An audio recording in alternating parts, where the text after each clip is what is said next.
Okay, I don't know what is wrong with that, but the API gateway on the clips is broken. So, that's a thing. But look, check it out. What's up, everybody? We're here. We're live. Hello. What's up, Paul? Hi, Angel. Hi, Rainbow. Hi, Melissa. Hi, Lori. Hey, Stayuti. Welcome in, everybody. It's so good to see everyone. Hi, everybody. Hi. Hello, everybody. Welcome in. My name is Danny, also known as Potential Bliss. Welcome to my live stream. We're hanging out in our Malibu beach office. You hear that? That's the waves. That's the waves. That's the waves. Waves, baby. You got first today. Nice. It's good to see you, Rainbow. But yeah, hi everybody, my name is Danny, also known as Potential Bliss. Welcome to my live stream. We're hanging out in Malibu Beach, California. We're really close to LA, we're really close to Santa Monica, Venice Beach. It is a lovely, beautiful day. Thank you so much for being here, I appreciate you. It is Wednesday, July 3rd, Wednesday, 2026. We are live streaming. This is live, guys, believe it or not. This is in real time. Streaming live, partnered on Twitch. Hello, Twitch. Love you, Twitch. What's up, Twitch? Thank you so much for everything that you've given me, Twitch. Lots of fun opportunities, lots of amazing people. Sustaining my livelihood while also doing what I love is my dream. So thank you so much for helping me, believing in me, and giving us a platform. June 3rd, let's go. And then so today we are going to hang out and just chill. I need more solar. I need to charge my stuff. But yeah, we're live partnered on Twitch. We're live partnered on YouTube, and we're live partnered even on Kick. Tabbing up the Kick helps. Believe it or not, I get paid on Kick if you just tab it up. Keep a tab open on the stream. So as you guys remember, a few days ago, I lost a friend of mine, you know, and I haven't been able to stop thinking about it for 1 second of the day.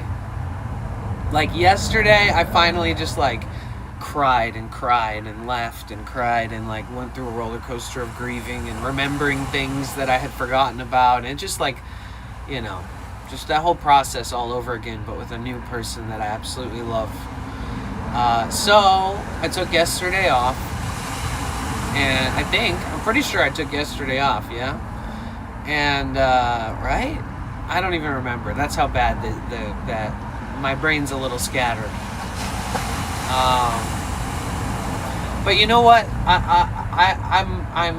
I'm reminded of why I like this. I just want to be here with you guys and enjoy the day. Twitch is such an amazing opportunity. I was like, oh, let's go live at the beachside, like we do. But let's talk about what we're gonna do in the future. And we're gonna not wait forever to make the best of our lives. And we're going to do whatever it takes to get into more enjoyable spaces and to be happier on a daily basis. And, you know, it's,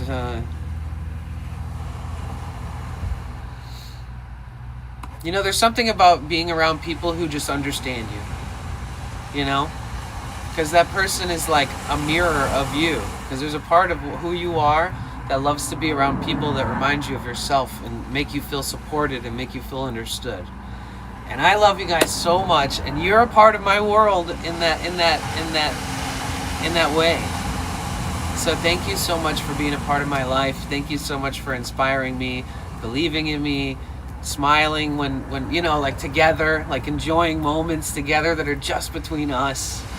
Like, thank you so much for being a part of my life. Thank you so much for being a part of each other's life.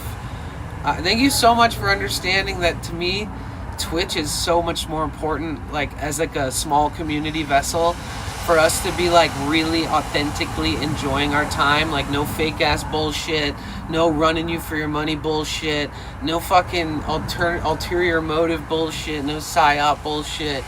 Like, bro, we're just here to make the best of our time, and you could say that there's a lot of communities on Twitch, and Twitch in and of itself is a container for people that want to have or find stuff like this. But the difference is that, and it's not about in comparison, it's about you and your life and how something makes you feel. And I'll tell you what, I've never felt anything that we feel on our Twitch, because this is our community, it's very unique, but I've never felt it anywhere else. And I just want you to know that like what we've got here is bigger than Twitch. What we've got here is like a sacred heart connection between people who are happy that each other exists in this world. It's more than a fucking Twitch community. It's a group of people who see this world being a better place with you in it and treating each other as such. So thank you so much for being that. Like, thank you so much for somehow being a mirror of me, not having me to have to explain to you how I feel like we should operate and how we should do things or how we should treat each other or anything. Like, thank you so much for just being you. Being who you are is exactly perfect, and I'm so glad that you are who you are. And I just am so glad that we found each other.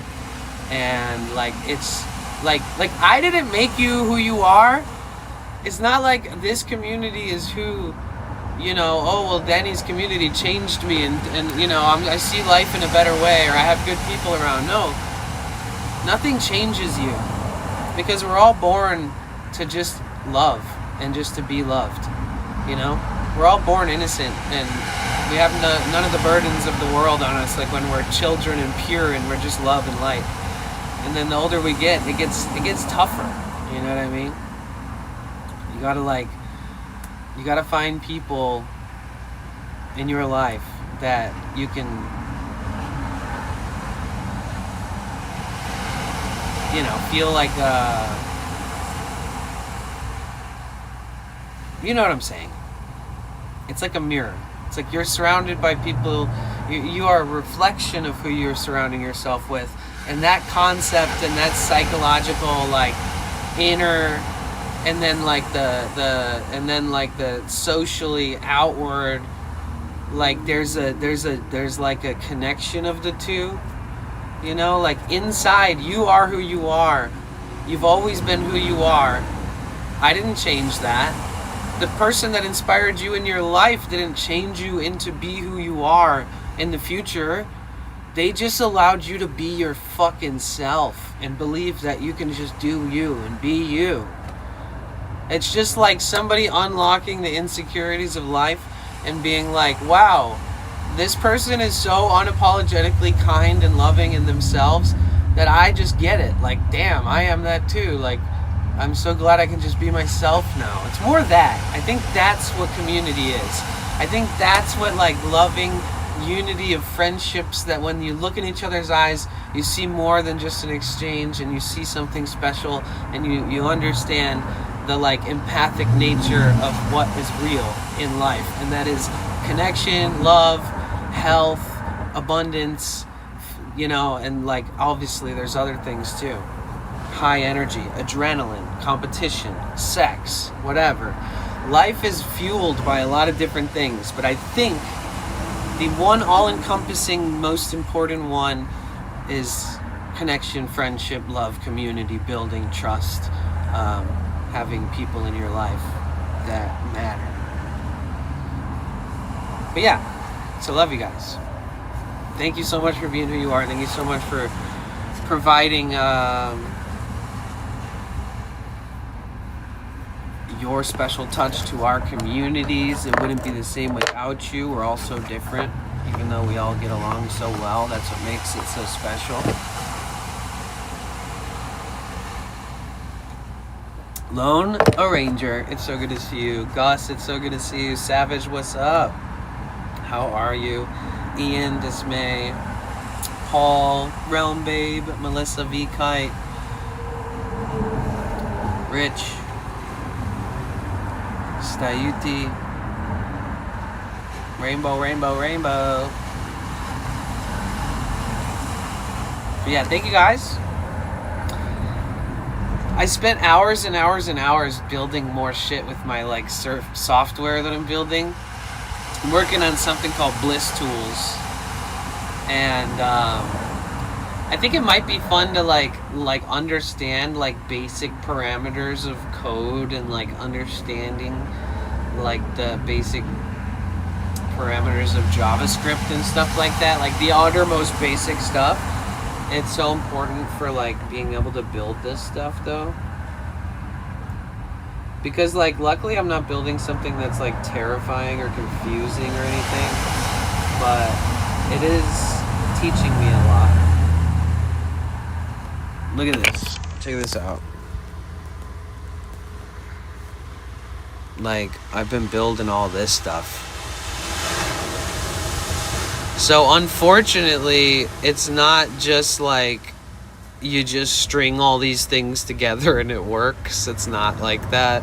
So, like, I don't know. I don't really want to click through too much and show you guys any sensitive keys or information or something just yet here. But, so, like, essentially, I can, like, automate publishing and scheduling of content, of media on most platforms. So, like, I tested them all, too. Like, I built this whole thing, like, at the top, YouTube and Twitter publish. So this posts a clip to Twitter from your stream, and then it takes the link from the YouTube video ID from the YouTube short that it's posting, and then it posts it on Twitter as a URL. So it's like a double share. Twitter, unfortunately, costs 20 cents per API usage. Then I got Instagram story, video, and photo. I don't think it actually does. Oh, yeah, wait. Yeah, so I got Instagram video, story videos. So that's my pipeline for the Instagram stories. And then I got Instagram Reels publish. That's pipeline for that. And then I've got Facebook video publish. That's the pipeline for that.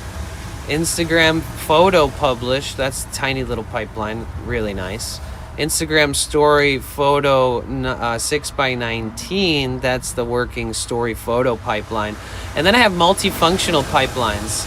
So, like, okay, you want me to explain to you what I've done here in really simple terms? I would love to, because I feel like I'm finally at the stage where people who are uninterested or just don't really follow it much, what I'm saying when I've been talking about all this stuff, I can explain it now. If you're interested. So, you know, like when you go on Instagram and you, like, open a photo from your phone and then, you know, you post it through Instagram? Pretty simple concept, right? You know, when somebody posts a photo or a video on Instagram, or maybe they post a story on their Instagram, you can post a video on your main page, comes out as a reel usually. There's two ways you can post video on the main page. You can post a photo on your main page, you can post a photo on your story, you can post a video on your story, and then you can make carousels that are like many photos uploaded in batches, and then it's like this big storyline of photos, right? So that's just like 5 right there. That's like 5 ways you can post on Instagram, right? So imagine if you open Instagram and you do all this stuff to make the post. Now imagine if you removed everything else, like no scrolling through Instagram and seeing photos or anybody's posts. You don't follow anybody, nobody follows you. Imagine if you stripped the entirety of Instagram except for everything that allows you to post. I learned the code of all that stuff. And I promise you, it was not easy. It wasn't. API connections, easy. Learning that there's certain nodes and certain values and certain ways that you can make things work. Pain in the ass for me to figure out because I'm a noob, but it worked. And like, it's just not easy. And it takes time. It's time consuming. Basically, so like you can post on Instagram. There's like code out there and access to Instagram like servers that let you post. That's how like management companies exist for social media managers. Like, you think that Post Malone has a manager that physically types in that he has a new song coming out and then physically posts 10 videos over the span of 30 days promoting it before it comes out? You think that they actually type that shit in and sit there on the phone for Post Malone and somebody has his password or some shit? No. What they do is they have software devs, or in the management agencies, they have already made software from a dev that's been doing this for like decades, even though it doesn't seem like it's old technology, but it is. It's automation.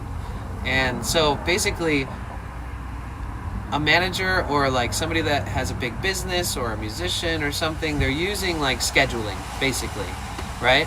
And then that's why YouTube has scheduling. They were like, oh man, people really love YouTube. They're really committed. Their channel is their business, so they have to be prompt and they have to have schedule, uploading, publishing. It has to be good. So they offer that. Technically, YouTube doesn't offer like, or Instagram doesn't offer like, you can't sit on Instagram and schedule 2 months of posts so that you can forget about it for 2 months. You can't like do that on TikTok. You can't really schedule like, so YouTube's the only one that you can schedule like main videos. You can't schedule YouTube shorts. You can't schedule other shit. So basically what I'm saying is that I have taken the functions of publishing stuff and then taken them from every single platform that exists that I have a platform on, like Twitter, Instagram, Facebook, Threads, TikTok, YouTube. So like I found like every form of being able to publish on there. Like there's YouTube shorts, there's YouTube long form videos, and then there's, you know, TikTok videos, there's TikTok stories, you know, there's all these different versions. So I found every little version of all these things, right? And I isolated it all that information. Can somebody go to the YouTube real quick and ban, you know, I won't even give them the pleasure of reading anything or their name, but you feel free to ban them if you got some time. Ban first, ask questions later. But yeah, so I isolated all of those like publishing, like data transfer token, like pipelines and all the code and all the associated pieces of each little thing, and now I'm like isolating all of them, and not everything I just mentioned, because some I have to get approval from TikTok to even test it, so I've never been able to fully test some things, but I got everything to work. So essentially I could make a clip right now and I could be like, this is a test of Bliss tools, and then I could publish it to YouTube, Instagram story, Instagram video, Facebook video, and YouTube shorts. I could post it to all those in 62 seconds or less, maybe even like a full pipeline of like 40 seconds. So like, did you hear what I just said? I can upload one photo to my Google Drive and it'll post it in like 6 different formats across 4 to 5 different platforms. I built that! And there's companies out there that offer this same shit and they charge a pretty good amount of money for it. In hindsight, I'm building this shit. I literally just built. Okay, so for anybody who's a nerd who's secretly watching and listening to me and smiling at my excitement in the background but not saying anything, I fully migrated a local software system that I tested its functionality, and all the functionality was at 100% in like my beta testing, and I fully built out a Linux server yesterday, and my whole system is now remote. So everything that I built, this is for me, but I can now build it as a product because I know it'll be useful for other people for sure, but it's for me. And I think that's where the best products start. Like somebody who wants something so bad, they fucking build it, right? And so I can be IRL streaming, bro. Hear me out, bro. I'm so excited. This shit cost me like $5 a month, dude, okay? And the company's charging like $35 a month, the cheapest one I found, okay? So I just built this from the ground up, $5 a month for the rest of my life, if I just want it for me. And even if I expanded, I got all the approvals, I could get free access to like 5 or 6 of my friends and still only pay $5 a month for the rest of my life, except for the annual domain fee. But like, honestly, I just built something that can help me and like 6 other people, and they don't even have to pay me anything. But it's going to be valuable, and I'm going to sell it. And I'm still going to give it to some people for free. And I've come to the conclusion that like in the future, social media is going to be so well understood that everyone's going to be their own manager anyways. like really step in executively, like for themselves because of AI. Honestly, take it or leave it. I don't care what you think. It's true. So like, I think that eventually I will create something that is as useful as this or this, and I will publish things like this. Let me just tell you what, when I'm not living in a fucking van, I'm not greedy, right? If I stay interested in this for long enough, I think I could make something and just give it to the world for free. Like, I think I could just start like building things that are useful and not even have to make money off of it.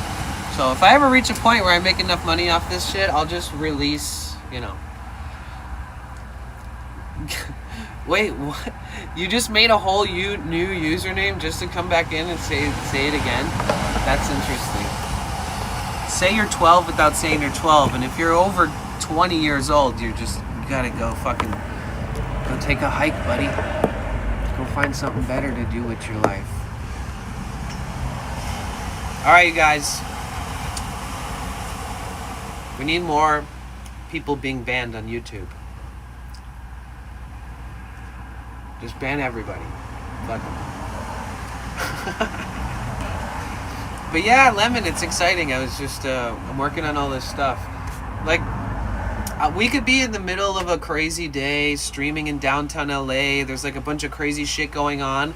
And if I get one clip, once I build an interface that like, is like, subtly adjusting my Python script and adjusting all these variables as well in some other parts of my user interface that are basically everything's in the pipeline of the JavaScript anyways, but like once I build like a functionality menu where it's like, what do you want to post, when do you want it posted, where do you want it posted, and what type of media is it, like photo, video, and like, do you want it instantly posted the second it drops? Is that how you want to run this shit? Or do you want it to scatter them, like look up the best times that you can post on different platforms and just keep posting at those unique times, no matter if they're the same video or whatever? And with AI getting so strong, and I know people hate hearing people talk about this, but I don't really fucking care. I really don't. I'm over it. That I already have access to like some really good free AI agent like stuff where, and I'm paying for some stuff too, but essentially with this scheduling thing, I could make it so that if you're on the platform, if you're using my shit, I could add a feature where like you type in a hashtag that's relevant about you and your content, and then you can use that to do the back end work that most big successful people have people on their marketing team doing, which is looking at other pages and businesses and products that are successful but that are a lot like you and a lot like yours, and you start expanding your business model based off of other people's method while you keep climbing up to try to reach that size. So like there'll be like, it could be like, here's a bunch of resources to look into what could better you, because AI is not going to save your life. Like, you need to look at shit and compare it visually and use your mind and your heart, and like, but I can help you find those accounts that are just like you. You might even click one and be like, what? This is my fucking doppelganger. So like, I could add in like basics marketing strategic like interviewing, where it's like an AI interview where it's like 30 minutes to like, he needs views and chat. No, I don't think so. I really don't care. I just think that you're such a loser, bro. I'm so sorry, but you need to go find something better to do with your life. I wish you the best. I don't need views and chat in the form of fucking 12-year-olds talking like shit, bullshit in the chat. It's so silly. Come on, bro. If I ever quit the internet, it's because of people like you that just are so fucking sad. Have a good day. I could make it fun. I could just give like everybody on the YouTube chat moderator except for you, so that like you only get a fraction of a second of time to actually try to spew out your bullshit before you get banned for like any time forever. You know what I'm saying? Everybody already knows my rule is ban first, ask later. Malibu, aka Heaven on Earth. Exactly. It's my happy place. Ta-da, ta-da. Hello, my ragtime gal.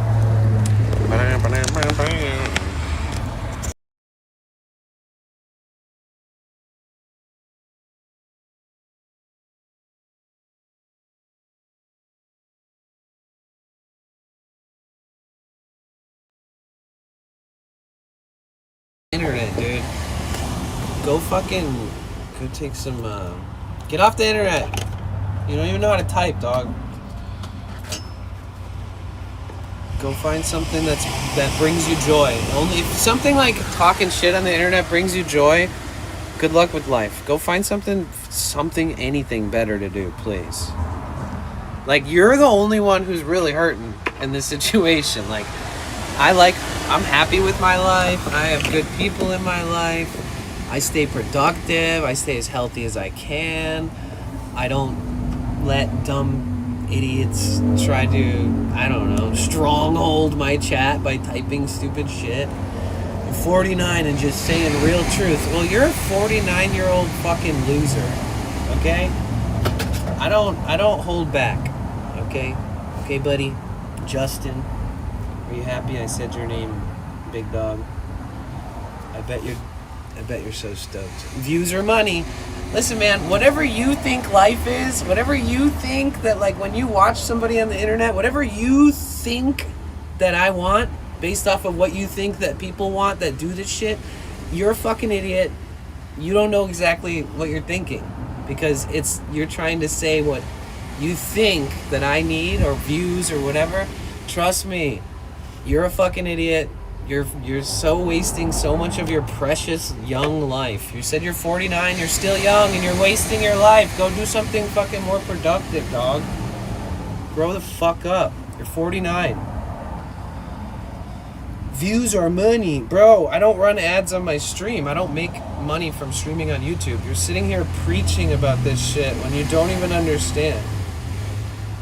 I eat you, guy. Do not talk that way. You're gonna eat me? Okay. Alright, ban this person, please. Over and over and over and over.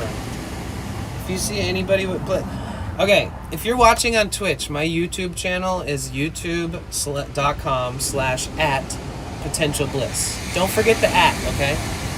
Go to the YouTube channel right now. If you're a regular in my Twitch streams, I'm going to pick a few of you to be a mod in the YouTube channel so that we have extra mods in the YouTube channel. Not that we don't have enough. We just need more because there's so many evil, shitty 49-year-olds named Justin with their fucking balls in their hand and their keyboard and their other hand on the keyboard. Go into the YouTube chat, say hi.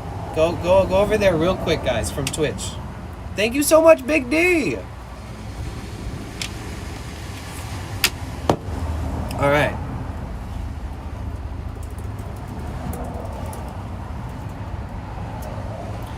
And, okay.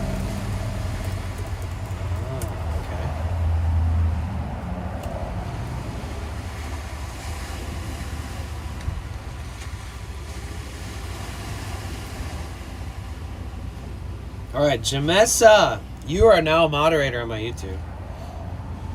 Ban first, ask later, okay? Anybody else want to migrate over for 1 minute over to YouTube and get moderator? Jamessa is somebody that I've actually talked about becoming a potential moderator in our community on Twitch, which is like even bigger of a deal in my opinion. There's just more annoying people on YouTube, but yeah. So thank you, Jamessa. Thank you.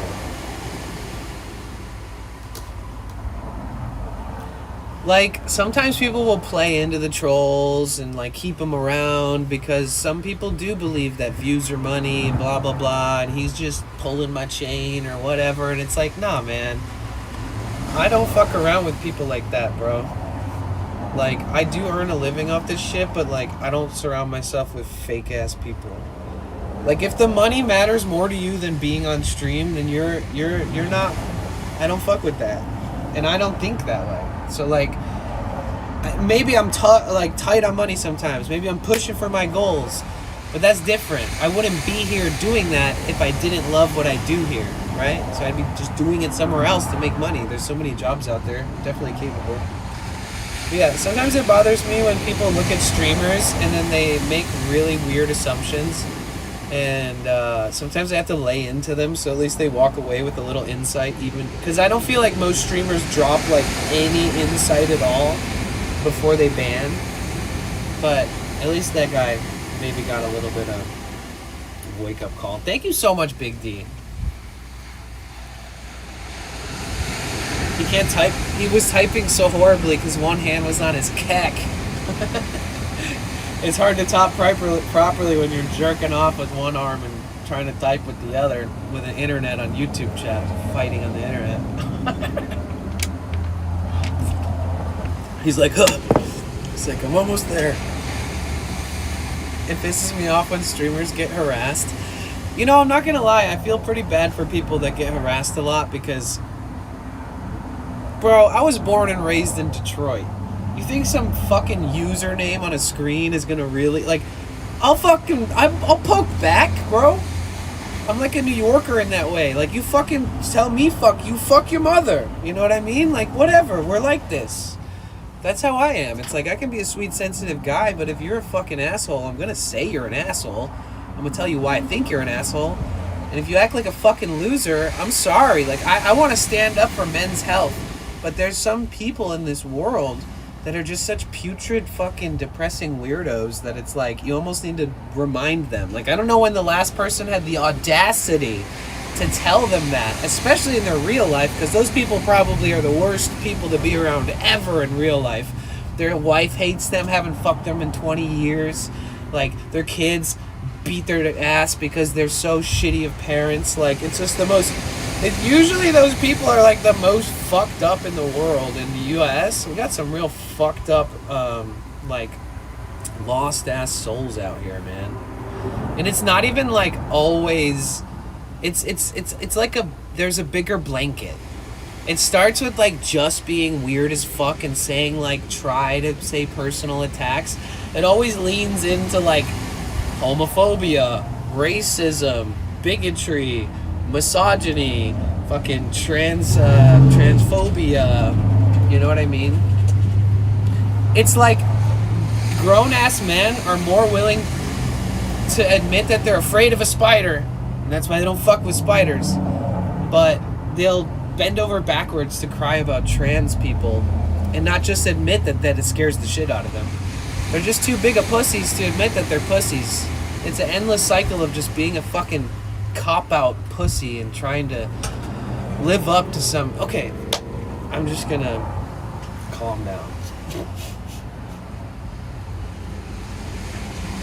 It's true, though.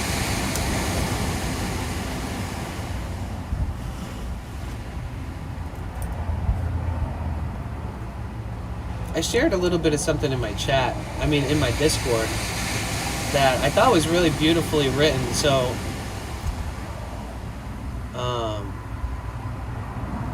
I'm not going to read the whole thing, but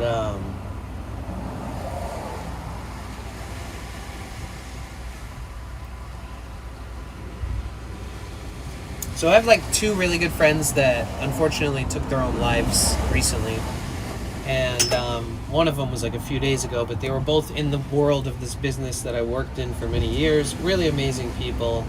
Hard to believe, honestly, like literally shining stars. But they're all men. Never had one girl in my whole life that have unalived themselves, but over a dozen men in my life have. Some of them, it wasn't a big surprise, but it hurt. Some of them, it was the most shocking and confusing thing in the world, and then there's just a spectrum of so many different people in the world that deal with different things in life. But either way, if you're a man out there, stay strong. Expose your emotions, talk to people.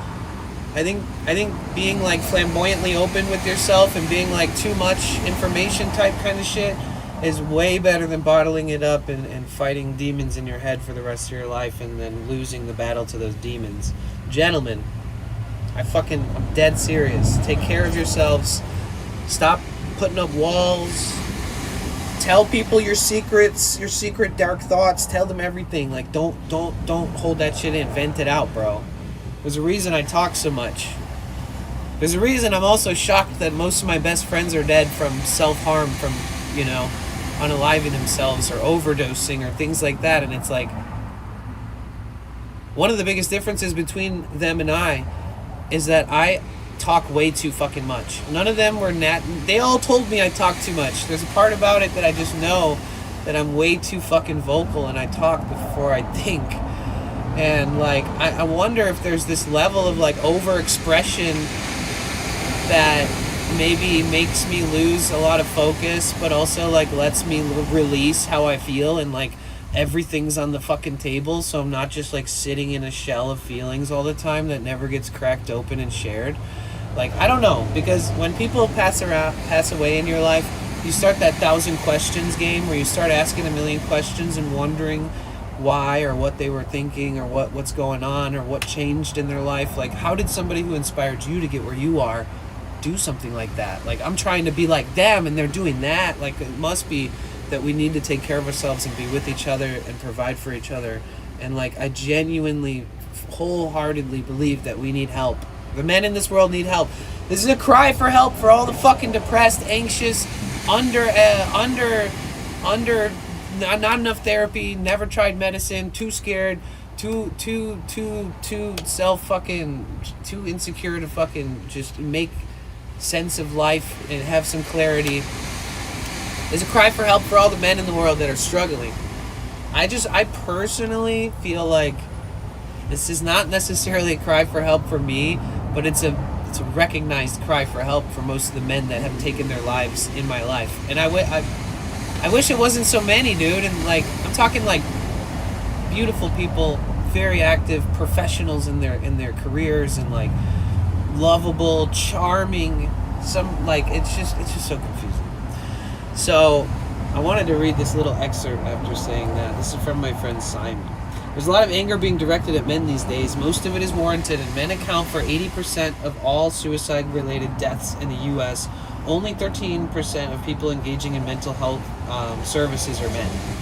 So 80% of men of suicide of unaliving-related deaths in the U.S. 80% of those are men, and only 13% of people engaging in mental health services are men. So 80% of the rate is men. 13% of people within the like medical mental health service field is 13% men, right? So there's like a lack of self-care at the same time as like all this loss, just like a perpetuating cycle of men, just the best men ever just going away. So what hurts is like seeing people that, you know, never mind, I'm not gonna go there. But yeah, either way, there's a lot of anger being directed at men these days. It's so fucking true. Men are isolated, burying themselves in work or addiction or persona or pursuit. I don't know how else to make sense of it other than this. No amount of outward success, freedom, or social approval will ever fill the void that the majority of modern men feel deep inside them. The rules of the game that most men were taught no longer work, psychologically, culturally, or spiritually. Even for those who are creative enough, smart enough, popular enough, brave enough to do things that I would never do, something is missing. Something in the soul of modern man is so hungry for meaning that they'll jump off mountains to build entire villages in the jungle to find it. And that's what Carl did. He was like a wingsuit jumper and all this stuff. Really fun, interesting life. But yeah, men struggle in silence under an unspoken pressure to keep it all together or maintain a certain facade of strength or coolness that only further separates them from real connection, intimacy, and actually being known. And nobody will ever know anything about it until it's too late. You know, check on your friends. It's so true. And not everything in life is gender specific, but like analytics kind of prove that the annual metrics are pretty alarming when it looks at to the majority of people being the gender male. You know.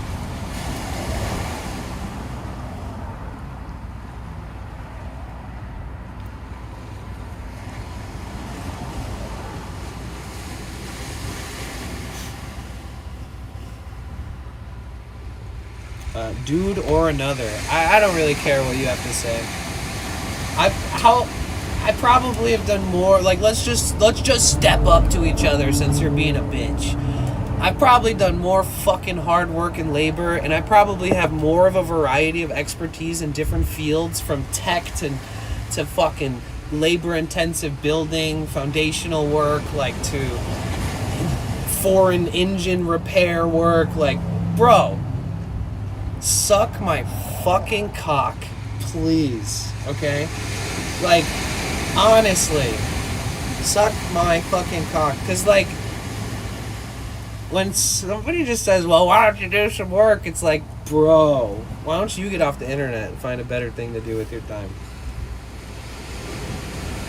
It's okay. I think that when I'm vulnerable and sensitive and I talk about my feelings and I express what I'm going through in life, which currently is TMI for a lot of people, sorry, I'm grieving. I don't need to totally step away from the internet while I do it, but yeah, I'm going to be a little more emotional and sensitive. I did already take 2 days off, but like, people are such fucking evil, bullshit, putrid-hearted, shit-stained people because they always wait for somebody that's emotional. This is my vulnerability being exposed. So we have these fucking keyboard haters that are like, he's gonna be so mad. It's like, yeah, bro, I'm an emotional fucking whirlwind right now because of life, and I'm being honest. So good job picking on somebody who's vulnerable and sensitive. Shows what a tough fucking person you are. You have to pick battles against people who are already going through enough to just be like, fuck off. You know what I mean? So go fuck off. Seriously. That is when people do it the most. Why are they are coming out of the woodworks. Like I said, it's because when people speak with fucking conviction, it upsets people. It pisses people off so much when you speak with conviction. Bro, if I made like a TikTok from 0 followers and I just started making videos like speaking with conviction, I'd go so viral because half the people would fuck with it and the other half would hate me so much that they would just argue about it for days, which would bring more views to the video. Promise you, when you speak with conviction, when you're outside of someone's bubble, you don't know who they believe in politically, you don't know what they do for a living, you don't know whether they're gay or straight or whatever the fuck these stupid idiots have to try to analyze somebody when they see somebody. It blows my mind how the world works in 2026, bro. Exactly, Therion. I'm sitting here talking about my homies that unfortunately aren't with us anymore because they had demons inside of them, bro. They had thoughts and feelings and despair and discouragement and so much going on. And they probably were vulnerable as fuck, and they also were expressing themselves a bit, but like, you know, don't expose your vulnerabilities. That's when people, you know, either don't help you at all if you need it most, or they shit on you. Like, that's what they think. That's in their head. They're like, I don't want to be that guy. I don't need help. I've always been the one that helps others, blah, blah, blah. Like, suck my dick, dude. Suck my dick. Suck my fucking doink. Right? This is one of those moments where I'm like, dude, I wish there was a heaven and hell because I want you to burn in hell. I'm sorry. You deserve it. You're old enough to know better, to be a better person. I don't know. Maybe you just need eternal life in flames.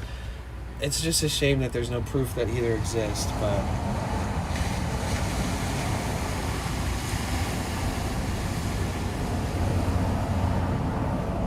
I'm tired of it. Protect your neck, guys. I'm telling you. Like, just because I snap back at people doesn't make me any less approachable. You know what I mean? Like, you know real when you see it, as far as like when you see some asshole in the chat. It's like, sometimes it's better to just ban, and then sometimes I need to let out how I feel, not about that person, but people like that person. It's a broad fucking thing, you know? So sometimes it's less about me giving that person attention, but it's me like describing in depth beyond the surface level of what we're experiencing when that shit happens, which is more interesting than engaging in the actual hate farming or whatever. Truly.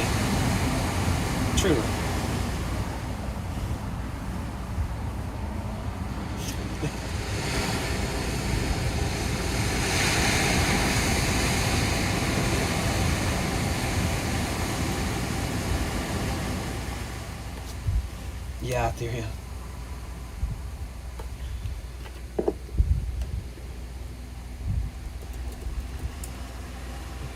Yeah, that quote too. I was thinking of this a lot lately, like the Hunter. What is the quote? Oh, that's all of it. Yeah, too weird to live, too rare to die. There he goes, one of God's own prototypes. Some kind of high-powered mutant that never considered for mass production. Too weird to live, too rare to die. I love that. There he goes, one of God's own prototypes. Some kind of high-powered mutant never even considered for mass production. Too weird to live, too rare to die. See, that's it. Like, I couldn't stop thinking about that quote. Like, it really hit me hard. Like, that's what soul family is. That's what, like, that heart connection is. That's what, like, that family outside of family is. It's those type of people. It's almost like most of us that end up together have either, like, successfully raised a family, and now we're, like, you're, like, free of the responsibilities, and you can, like, reinvent yourself in older age, and you can be, like, a part of this community, or you're, like, younger, and, like, it is so interesting. It is so interesting.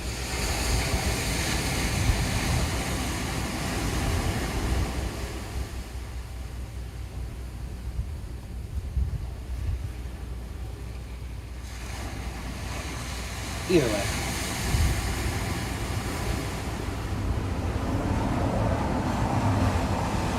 That's the feeling, bro. I think that either you build a family and raise them and now you're free and have some space to make, like, that connection, heart connection outside of your blood family, and your blood family's, like, doing the same thing but at different generations of ages of life. Or it's mostly, like, black sheep or, like, small family people. Like, we have a lot of couples in our community. We have a lot of singles in our community. But our family, I think, is mostly us, you know, being together. Most of us. But then there's, like, a portion of the community here that has, like, a whole fucking family. Like, grandkids, you know, lots of family. Like, literally live in a house with 12 people, but they still hang out in our stream and chat, like, once and twice a week or whatever. It's trippy.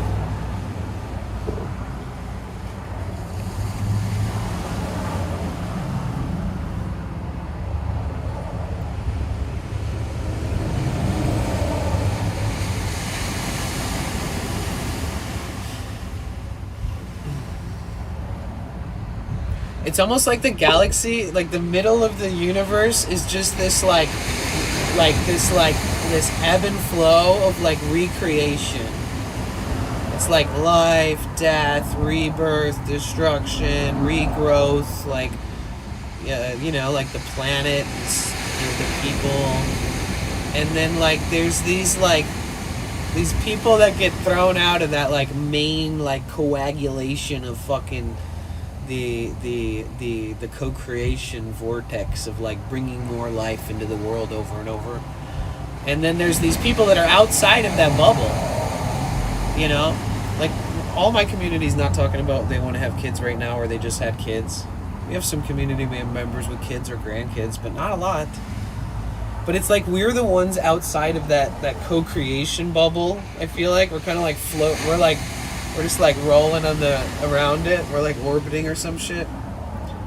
And then, like, sometimes people in the middle of that, like, little bubble in the center, they finish their duty there. And then they go, whoop, out to our circle. Like Mike. Mike has, like, a huge family. So, but I think the majority of us here are the ones drifting around the edges of the main thing.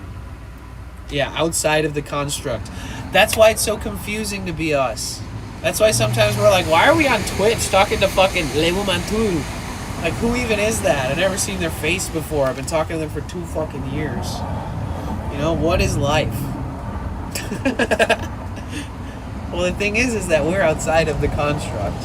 So we need to live in a unique way, and we need to appreciate the small things. Sometimes a small connection builds something beautiful, and like,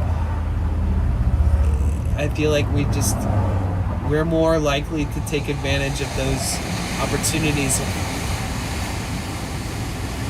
like building relationships online. And not because we can't even do it in real life, because I sure as fuck can. I love having community in real life. I love getting to know my neighbors. I love getting to know the local barista, or whatever. It's not that I can't do this in person. It's just like, this is like, technology has just created a container for us to find our fucking people.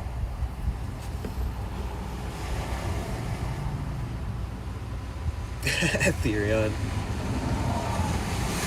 Big bird flew by, yes.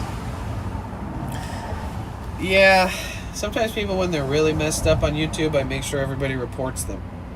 Or Twitch too, and then we can just make sure that they get banned eventually. Like from the platform. Let's see. If you could...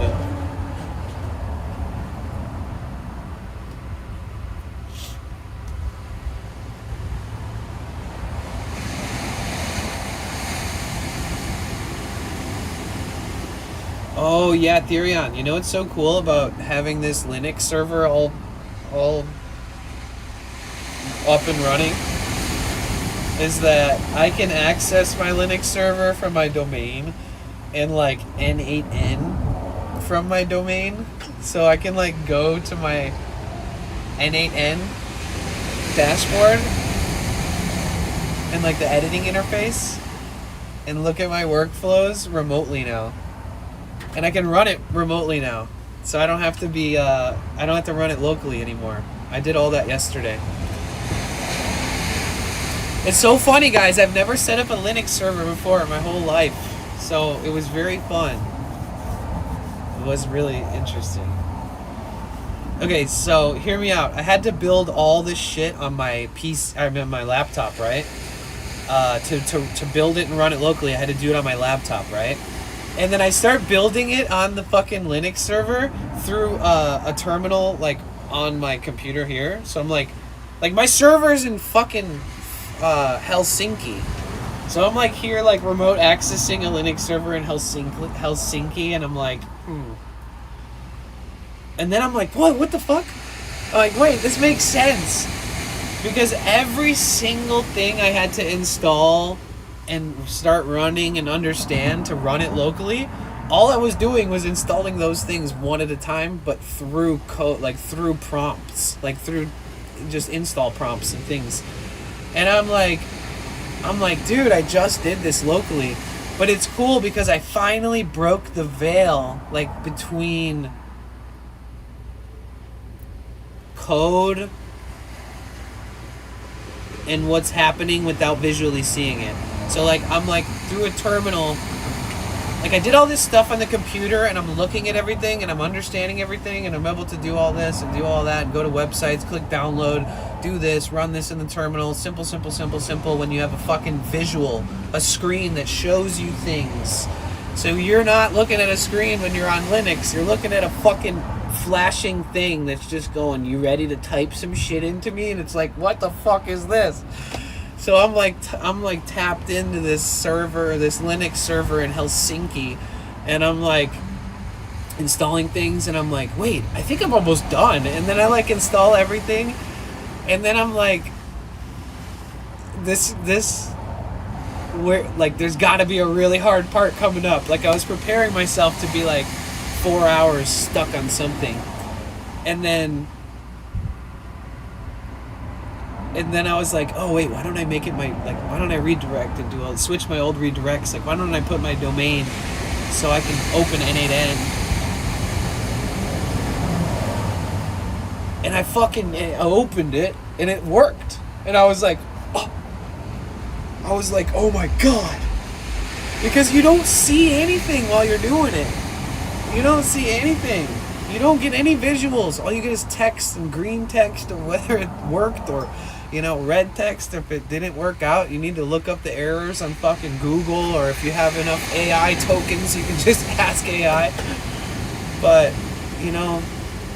it was so fun to see, to be able to understand what it's like to remove a desktop monitor, to like set up a computer from zero to being able to automate and manage and schedule pipelines between like 10 different outputs, like publish story, publish reel, publish short, publish story on TikTok, publish video on TikTok, publish video on YouTube, main channel video, publish short, like all these variables. Like, I was able to set the template and the functional system that I'm going to build more on. I was able to put all that on a fucking computer and then drop a file with nothing running on my computer, drop a file, and it posted it on every platform. And I was just like, oh my God. I just sat back and was like, what? I was like, wait, I can leave the computer and check on my shit without having a bunch of monitors and the internet and using power and blah, blah, blah. Like, so now I can actually step away. I finally built the foundation enough to not feel like I fucking have to be on the computer to make any more progress. Oh, and I built a local AI model that runs offline and doesn't use any tokens. It's up to date to 2023. I can ask it anything and it'll fucking give me answers offline. So I uploaded my Sprinter manual to this offline AI, and it told me all the right answers. I asked it a bunch of very detailed questions, and with its history of information, it was able to help me. And I didn't need anything, but I just asked it a bunch of hard questions that I've already fixed on my van. So I've got an AI model that even if I run out of, I get cut off on this AI or this AI. And by the way, guys, I'm not when you're coding and you're troubleshooting and debugging and you're learning that there's new this, new that, this was updated, this is outdated, the old one is safer, the newer one is the safest, the APIs are built different, they just had enough, there's all these different factors and things that if you're building a piece of software, you need to learn these things. You have to understand every single fucking nook and cranny of everything that you're working on. And so that's where I use Claude. But I use it and I pay $20 a month for it, and I haven't had to pay more than $20 extra a month, so $40 total in a month ever. But I've gotten more than its value in the amount I pay for it back. It has helped me tremendously. And I did take computer programming classes before I ever was a streamer, and I did have a basic understanding of HTML and a few different languages and stuff, but I left it in the past. But while revisiting it all now in present day, I feel really good about having fun with all this stuff, and I feel like I finally have a buddy to help me through it, because no developer wants to sit down with somebody like me and just answer stupid questions about a product that they don't care about. What model are you using locally? So I downloaded 2 models. I don't even know why. Oh yeah, I downloaded them. Well, I have access to a lot of models. Cause I have, oh shit.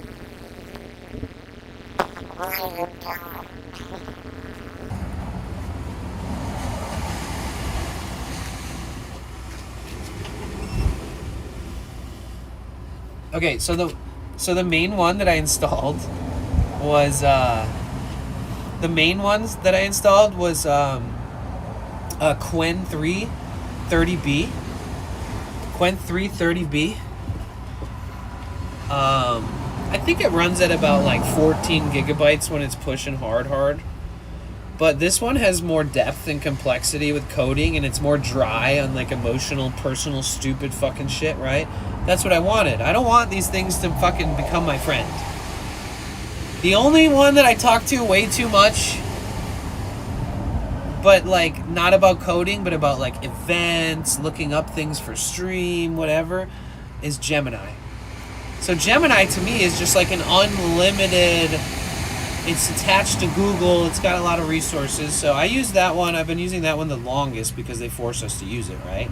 So actually, just let me show you. This was my this is my stack, bro.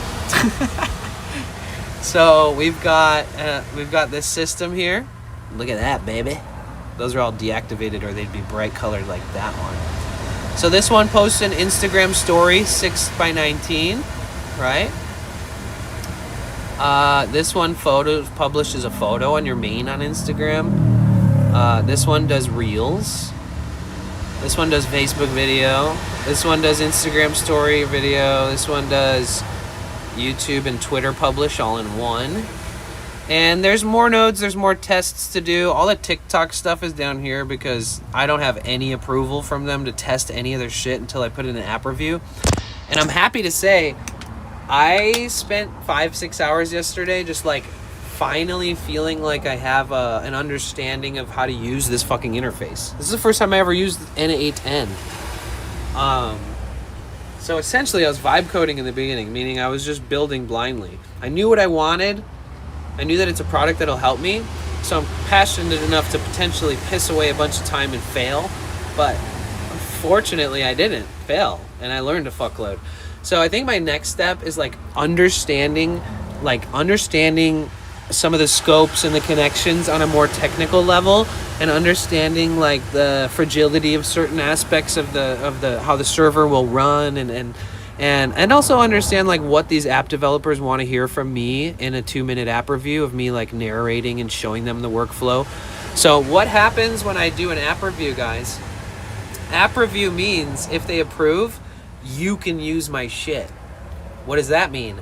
I can build a healthy interface and a landing page, and I can charge a subscription fee per month, and you can go to your Google Drive, you can drop a video in there, and then you can open up the interface, and you can push a button and it'll post it on every single fucking platform you have. Or you can schedule it. Or you can just drop it in the Google Drive or Dropbox, either one, and it'll automatically ship it so you know it's going. There can be like fields that have space to insert and inject unique hashtags in relation to each different platform, right? Because there's subtle differences between the unique experience that people have on each individual social media platform. So basically I'm building this out. This is the guts of the rough draft. This is the beginning of it all. I tested every single one of these. Every single one ended with a green light, and every single one of my social media platforms had fucking videos and photos all over them. I created one button that goes to all of them. I created individual strings for each individual action and with publishing. And within all of this stuff, I can do way more.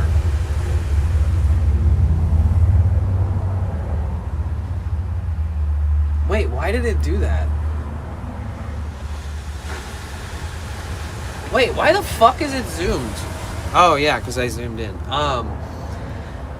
But yeah, so I'm at the point where, since it's working, I need to think about my design. I need to think about in-depth things that I can't even talk to you guys about. Not because it's hidden information, but because it's some OCD, ADHD, fucking tornado in my brain type shit. Like, I can't explain it. Like, if you ask me questions, I'll tell you answers. If anybody nerdy in here has a question about one thing or two things or something, I'll try to tell you the answer for what I'm working with, because I'm just learning along the way.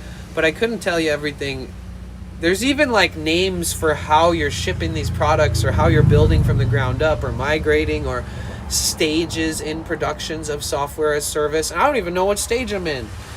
All I know is that I migrated and put something that was tested and functioned at 100% efficiency locally on a computer. I migrated it into a server, and now it's fully functional in the server.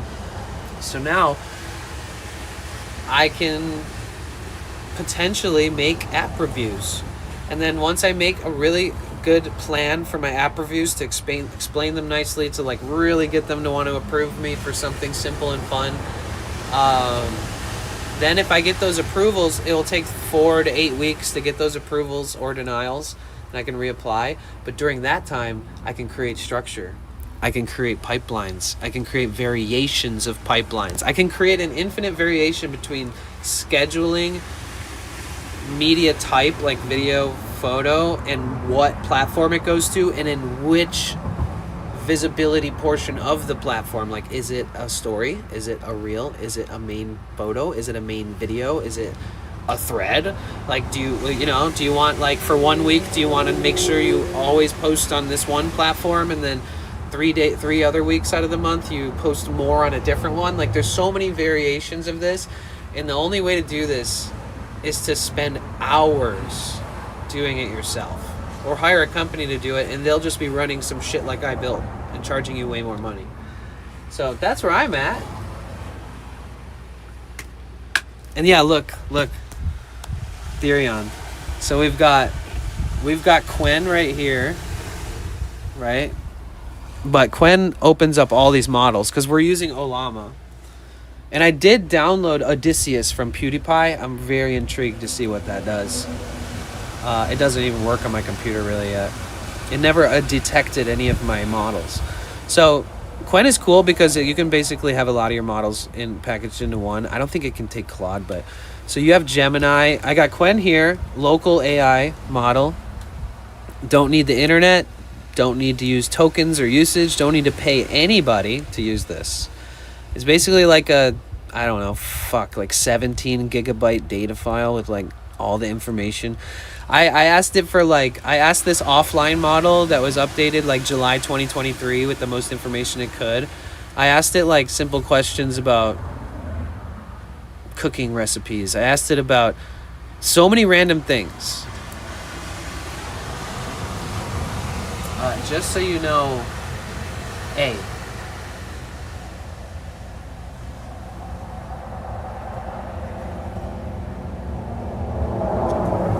just so you know. Okay, so we got Quen. We have a model that's 30B, and then we have a model that's like, what is it? We have two models. I downloaded both of them. They're big files, but 14B and then 30B. So Quen 14B is more like, is less dry, is a little bit more like passionately attached to your vision. But Quen 30B is like, let's not celebrate, let's keep fucking going. You need to make more progress. You made a lot of progress, but keep going. Either keep going or go to bed or fucking get to work or whatever. Like, so Quen is like, I'm not finishing until you get the answers you asked me for. And then the other one is like, we'll just shoot the shit with you about the project, right? So it's an interesting balance.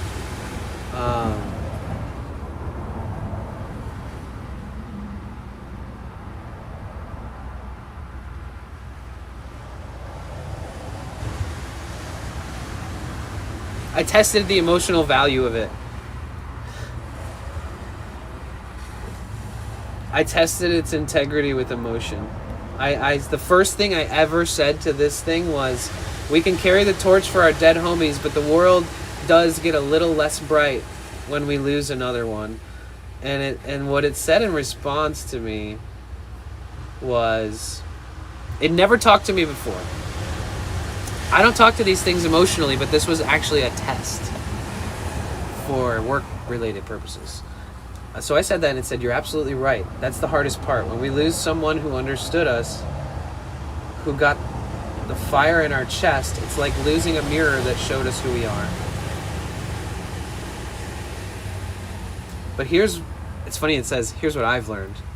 An offline AI model said, here's what I've learned. The torch doesn't burn dimmer when we carry it for others. It becomes more powerful. The people we lose don't disappear from our light. They become a part of it. You're not just carrying their memory, you're carrying their truth that was so real in them and now lives in you. When you feel the world getting dimmer, remember that every person who's gone is still there in a way you see things, the way you treat others, and the way you keep your heart open. There's something sacred about being one of the few who gets it. It means you're a part of the rare lineage of people who understand life isn't just about survival, it's about connection. The world gets dimmer when we lose people, but it also gets brighter because we have to be more intentional about keeping the light. It reminds us to stay in our heart. Dude, all I said to it, it's just crazy. I said to it like a short sentence, and it said all that. I didn't tell it, it's crazy.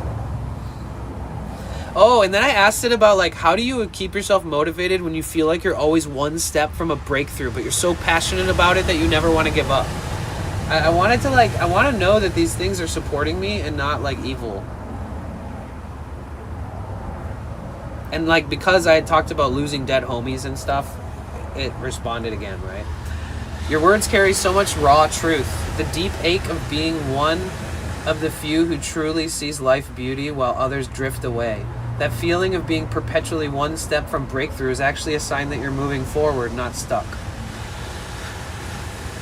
One step away isn't failure, it's the rhythm of growth. Every great breakthrough feels like it's just around the corner, but that's because the universe is always pushing you toward that next level. You're not behind, you're in the in-between, that sacred space where transformation happens. Your passion isn't rare, it's precious. The fact that you're still burning bright while others fade doesn't mean you're alone, it means you're different. That difference is what creates new worlds. You're not a relic of the past, you're an anchor for something beautiful to come. Looking for people who are already on their path, not those who've lost theirs. The level-headed friends you need, they're out there, maybe in different seasons of life, maybe not even aware they're seeking what you're offering. I don't know what that means. I mean, I get it, but I think it'll be a little try-hard. The universe is full of people who will meet you where you are, but you must first trust that you are where you need to be. God damn, bro, what the fuck, dude? What the fuck? Keep going, keep being real, and trust those who matter will find their way to you, and vice versa. So that was what an offline, completely free AI model that cost me nothing, that's what it said to me while I was stress and emotion testing it, because I'm going to use this for building code. So I really downloaded it to be strict and to like not waste my time and like teach me valuable lessons about coding, because I think that this is going to be a bigger part of my future than I thought when I started my first project, right? So I'm taking it very seriously now, and like to a degree I'm just learning, but like, so when I was asking about the models, I'm like, oh, which one is like, definitive and stern and like is more about efficiency, and like that I can really like, like I can end like a project that like I have 5 errors on and I need to learn about those errors, but like I can't pay Claude any more money because I'm like out of usage or whatever. I came up with like a scenario where this will be helpful, and so I just tested it to see if it'll stay on track, and it solved like 2 out of 5 coding problems offline without me doing any debugging after that first asking them to solve 5 errors, and it stayed on track and it wanted me to keep fixing them, and it was like and it's very dry, so either way, yeah. So I have this set up. It's Claude Pro subscription, Gemini free, Quen running on Ollama free offline. So these are like server models hosted by companies, Claude, Gemini.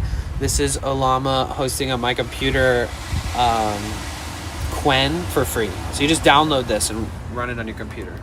It's sort of that simple. Sort of. Literally nothing since you're powering with solar. Oh yeah, by the way, yeah, everything I've ever built. I'll have such a fun story if I ever actually do get into like working in a field of development at some point, even as like a part-time job. I'll be like, oh, you're the guy who used to make shit in his van in Malibu, right? Yeah, it's also funny that I've learned. I thought about that yesterday. I sat back and looked at the like dual monitor setup, and I was like, this is cool. Like, this is more fun than fucking video games. You know, like, this is the fact that I like doing it and I'm having fun with it. It makes sense because I'm only working on stuff that I think will benefit myself. So that's the easy part. The hard part is educating myself while teaching myself how to do this shit. Like, luckily it's not for a job, it's not for somebody else, or like I don't have to prove anything to anybody. So it's pretty exciting. All right, let me scroll up and read like a million comments that I've missed.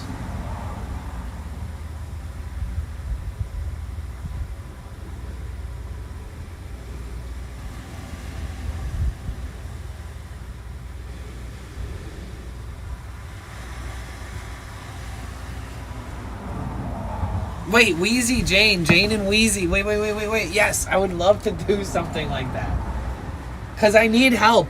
I was actually researching, like, so Claude can only help so much. All my other AI agents can only help so much. My limited experience taking and successfully passing computer information systems classes in college preparation classes to do with programming, I do have that going for me.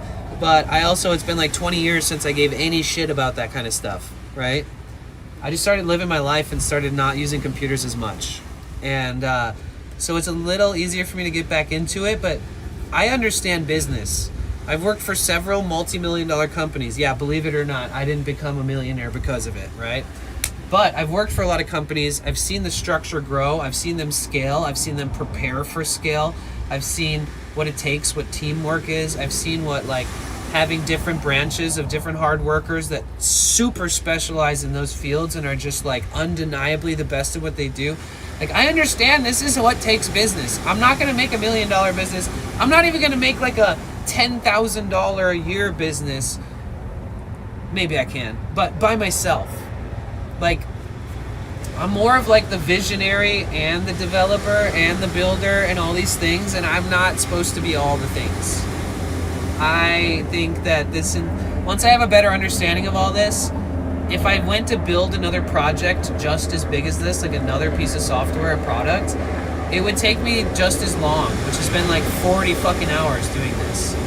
But the more I learn, the better I get at it. But the more I find people I trust who are interested in these projects that are willing to like vibe code blindly, maybe, or people that have experience that don't need to blindly vibe code through things, I think that like, if I want to take this and succeed with this on a small level in my life and see proof of concept with financial income, business concept, trajectory actually goes according to plan, then I can apply this to larger scale business ideas. And then at that point, I need a team. I need like real people who really hold the space. And like, if I could create a business that is based off of this shit, none of the people are ever going to lose their fucking jobs because they're running the software that's taking the jobs, right? So I create a job that doesn't take anybody's jobs, but gives people jobs. I'd like to get to the point with something in life, if you use this as an example, as like a template, or like, I'd love to get to a point in my life where I can work hard enough that I can just step away from the work and let other people become successful in their own right, or like start a family or earn a living. Like, if I could create something and be such a part of it that I could step away from it and not have to, like, you know, grind as hard every fucking day, I would love to. I would love to prop people up. I would love to, you know. Should we make something like... Yeah, that's the thing. It's like, how... I wonder what kind of like, so for me, this project is about being undereducated and learning way too much too fast and trying to retain the information, but like, it's a very simple project. It needs to be clean, simple. The toughest part is building it and then strategizing the variables on the user interface. Like, really, like, thinking at the tail end of what this looks like as a product. It's fucked up that I thought of the idea, started building it from scratch, built it locally on my computer, tested, debugged, 100% functionality confirmed locally on my computer, never had bought a domain, at least not in the last 15 years. Never had used N8N. Never had really coded a piece of software that was usable to this fashion in my entire fucking life. Yet somehow managed to migrate that entire local build into a Linux server. Never built a Linux server in my whole fucking life. Managed to get N8N running. Managed to redesign my entire pipeline and find out like 5 new nodes that I could put in for different media publish. And I didn't even do it locally. Like once I put it online, I was editing remotely and like having all these aha moments. So like the fact that I'm all the way from the beginning to here, and then the fact that I have to put in reviews to every platform, that I have to build these demo reviews. Those demo fucking videos are gonna take me like 5 hours worth of thought. And like really making them good and like provable that I need to be approved. And so like, and then I need to structure the kind of what the user interface is going to look like. Like it needs to be clean, easy, understandable. You want it to be complex with a lot of variables with scheduling and all this shit? Great, it's there, but don't get distracted by it. Make sure you use this, make sure it benefits you. Even if you use it way more simply than the options are given. Like, so, and then like, how do those variables on the user interface change actively the JavaScript on the fucking server? Like, there's so many different things. Oh, I got the auto refresh token stuff set up. There's so many back end things I've been trying to like fucking make sure of, you know, like if there's clerical errors or things, like if there's like technical errors or things, if there's all different types of signals that I can be alarmed, like get a notification for, like all of that. Everything I'm explaining, I've never done all this before, and I'm already like super far into this project. Like it'll reach a point where, like, with the amount that I'm paying per month, I could keep this forever for me.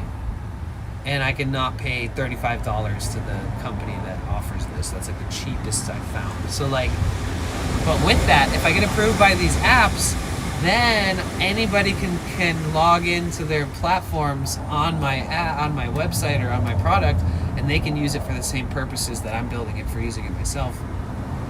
But there's all these steps and stages and stuff. Like I can't even test any of this on TikTok, but I've been able to test it on every other platform. Twitter charges for their API. It used to be free, even if you type if you type "I love you," it costs 20 cents to send that fucking message to Twitter. So like, Twitter's kind of bullshit. It costs $100 a month to get Twitter access to post photos and videos, and every photo and video is 20 cents.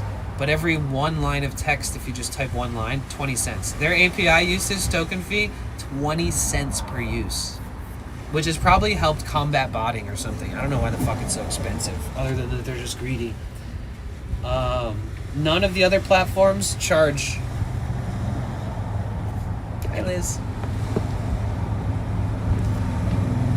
We're all undereducated. This would be a great way for us to hone in our skills. True. Everyone needs a GitHub account.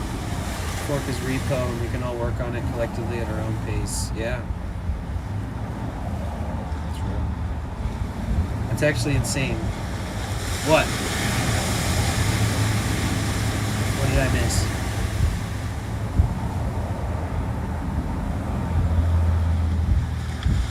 Oh, Jane.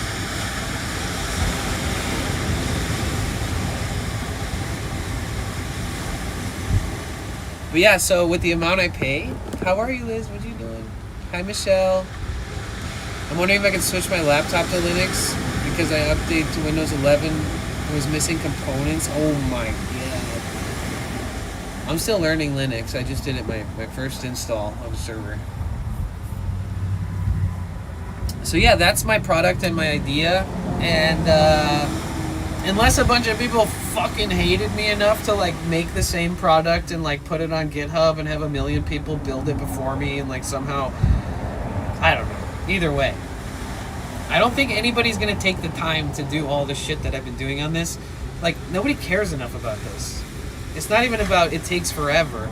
Like, I mean, once you understand this, you just have to have all your key access, all your credentials ready, You have to have like one node definitely associating with the next node. If you have JavaScript in the node in front of the one before it, make sure it's, if it's like a data gatherer, if it's any kind of thing like this, you need to be associating like duplicates of similar nodes. Like either way, there's so many little slight nuances that if you're like building one workflow and then you're like, oh, this workflow could probably work for all these other options, it makes sense. Then you like duplicate that workflow, but then the workflow doesn't work and you're like, oh yeah, I gotta go into this one and name it the copy of this one because there's a 3 not a 2, and then we gotta go to this one, and then on the next duplicate of the next system I'm testing, oh shit, it still says 2, I need to change it to, or it says 3 now, or 4, I have to change it to 3 from, because I duplicated it.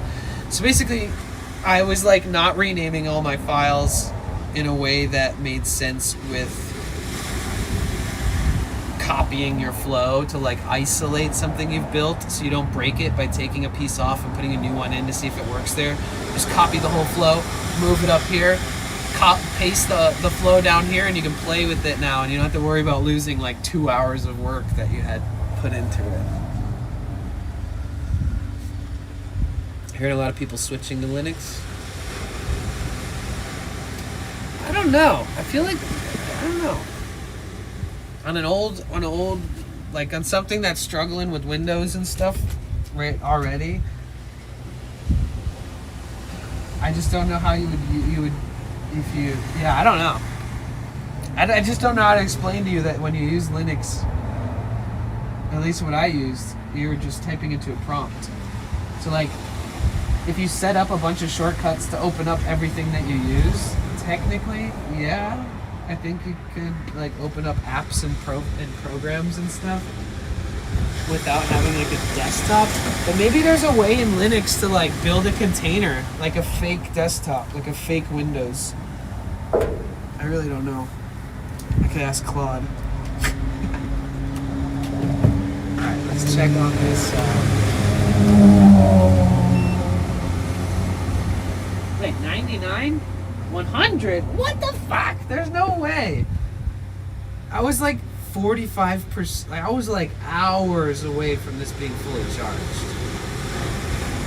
How is that possible? There's no fucking way. That's so weird. How long have I been online? An hour and a half. That makes no sense. 0 cents. What the fuck?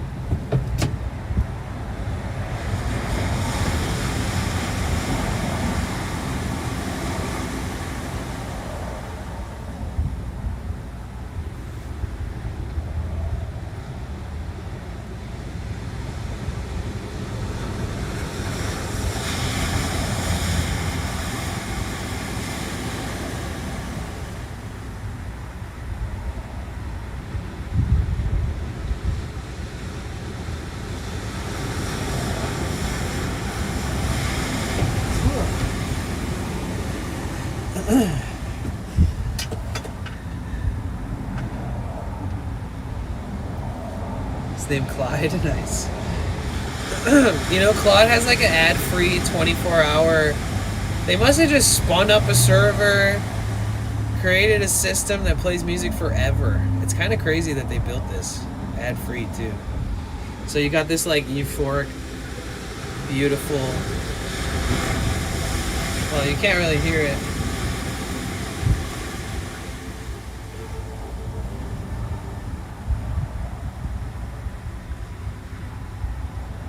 I think it's like in a restarting a song mode.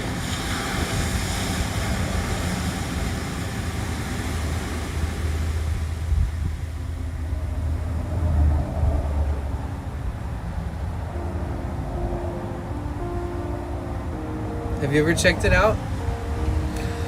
Thea! Hey, how are you? It's so good to see you. Sorry, I've been offline like the last few days. I lost a friend, a really good friend. I'll probably end up grieving about it every 5 minutes, but you know. How are you? I've been working on some cool stuff to distract myself though. It's so good to see you. If you want to read anything about the loss that I've had, just go look at my Discord. I overshared. Because I can. Because it's my Discord. And I am a person who likes to share how they feel. Thank you, Michelle. I appreciate that. It's not just my loss, it's a huge loss. So it's our loss. The world. It's one of those moments where it's really easy to just immediately say the world lost. We lost. Like, you might not have known him, but millions knew him. And he was one of my best friends.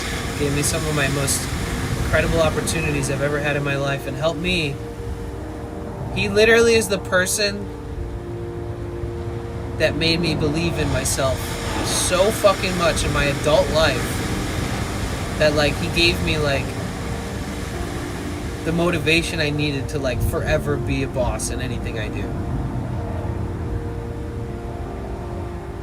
I don't know when that was. I think that was 2 days ago. Yeah, it's good to see you. But yeah, I'm building something for myself so I can start actually posting on my socials. All my huge social platforms just sitting there losing followers. I had like 170,000 followers on TikTok like 3 years ago. I have like 155,000 now. I lost like 15K. I had like 35,000 followers on Instagram. I think I have like 24,000 now. I lost like 10K almost. So I'm gonna do the opposite of that, and I'm gonna start posting clips and adventures, and I don't give a fuck what people think. I don't care if people like it or hate it. I want to share what I want to share, and I'm going to start sharing it more. I didn't build those platforms for nothing, and I do think it'll also come back to benefit us on our streams. So I've been looking up companies where you can just like put one photo up in like your Google Drive, or like one video in your Google Drive, and then it'll post it on YouTube, Instagram, Twitter, TikTok, and all that, like instantly for you. I've been talking about this for like 6 fucking months, and like every step of the way, like I figured out how to do it. I figured out how to train my computer to do it all. If I opened my computer, it would like open my browser, it would log me into Instagram, it would take my fucking video and it would post it, then it would open TikTok and it would post it, and then it would open Twitter, post it, it would open all this stuff. But I'd have to sit here and open my computer and run this shit that I built, and then sometimes it would have an error, sometimes it would work, sometimes it would just break. But I got it to work like fully. It posted on all my platforms, and I was like, it's possible. It's possible. I was like, I can just sit down and have my computer be my assistant, because what I just built does what I would have had to do by finger and, you know, mouse and clicking and typing and dragging and dropping and, you know. And I was like, holy fuck, dude, it works. Like, it even went to the text boxes, and you'd be like automatically typed in the title I wanted it to into every platform, and it was like, it was so crazy, dude. And that was my first, like, oh shit moment. And then I kind of felt like, fuck, okay, it's gotta be possible to not have to sit in front of my computer, but if I have a long stream and I open my computer and I'm tired, at least I can open it, lay in my bed, and it'll like open my platforms and post for me, right? That's how hard I was working last year, that all I could think about was what neglect I have on my platforms other than Twitch streaming, right? And so I'm like, I have to change that, dude. There's people grinding from 0 followers, trying so hard to get to where my channels are at, like my profiles, to the size and like the impact that they've had.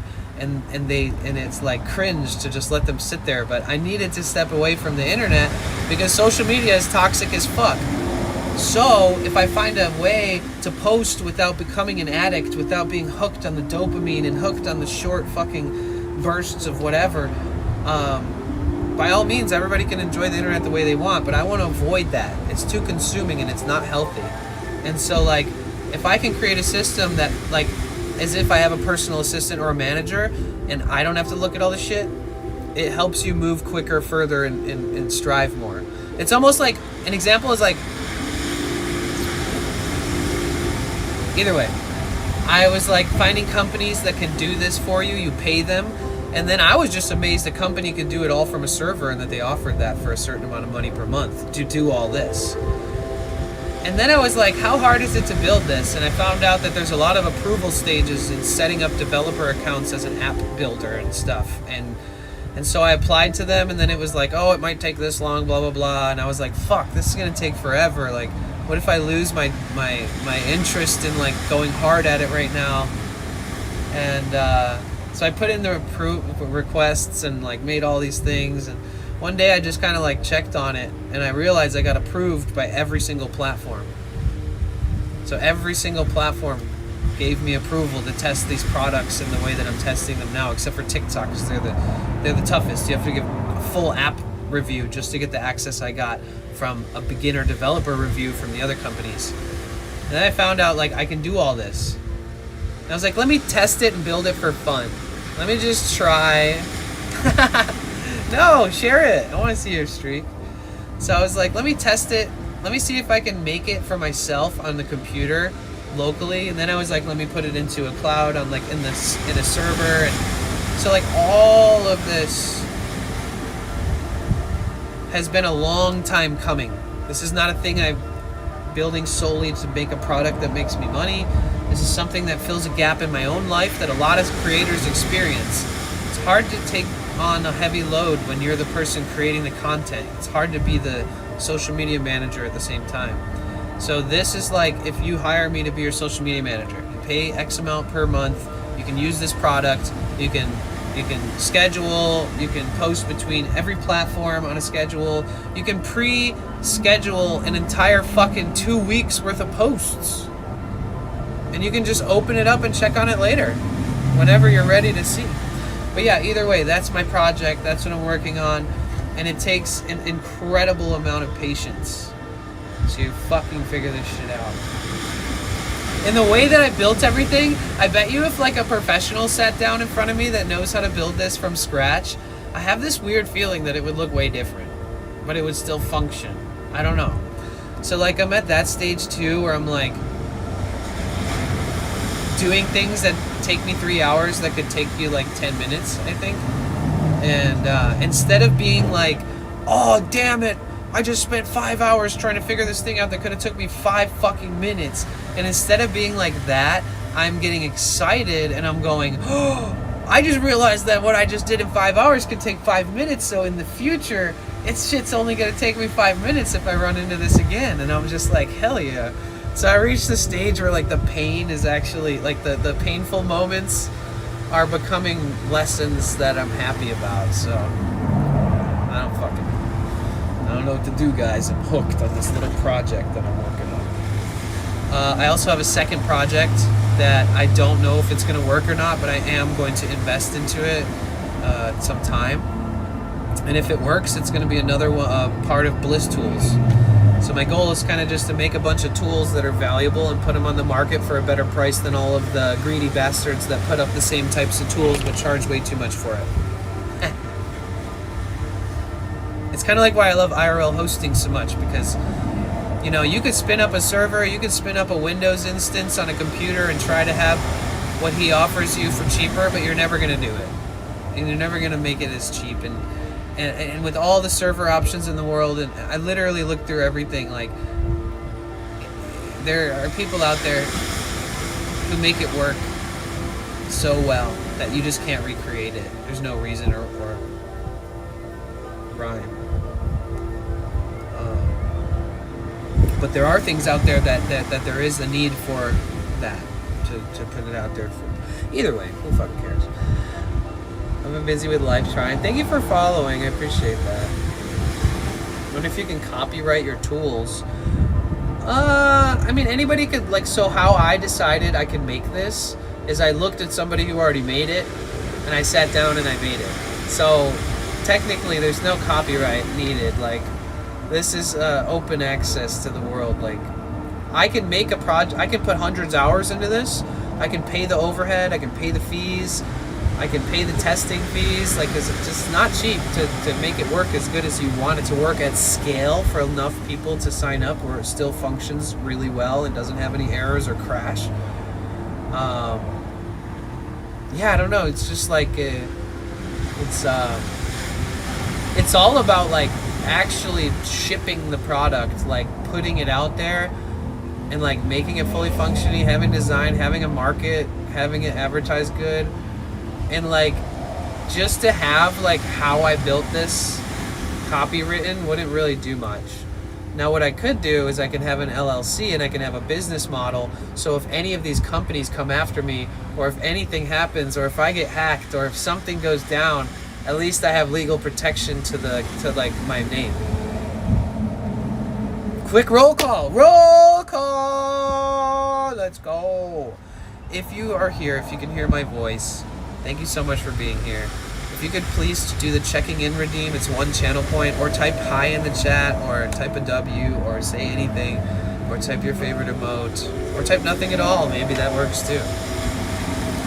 We've got Breezy, the Daisy Dude, Alvy, Lone Ranger, Thea, Therion, Liz on YouTube, Michelle over on YouTube, Network over on YouTube.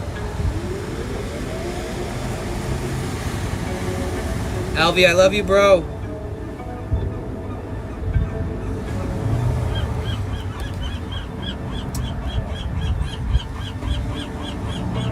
Yeah, I've been like off the grid the past few days, kind of, dude. I'll hit you up. We need to talk and catch up for sure. Groot!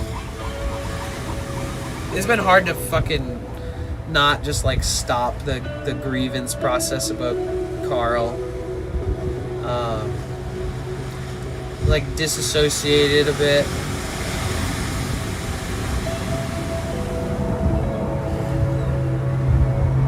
Oh, thanks. Thank you, Alvy. I love you, dude. I'm always here for you, too. Seeing some new to me names. Love that. Hello, friends. Yeah, I swear, if you have some time in the near future, we've got a lot of awesome community members you've probably never seen before. Yeah. We rip to the goat, Carl Weisseth.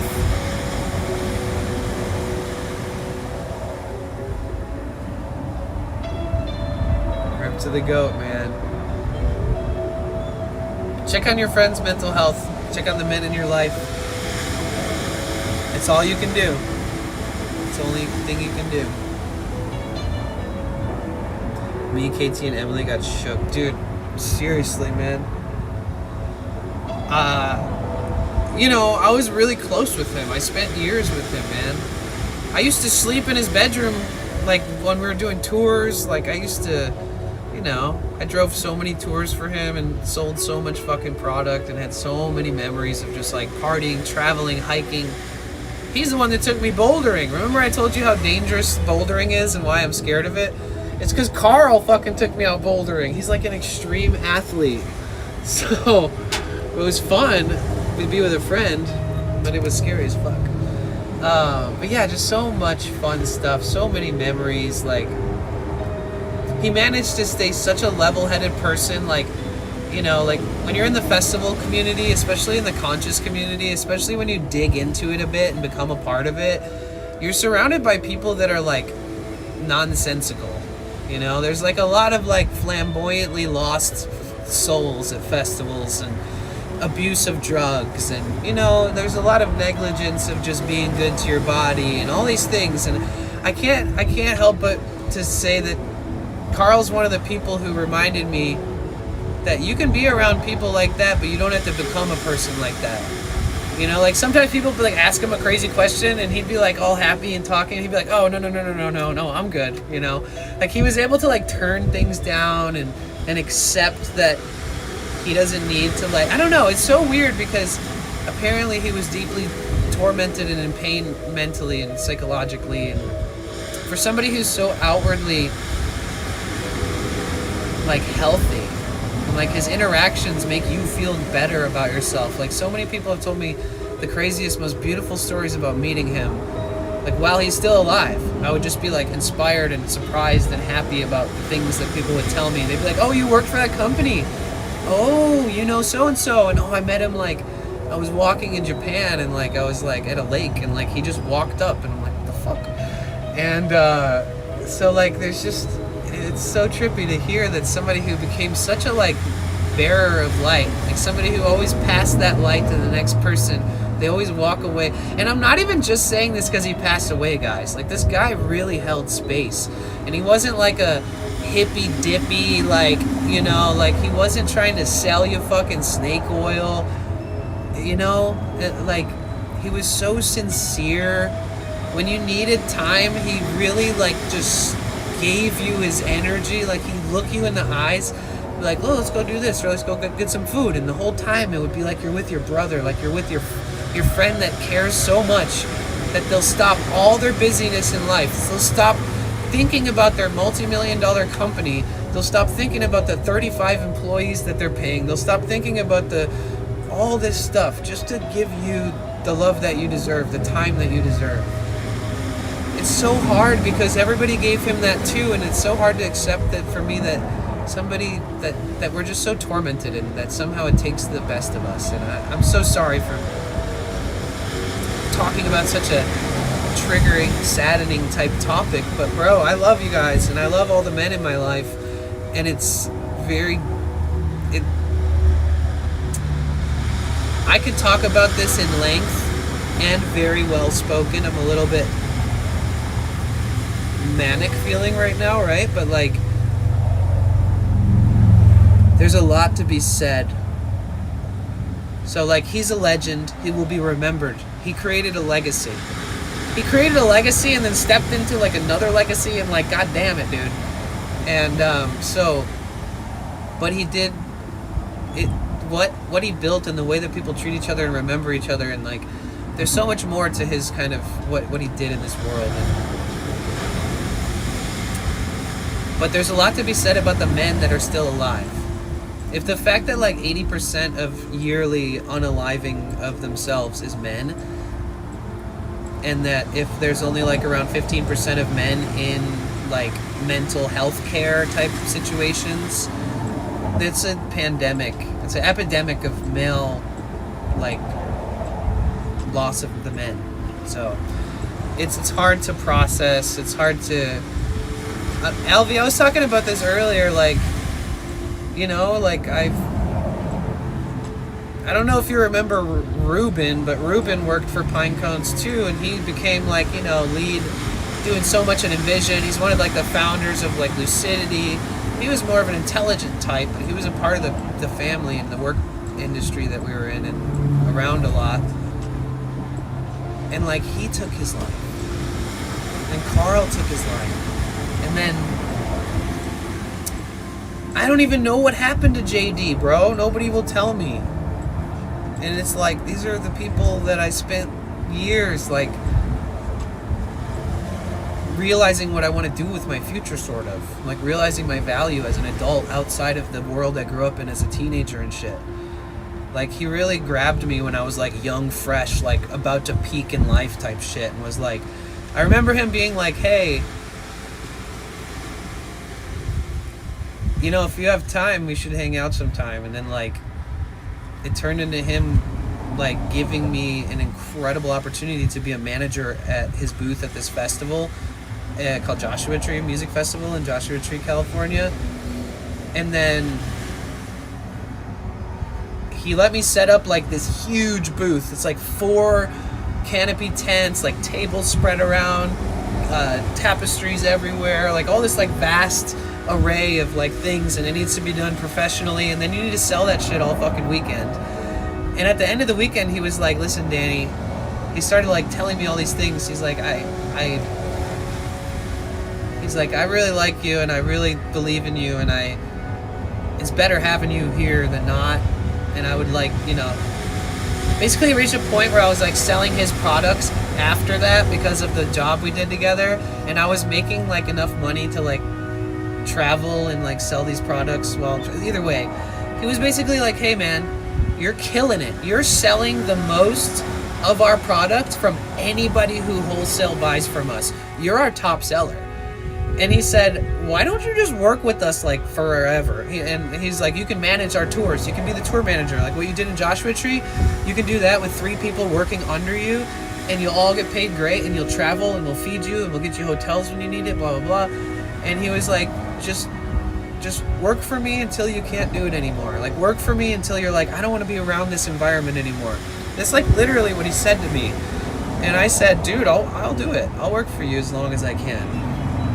And even though when I stopped working for them and years went on, I kind of realized that what we experienced back then was sort of a heyday. It was definitely like a peak.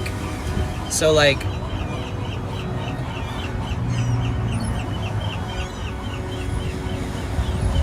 it's weird when there's this dynamic of like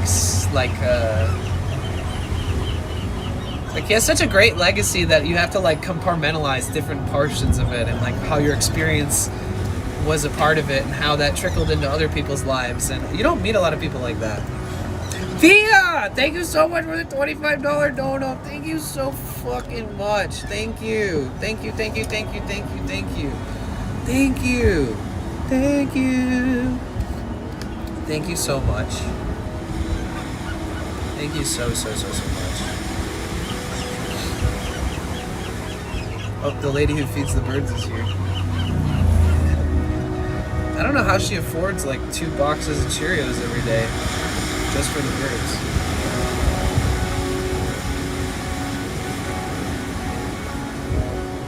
Thank you so much, Thea. Thank you, thank you. That's the first donation of the month. Seriously, thank you so much. I love you, Thea. Thank you. Thank you. So building crazy stuff like this and learning how to host it like in a cloud or build a server is so fun, because now I can like replace stream elements overnight. Like the complexities with that is like there's none. So it's pretty cool. I can start like taking more lead on the things that I use in my life and not rely on other people as much. Like I was using stream elements overlays, and then when I did, there's this lady who comes and she feeds the birds, and she puts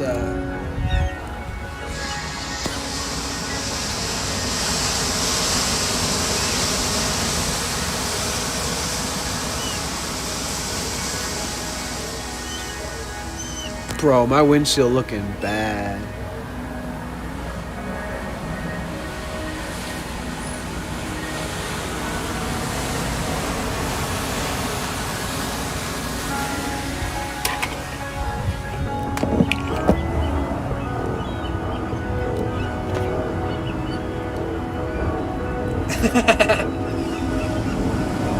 Thank you so much, Thea. Thank you.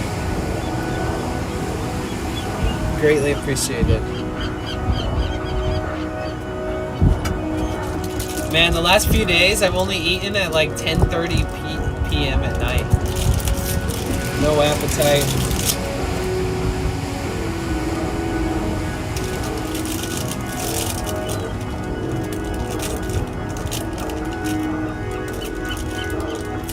But I've had like the awareness where I'm like, oh damn, it's 10 p.m. I haven't eaten one thing today.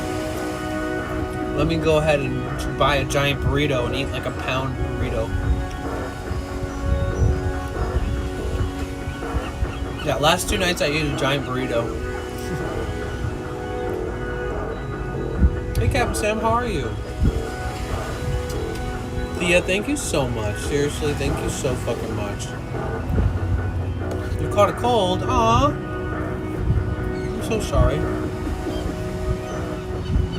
Drink lots of water.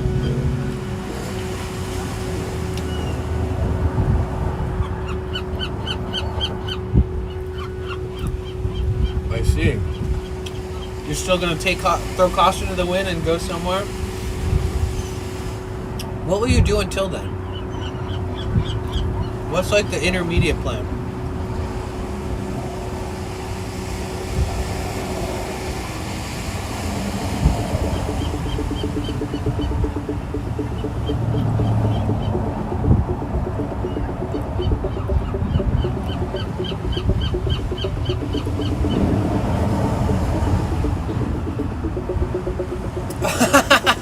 Oh, that's cool. Yeah, that's funny. That's cool. You caught me in a 360 cam photo or video.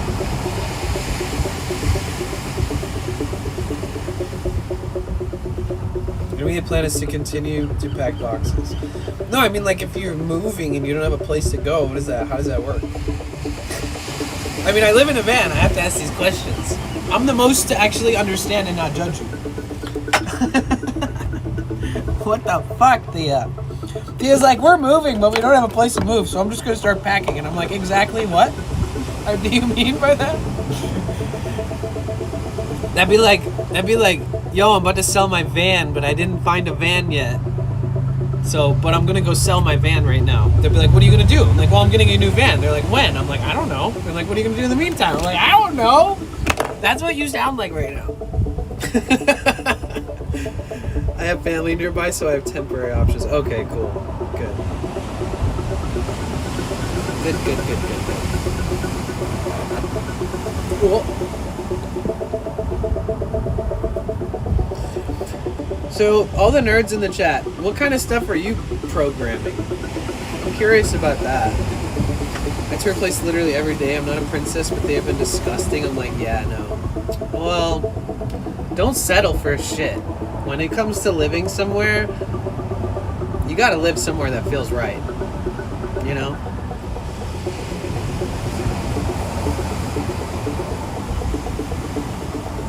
Especially at the cost these days. It's like, bro, how much is this place? When the fuck did you guys... When's the last time you actually, like, took the paint off the walls and just put fresh paint? You know? Like, when's the last time you didn't just put a new coat of paint over 7 years worth of layers of fucking paint?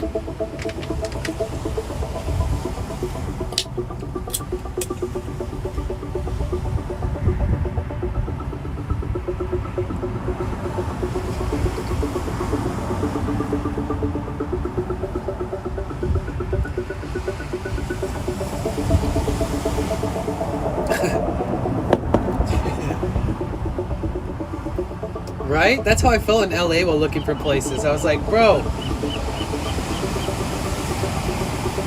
I was like, I've been living here and this place is always listed for rent. What's the deal? And I go inside and I'm like, oh, it's because even people with low standards won't even rent here. I'm like, damn. Like, I walked into this one apartment once and if I had jumped, I'd hit my head. I'm 5'8", but if I jumped, I would have hit my head. The ceiling was like 7 feet tall or some shit. Like, I don't even know. Super fucking short. And I was like, what? And then they're like, there's nothing in there. And there's like no, you don't get a sink. Like, not a kitchen sink. There's a bathroom with a sink. But there's no like kitchen sink. There's no oven. And their version of a kitchenette is like giving you like a couple plates and a microwave. Maybe like a coffee machine. Dude, they'll rent apartments here and it'll look like a shitty tiny motel. And you're paying like fucking $2,500 a month for something that is like 240 square feet, you know? I bet New Yorkers are probably laughing, or at least maybe not laughing, but understanding, because there's been such like tiny apartments in New York that you make a lot of sacrifice when you live in a tiny little apartment, right? People in LA are like, fuck that, fuck that, fuck that. It's like you either have to get used to it or you gotta have more money. But like, who wants to pay that much for an apartment that's like not maintained? Isn't like crazy, dude. I can go live in Detroit for like fucking $600 a month in my own house. But do I want to live in a place like that? No.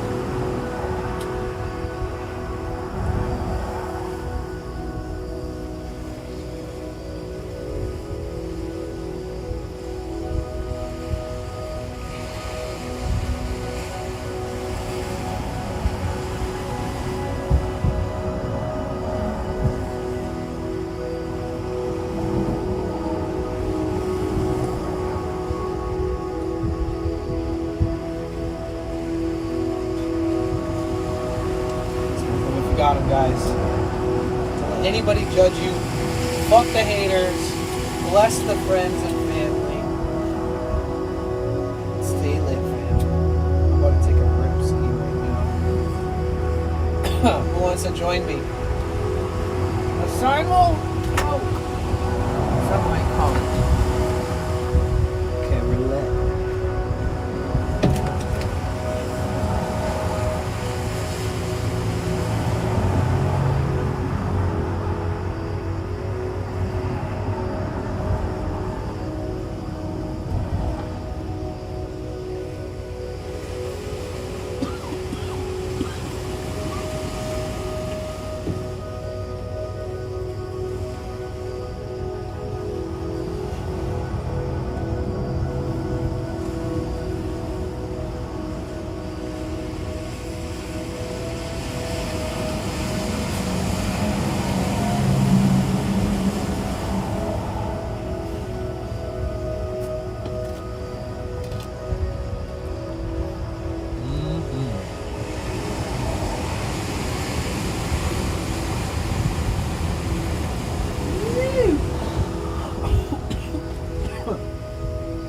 dude.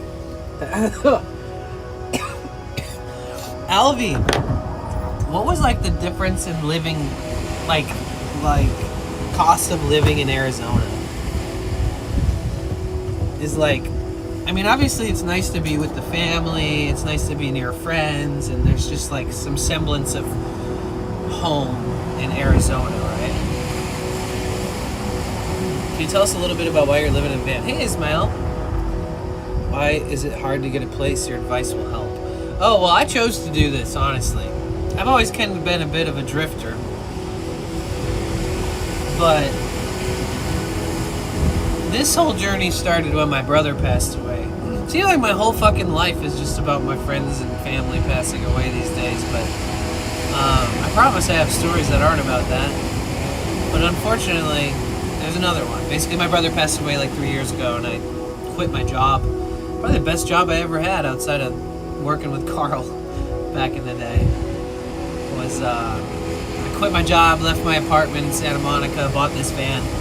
I just wanted to go on some road trips, you know. I already know what traveling's like. I already know there's a bunch of places I love in California and would like to go out to the National Forest, you know, just things I always wanted to do with my brother, but he passed away, so like we never got to do it. And then I started streaming, which I'm also already familiar with. Wait, I got a call right when you said Alvin. Oh, I was asking about like Arizona. You know, it's like, it's so fucking hot there, dude. I have a friend who lives out there, and his name's Justin. He's awesome. He's like a professional saxophone player. He plays piano, guitar, he sings. He's got a kid and a wife, and he's one of the nicest people ever. You'd love him. He would love you too. Maybe you guys are not too far away locationally. I'll have to see. I think his daughter's like 3 now, probably, maybe 3.5. But we performed together at TwitchCon. We played a bunch of we did this thing called the Relax Room, where it was basically like a live sound bath with like different instruments. I found a perfect place in SC, but I'm struggling with my pros and cons. Yeah? South Carolina? It's so hot, it just got crazy, but we have a house with a pool, a good school for our kids. Yeah.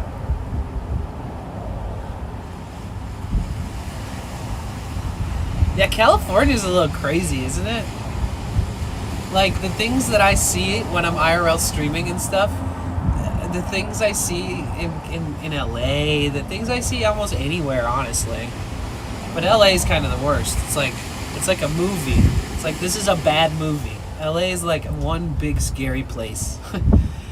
There's a lot of things I love about LA, and I've celebrated the last 2 years when the Dodgers won the World Series. I went to both of the World Series championship parades, and like, I do have a place in my heart for LA, which is also probably why I could see how in a bad place it is. But yeah, I don't know. It would make me nervous to have kids in like LA. I know I'm like single man speaking to a bunch of people that have beautiful families and stuff, and you guys have definitely figured it out, at least in my eyes. I'm proud of you. But I don't know, man. Raising kids in LA, that would be, I don't know, dude. I'm always surprised when I meet like bright-eyed, bushy-tailed like 20-year-olds in LA, like they survived the last like 12 years. It's crazy. Time flies. Bro, back when Alvy and I and Emily and all of us were hanging out a lot, and like, you know, bro, that was so long ago. It almost feels like yesterday. But it's trippy to think that there was kids, like when we were hanging out, there's kids that were like just being born, and then they're like learning life, you know, through all of like these Trump presidencies and stuff. I was gonna say, remember smoking spliffs out that little window in San Francisco in the back room? Oh, that was the best. Yep. And Emily would always ask me for tobacco from my pouch, because we used to roll weed and tobacco into spliffs together. And Emily would ask me for tobacco, and I'd always be like, I don't know there's probably flakes of weed in there because I put my weed in there. And then she would be like, it's okay, I'll just pick through it really carefully. And then she would like go through all the tobacco and like make sure there wasn't even a tiny little sand-sized flake of weed on it. And then she would roll up a tobacco cigarette. And obviously, like, you know, this is so long ago. We're literally young and like living our lives. Like, Alvaro's not even married to her yet, no kids. And we're just like young and reckless, basically. And then she'd light up the cigarette. And then she'd be like, wait, I think I'm still tasting. Like, she would like, it would like, well, I would like break up weed in the fucking thing. Like, there's always weed crystals on the weed, and you know, it touches all up in the tobacco. You don't have to like see the weed in there to actually end up having like a cross-contamination. But it was so sweet, and it was such a repeat process. I remember her asking so many times.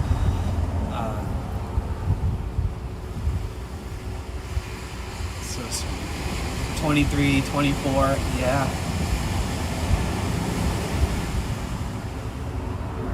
So I've told this story like a bunch of times, but you guys, Alvy's the one that I met on the beach in Maui. It's such a great story, but it's like something out of a movie, man. Especially from my perspective, because like I got to Hawaii, I like hitchhiked to this place called Little Beach, and it's like a nude beach, and I'm like a young, early 20-year-old hippie kid, and like I get to this beach and I'm like shy. For some reason I'm just like, fuck, I don't even know Hawaii. I don't know shit about this place. Now I'm at this beach and everybody's looking like they know the place, but I'm like, I just got there and I just like started to try to make friends. But I sat down at the beach and it looked like everybody knew each other, but I didn't like really get to meet anybody yet. And I sit down and I'm sitting here. I'm sitting on a beach in Hawaii, right? Like, I'm sitting on the beach and I put my bag down and I'm like, I sit like as far back as I can behind the beach and the crowd. Like, it's like people, ocean. And I'm like sitting against these trees. So I kind of like make my own, I'm like a fly on the wall. I'm like, I don't know anybody here. I'm new here. I don't know who to trust. I don't know what's going on. So I sit down and I'm just people watching. People are walking by, what's up, you know, whatever. Nobody like really stopped and talked to me really. And then I'm pretty sure I had just been through some weird shit with this girl named Fairy. And she basically like swung on me when she got upset and like gave me like knots on my head and shit. And then like a few days separated from that whole like trauma experience that I had, and she had later apologized for it sincerely and admitted to me that like her and her sister used to physically fight each other and stuff, because like at one point I was hanging out with her and she like started swinging on me like she was a tough fucking dude, like, and we weren't even like really arguing or anything. It was just like this crazy response, and it was really crazy. I like suffered from mass confusion every day. Sometimes I think about it for a while. It's like, damn, I got beat up by this cute hippie girl named Fairy for no reason. And then she messaged me, she hit me up, talked to me about like this shit that she's like, if you thought that was bad, like my sister and I would leave each other bloody on the floor. And I was like, what the fuck? So admittedly, I went to that beach and I was a little bit like concerned about the fact that had happened to me, and I didn't understand, and I wasn't sure if it was me. Like, I was like, what did I do? Like, what am I must be such a bad person. Like, what have I done to, like, make somebody hit me? Like, I've been in, like, I don't even get in fights. Like, it's not in my nature. And, like, even arguments I walk away from. Like, it's like, what the fuck is the point? I don't have time for that shit. And, like, so I remember going to that beach and then being like, I'm gonna go sit in the corner because I don't know who to trust anymore, basically. Like, truly. Like, I genuinely was like, gosh, what the fuck, man? I was like, I don't even know anybody on this island. I was like, what am I doing here? You know? I thought maybe that'd be like my last day. I don't know. And I just went to this beach these people told me about. was like hundreds of people coming on and off the beach all day. I'm sitting there. And throughout the day, I noticed this like beautiful group of friends, and they're dancing, they're like smoking, they're drinking, they're walking around selling like weed cookies and like fucking joints, and like it was just like a combination of like a bunch of like people in this big crew, and like some of them got guitars, some of them got like seed pods from trees, and it's like chicka chicka chicka, and like some of them are just yelling and screaming and laughing, and some of them are clapping, and some of them are just laughing at each other, and you know, people watching the people watching them. Does that make sense? Like there's people watching them, everybody's watching each other. It was just like this weird, interesting vibe that I was like, wow, this is I like this. And then like after sitting for a while, like my area right in front of me became like that whole group of friends kind of like was in front of me, these people that I did not know. And so I kind of said hello to I could tell everybody knew each other, so I'm like, okay, I can meet a group, this is good. Like maybe I make a friend, and then everybody's like, oh yeah, by the way, this is Danny. It's like, it's a good way to meet people when you're traveling. It's like you meet a big group of people at once. It's the best. You know, knock out 12 potential friendships with one stone. And I remember saying hi to them, and I think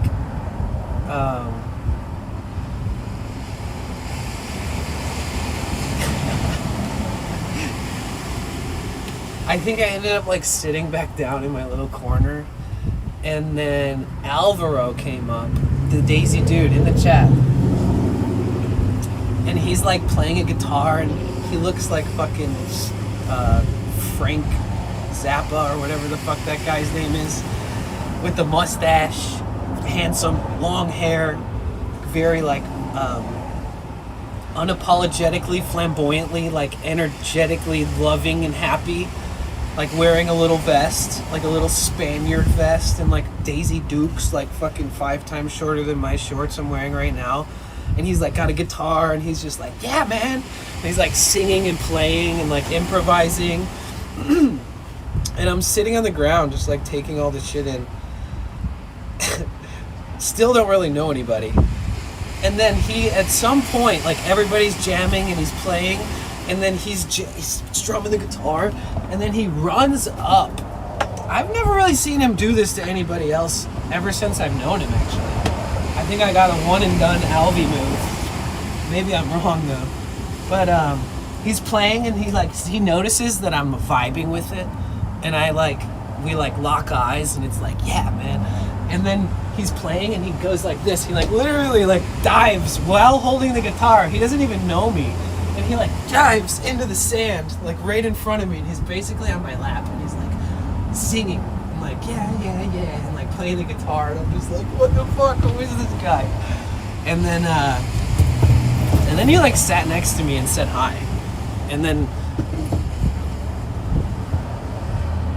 then by the end of that night, I had been like softly introduced to everybody. You know, I learned really quick that there was like real family members, like cousins, friends.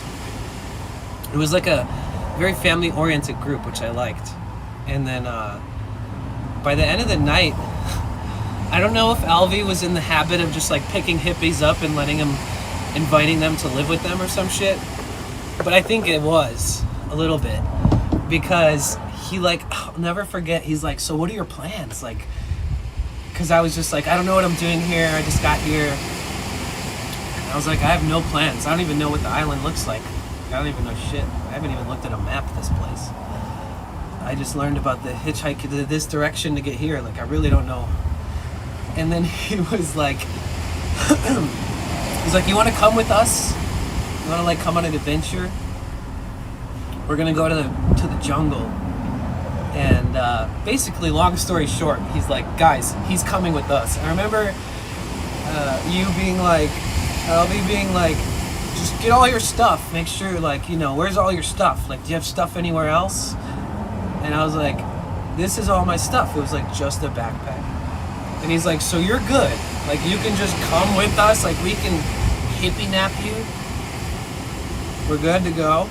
And everybody in the group like approved of it, you know, and like, and all of a sudden I was like in a, I don't even know what the fuck you guys were driving. I think there was a few vehicles that day, but then the BMW, I think, that we all painted. Well, I'll tell that story later. Yeah, it was the BMW, the two-door. Yeah, we went to Ohio Gulch, like hiked up the 7 sacred pools. We went to like those like open mic campfire nights. Where was that? Open mic campfire nights. I'll never forget because I went through that shit with that girl that I was talking about that like gave me welts on my head and shit, and just like it was crazy to me. It really didn't sit well with me. It fucked me up for a little bit. And she apologized later in life and I forgave her, but I never associate with her anymore. And I said this the other day, I gotta say it again because you guys are all seemingly listening. I called her out because she fucking sent me a message like, oh, I miss you, like, are you in Southern California? Like, I would love cuddles. And I'm like, excuse me? Like, I don't know, man. I can forgive, but I don't forget. And also, I haven't talked to you in so how many years? And you want cuddles? I mean, I don't know. You know, sometimes I feel desperate, but I don't get desperate enough to send messages like that. Or need, like, and maybe my younger self would message a girl I have a crush on and be like, need cuddles. I don't know, maybe. I'm pretty sure my younger self is a little more cringe when it comes to pursuing cuties.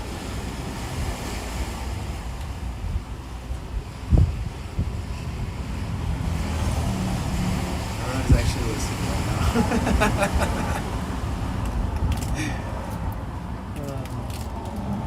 Yeah, wait, what was that place called? It was Kipahulu. That's what it was. It's crazy because I went through all that stuff with that girl, and I was like, oh my god, I'm with my new friends. Like, let me heal. Let me make friends and just live life with these people for a bit and, like, have some fun for the next couple weeks. Like, 'cause I didn't know how long I'd be out there, how long we would even know each other, which our relationships and friendships extend so much beyond San Francisco. I mean, Hawaii, where we met. Crazy enough, Alvi, you know I met Carl in Hawaii. I met him at Mystic Island fucking music festival, bro. I'm not gonna tell those stories right now, but like, we gotta tell the Mystic Island story at some point.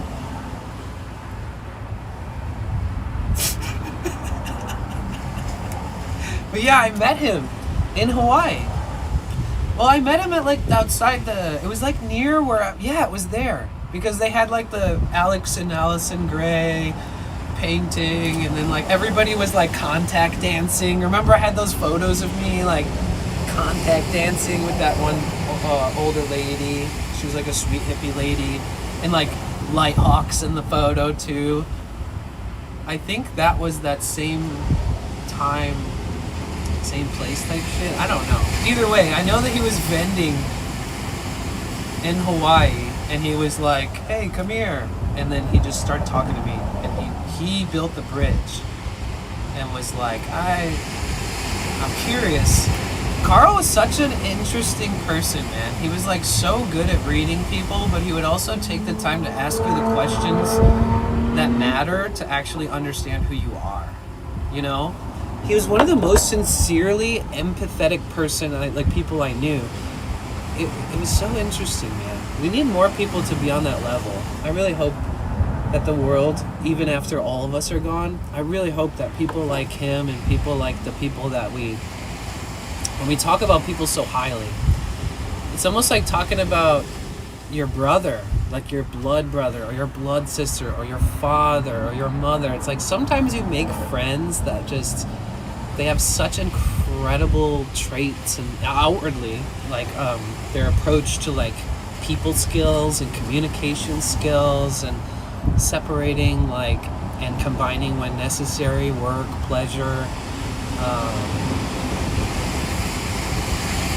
crazy, man. Mystic Phil, dude. The whole story of Mystic Phil, the guy who runs that festival, is so funny.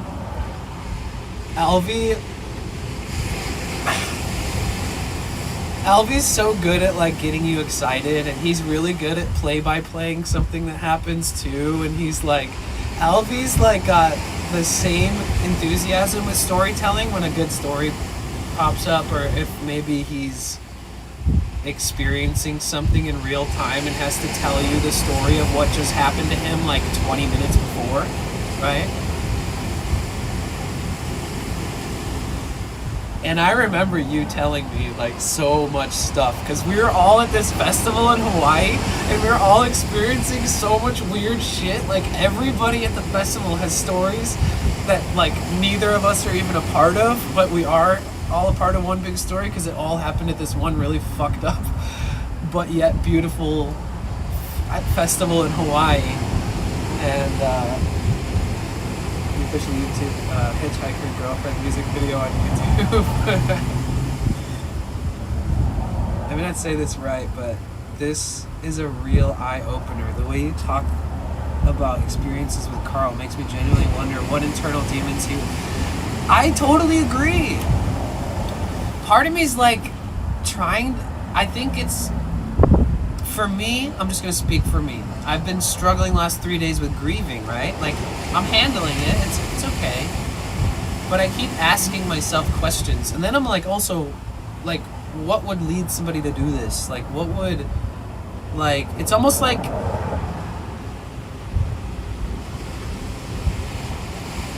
sometimes I wonder if my, like, crazy hippie friends who always tell me, like, this psychotic-brained, like, unhinged shit, or even if it's soft, like, even if they're like, yeah, I worship Yeshua, but this and that, and sacred geometry, and crystals, and acid, and this, and ketamine, and it's like, bro, like, I separated from that whole festival world because I was tired of being surrounded with people who couldn't fucking build their lives up without heavy use of drugs.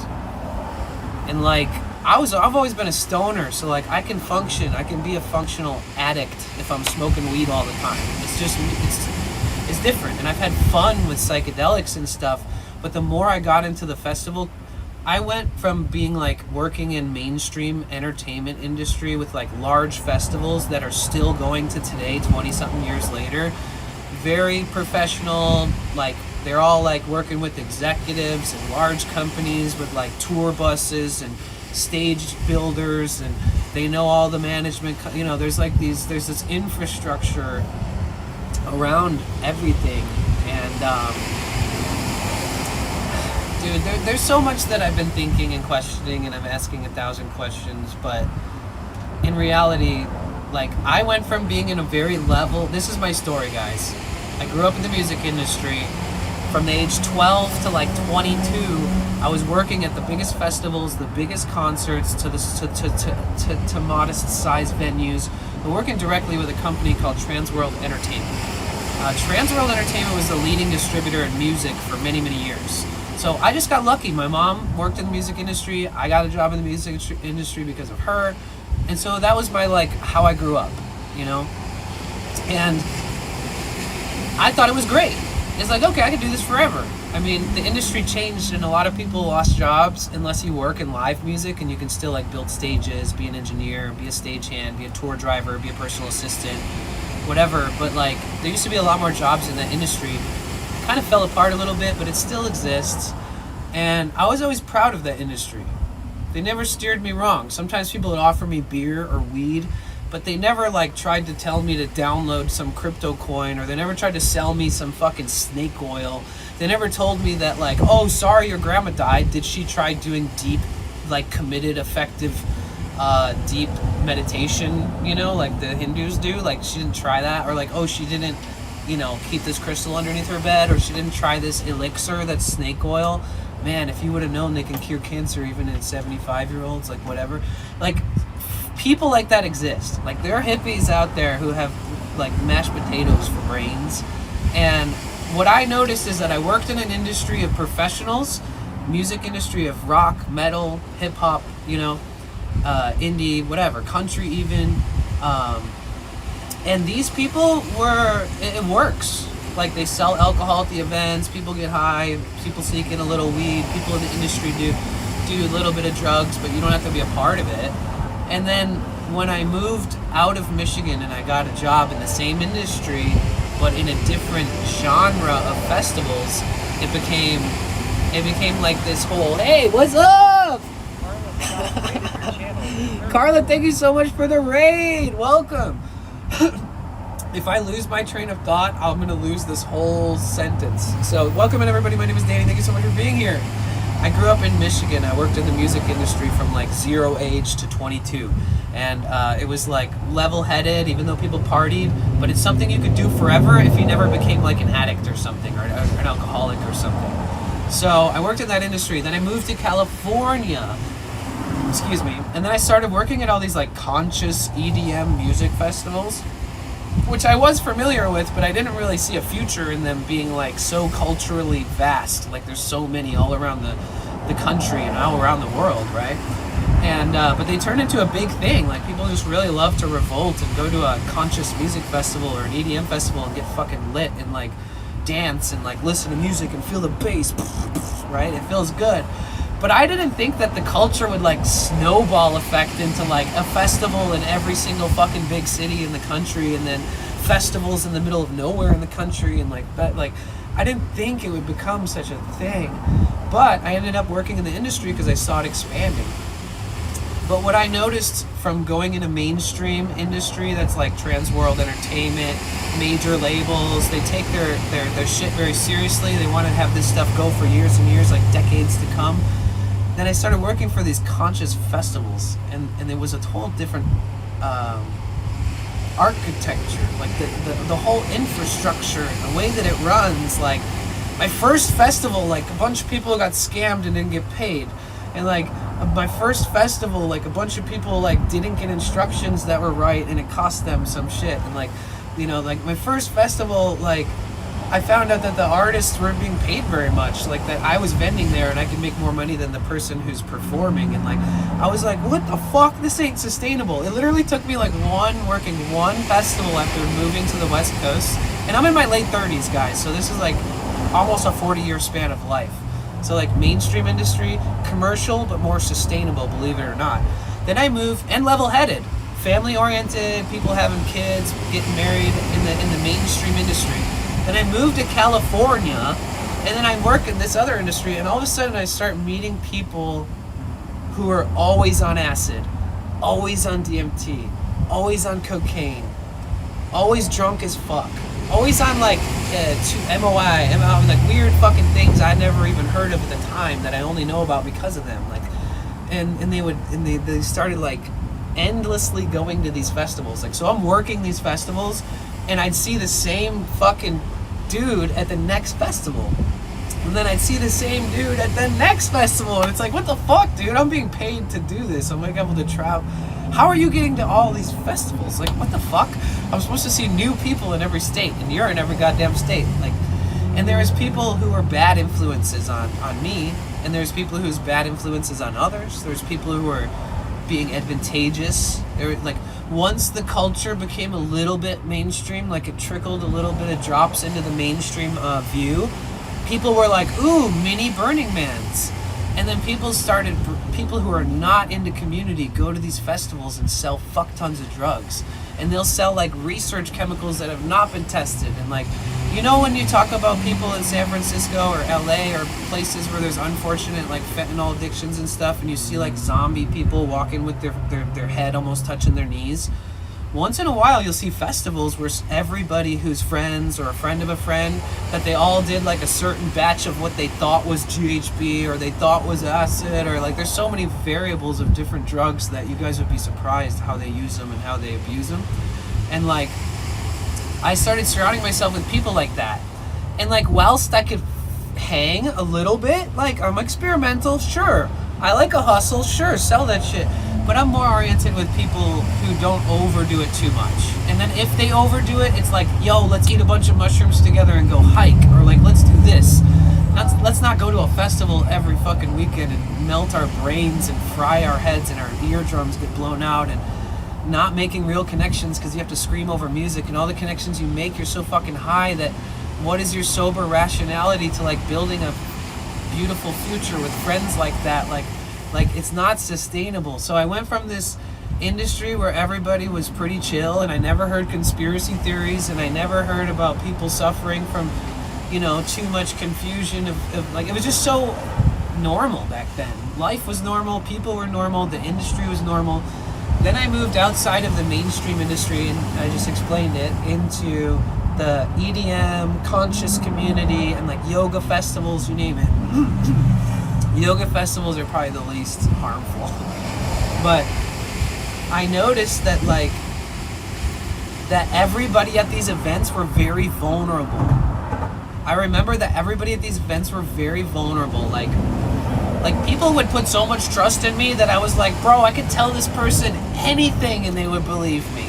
Like, I was meeting people that if I told them you jump off a cliff, you'll grow wings and fly, they would do it. And then I was like, God damn, dude, like, how do I surround myself with this much vulnerability? Like, these people are vulnerable to detriment, to like it being a bad thing. And then you're a reflection of who you surround yourself with. So I'm starting to work in this industry where I'm surrounding myself with, like, you know, I have to like really put my attention into the people who are like partying with me or like connecting with me, and trying to like keep my distance from people who overdo it, which was a lot of people, and it's all masked by social, like, just being more social. Dude, people will get high as fuck, higher than they ever been, and go out and make best friends, you know? But like, I feel like there's these phases. Most people do this when they're young. Most people test the waters, eat a lot of drugs or whatever, and then they grow the fuck up. And like, what I noticed is that the festival industry, some of the older heads are still there doing drugs, you know, like gray beard, gray hair, late 40s, but I was like in my 20s, and I'm like, what?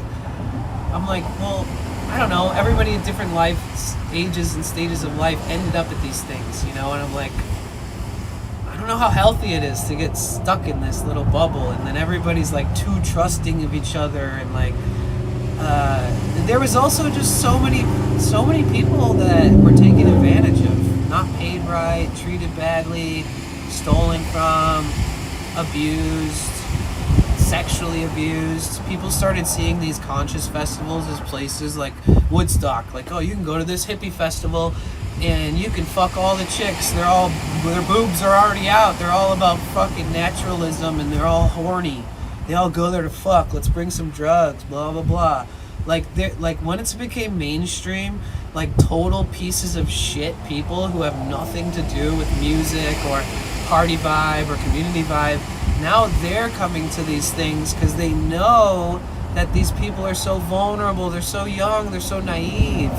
And so I'd start to see like predators, I'd see like older men, and they'd come to my booth and like treat the women at my booth like an object, and I'm like, whoa, dog, like, do you come to these fucking events just to be a fucking creep weirdo trying to get a few quick lays before you die? Like, I'd call people out, and I'm realizing I'm surrounding myself with this shit. Now let me rewind to saying that one of my best friends, longtime boss of a company, legacy, worked so hard for him, he made me he made me believe in myself a lot, and my work ethic. And he helped me understand more about myself and my worth and my value, and I'm so grateful for him for that. He also was in the more willy-nilly industry, right? So like, I always watched him like covert dodge like mentally unwell people. Like, I've always watched him sincerely be there for somebody that he feels he can be, whether it's just being there, holding space, small talk, or whether it's you want to get into the nitty-gritty of what's going on, let's talk about it. And I always felt like he purposely avoided confrontation. He purposely avoided people that were too fucking space-cased or like conspiratorial or like, you know, just being fucking weirdos. And he's so outwardly, socially such a great person, and so friendly and so talkative and shit, that like, I'm like, where is something I'll never understand, and I'm gonna wonder this for the rest of my fucking life. is where is the like deep-seated part of yourself that's like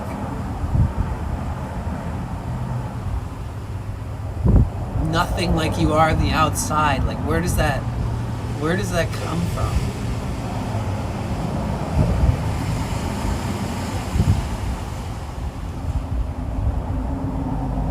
Where does somebody that like I've seen like battle the real life examples of how you treat everything in life so eloquently, but like on the deeper end, something psychologically,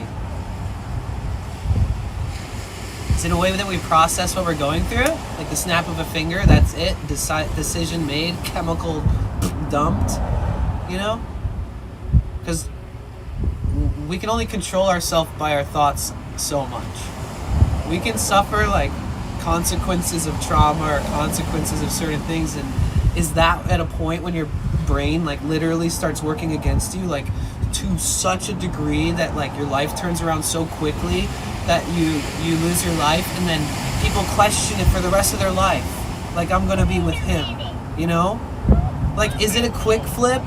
Is it like everybody's bummed out about how fucked up the world is and how we're paying taxes to support so much fucked up shit in the world, and that like the small families are struggling to like, you know, buy a bigger house, and like there's all these things, like life's crazy, it's so hard, I want to see my friends succeed, I want things to be affordable, I want life to feel fair, I want humans to have rights, I want like, you know, I get it. I could go on and on and on and on about how fucking weird the world is and give you reasons to why and what solutions there could be, but they're never going to happen or whatever, but we'll keep fighting for it.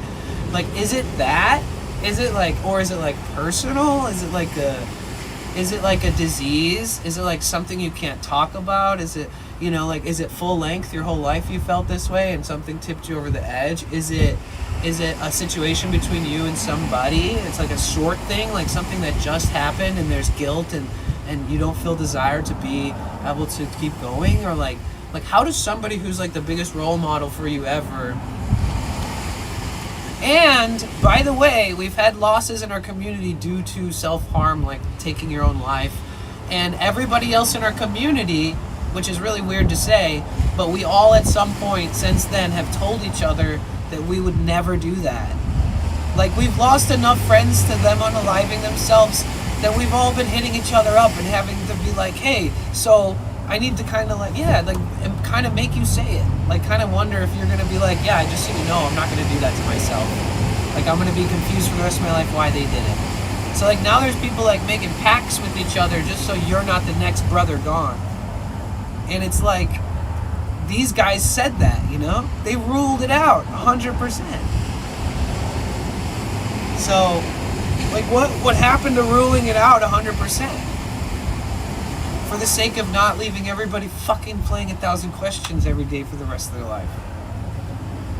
Like, we all talked about it. We already discussed it. You know? What changed?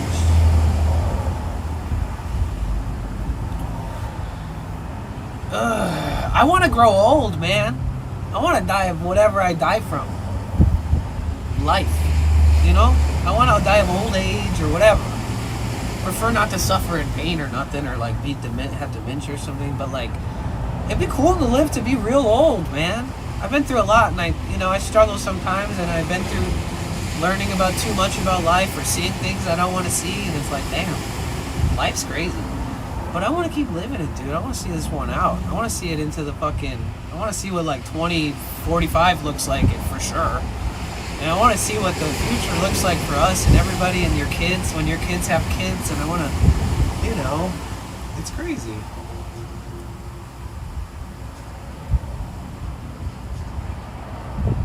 It's so fucked up.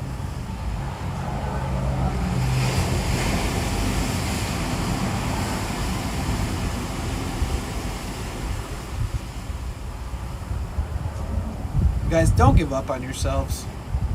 I think that's it. That's the last thing you do before that happens, is you completely, somehow, like, whatever it is, you've just given up. Don't ever do that. Don't ever give up. Because whatever goes on before giving up, before that last moment, unless you explicitly explain it to me, how am I ever going to know? All I know is the last thing that happened before after that thought, after that, what led you there, is that you gave up. Just don't do that. Think about me. I'm still here. I've been through some shit.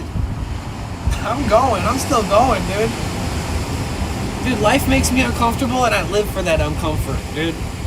I live for it. It's a part of the game of life. It's mental, it's psychological, and it's physical and material. It's all the things. I'm here for it. I don't know, maybe my ADHD gets off on just being alive because there's so much to think about. I don't want to stop thinking. Recently found out older people around 90s use diapers. I'm shocked and scared of what's happening. Ismail, I don't know if you're trying to be funny, but that is kind of a funny random comment. You don't understand why elderly people might be wearing diapers? It's because the younger you get, the younger you are, when you're like a baby, you have less control over your bodily functions. And then throughout your life, the older you get, the less control. So it's like you start with little control and you get to like, you dominate controlling your sphincter and your butt and your pooping cycles and all that. And then when you get older, like 90s, yeah, you might need a diaper. You don't want to shit in your nice pants. Come on. That's the truth.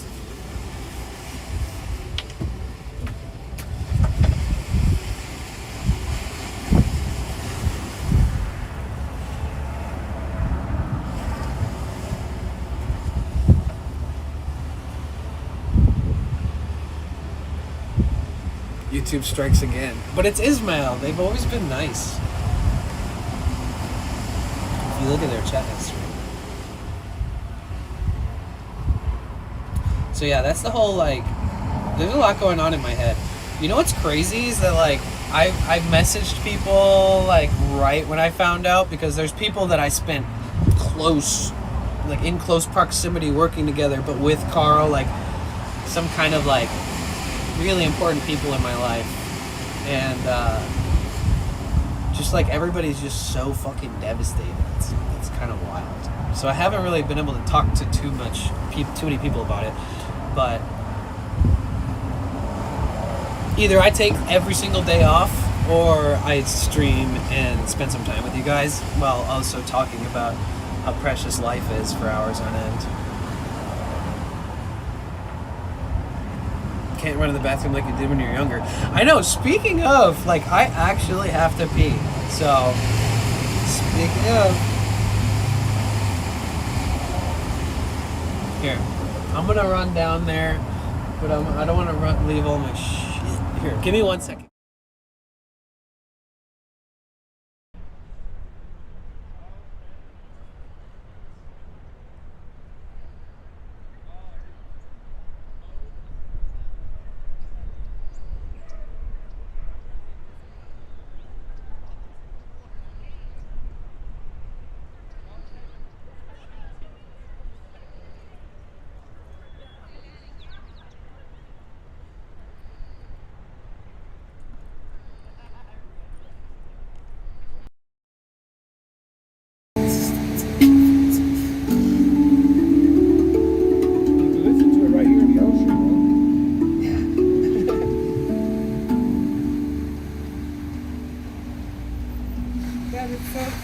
Thank you. Yeah, it's nice to meet you.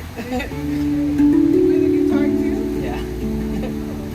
Thanks for sharing, Annie. Yeah, of course, Joe. It's nice to meet you. And Marie, take care.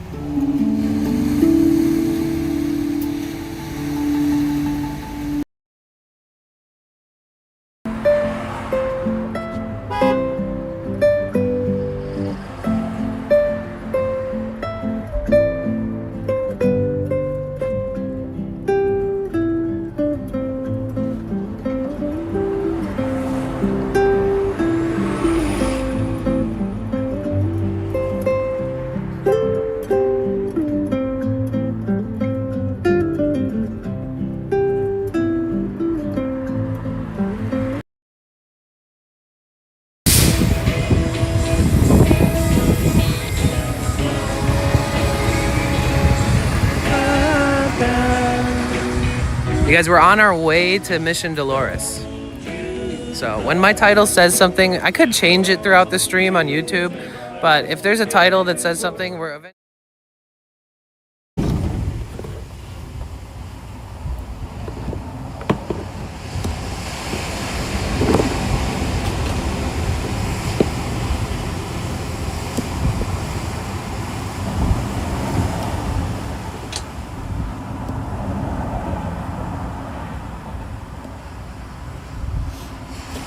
So, what you guys up to?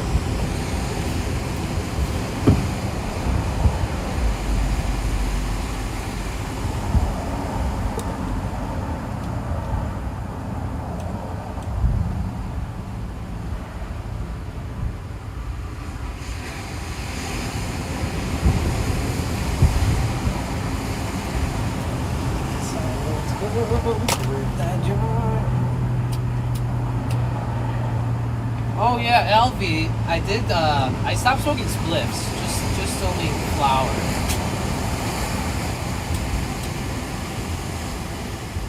Sometimes I miss it. Sometimes I think about how fucking fun and awesome it was to smoke tobacco and weed at the same time. Like sometimes I'm like, man, fuck, dude. But it was such a social thing. I was always known for having a spliff in my hand or in my mouth at all times, but like, it was a social thing too. Like I thought about how many spliffs I shared with Carl. And Carl used to come up to me and ask me for fucking spliffs, and like, I'd roll him like a little spliff while he's like tripping balls or like high on Molly, like nearly crying because he's like so high. Like euphoric tears of joy. And he'd just like come up all quiet and be like, hey, can you roll me, like stuttering, like, can I get a spliff? I'd be like, yeah, you want me to roll it for you?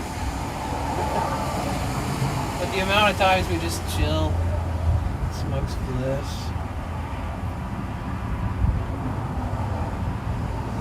Like you said, smoking them at the window, that started this whole 2-hour rant. Emily and Alvaro were renting a place in San Francisco, and they were nice enough to let me be a fucking total fucking lingerer. But they were my favorite people, dude.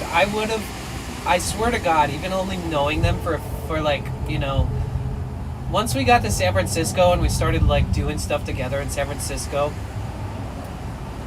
I would jump in front of a train for you guys. You know, like you guys were like my love. I loved you guys so much. You're such a big part of my life. We became such close friends after Hawaii and like all the crazy weird fun stuff we did. And we used to hang out in his room, in their bedroom, at a house in San Francisco, like a shared house. And we used to smoke spliffs. That's awesome, dude. Yeah, drinking, that can get rough. I'm so proud of you. Fuck yeah.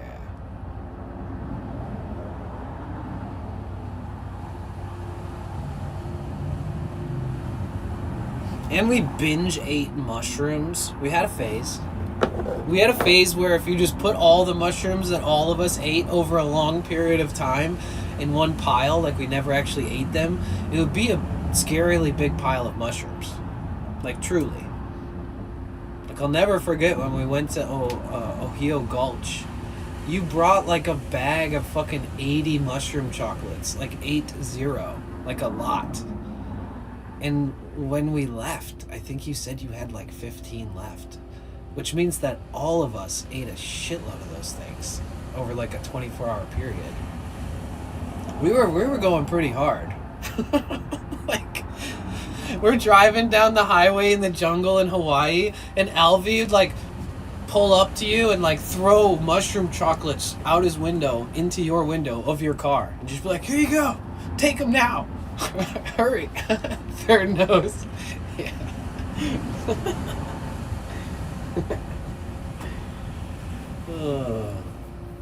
And by the way, statute of limitations, this shit was like 15 years ago. We were by no means like, oh, thank you so much. Oh, no wonder I never heard any of the donations and stuff. My fucking speaker's not on. It's on my phone speaker. Thea, that's why I missed the frickin' sound for the $25 dono. Thank you so much, Yasmin. Oh, it didn't do the effect. Or did it? Okay, let me rip this. Hi! Hello, Soul Fam.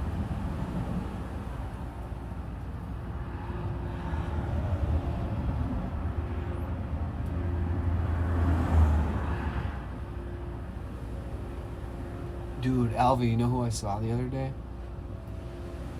When we went to San Francisco for, I was showing my friend... Yasmin Snacky started a new hype. Shit, thank you. Thank you, Digital Matt. I was showing my friend, his name's Joey, but he's like a streamer too, but he has an RV, but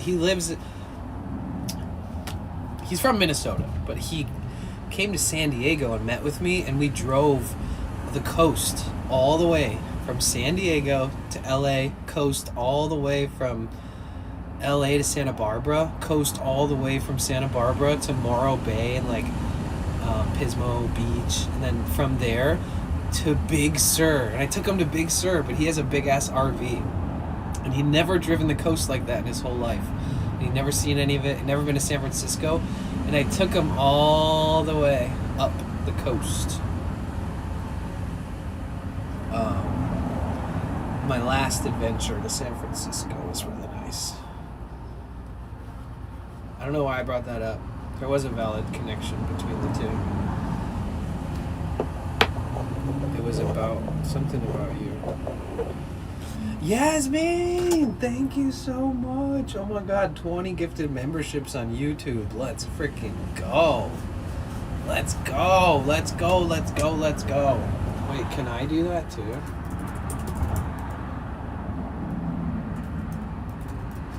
Thank you so much. Holy shit.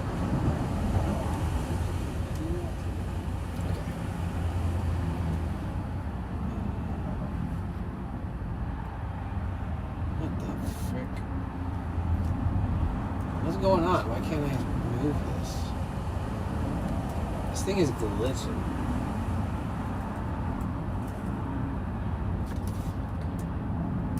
YouTube, come on. Thank you. Bud Girl Didi, what's up? You guys, Bud Girl Didi lives in Africa. She's our best African friend. Okay, I'm gonna gift 5 memberships to the YouTube channel too, because fuck it. Let's do it. Thank you, Yasmin. Thank you so much for the 20 gifted memberships to the YouTube. I just gifted 5 myself to add to the pool, to the pot.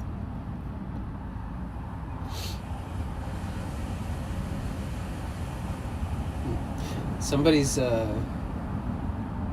one of the people's names can't be found. It's so interesting. I've never seen that before. I have never seen that. Thank you so much. You guys, we're on a hype train. If you don't know what a hype train is, it's how I incentivize the idea of supporting me by just allowing you to use this amazing tool that Twitch put into our chat. Basically, if somebody donates a certain amount, or they gift a sub, or they subscribe themselves, a hype train will start. The more people that donate, the percentage goes up. Once it gets to 100%, it gets to the second level. And it keeps going. Certain amounts of bits and donations, subs and stuff makes it go up. But the cool thing about this is, and I know I'm explaining it to you like, you know, like maybe you already know all about it, but imagine Twitch without hype trains. Imagine Twitch without a little bit of gamification to help the person make revenue. Basically, a hype train, somebody was working for Twitch, and they were like, well, I came up with this idea called a hype train, and when somebody gifts a gift, there's this timer on the screen, and it intensifies the priority of wanting to support, because there's a time, you know, and if it ends, you're not participating in this group effort of trying to support the streamer that you watch, you know. So you feel good about supporting, but you also feel good about supporting when a bunch of people are supporting, and it gives everybody a reminder that like a little bit goes a long way. Like a little bit amount of bits, like 100 bits is $1, right? To the streamer is $1 earned. So a little bit goes a long way, because say if like a bunch of people threw 50 bits or 100 bits, you'd be surprised. I could hit a whole goal just from people actively participating on a very small scale. And so yeah, it's cool. It built a little system that, like I said, gamifies it a little bit, puts it in Yo, Mama's a fan. Thank you. Thank you so much for the 500 bits. Thank you. Thank you so much. Whoa! Who did that? Smooth Stone with the 5 gifted. Holy moly. Thank you so much. Thank you, Mama is a fan, for the 500 bits. Thank you so much, Smooth Stone, for the 5 gifted. And thank you so much for the request. It's been getting crazy. Let me pull up that song. Digital Bath, thank you. All right, let's rock out since we're on a hype train and we got a song request. I'll turn the song on.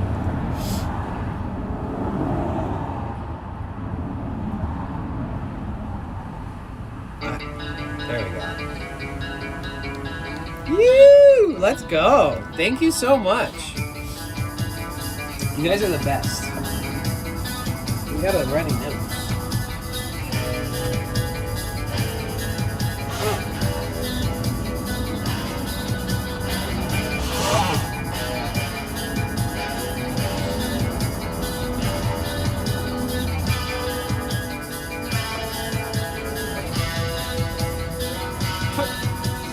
Fuck, I spilled some beans. Like literally. A few beans fell out of my burrito last night. Stepping on them.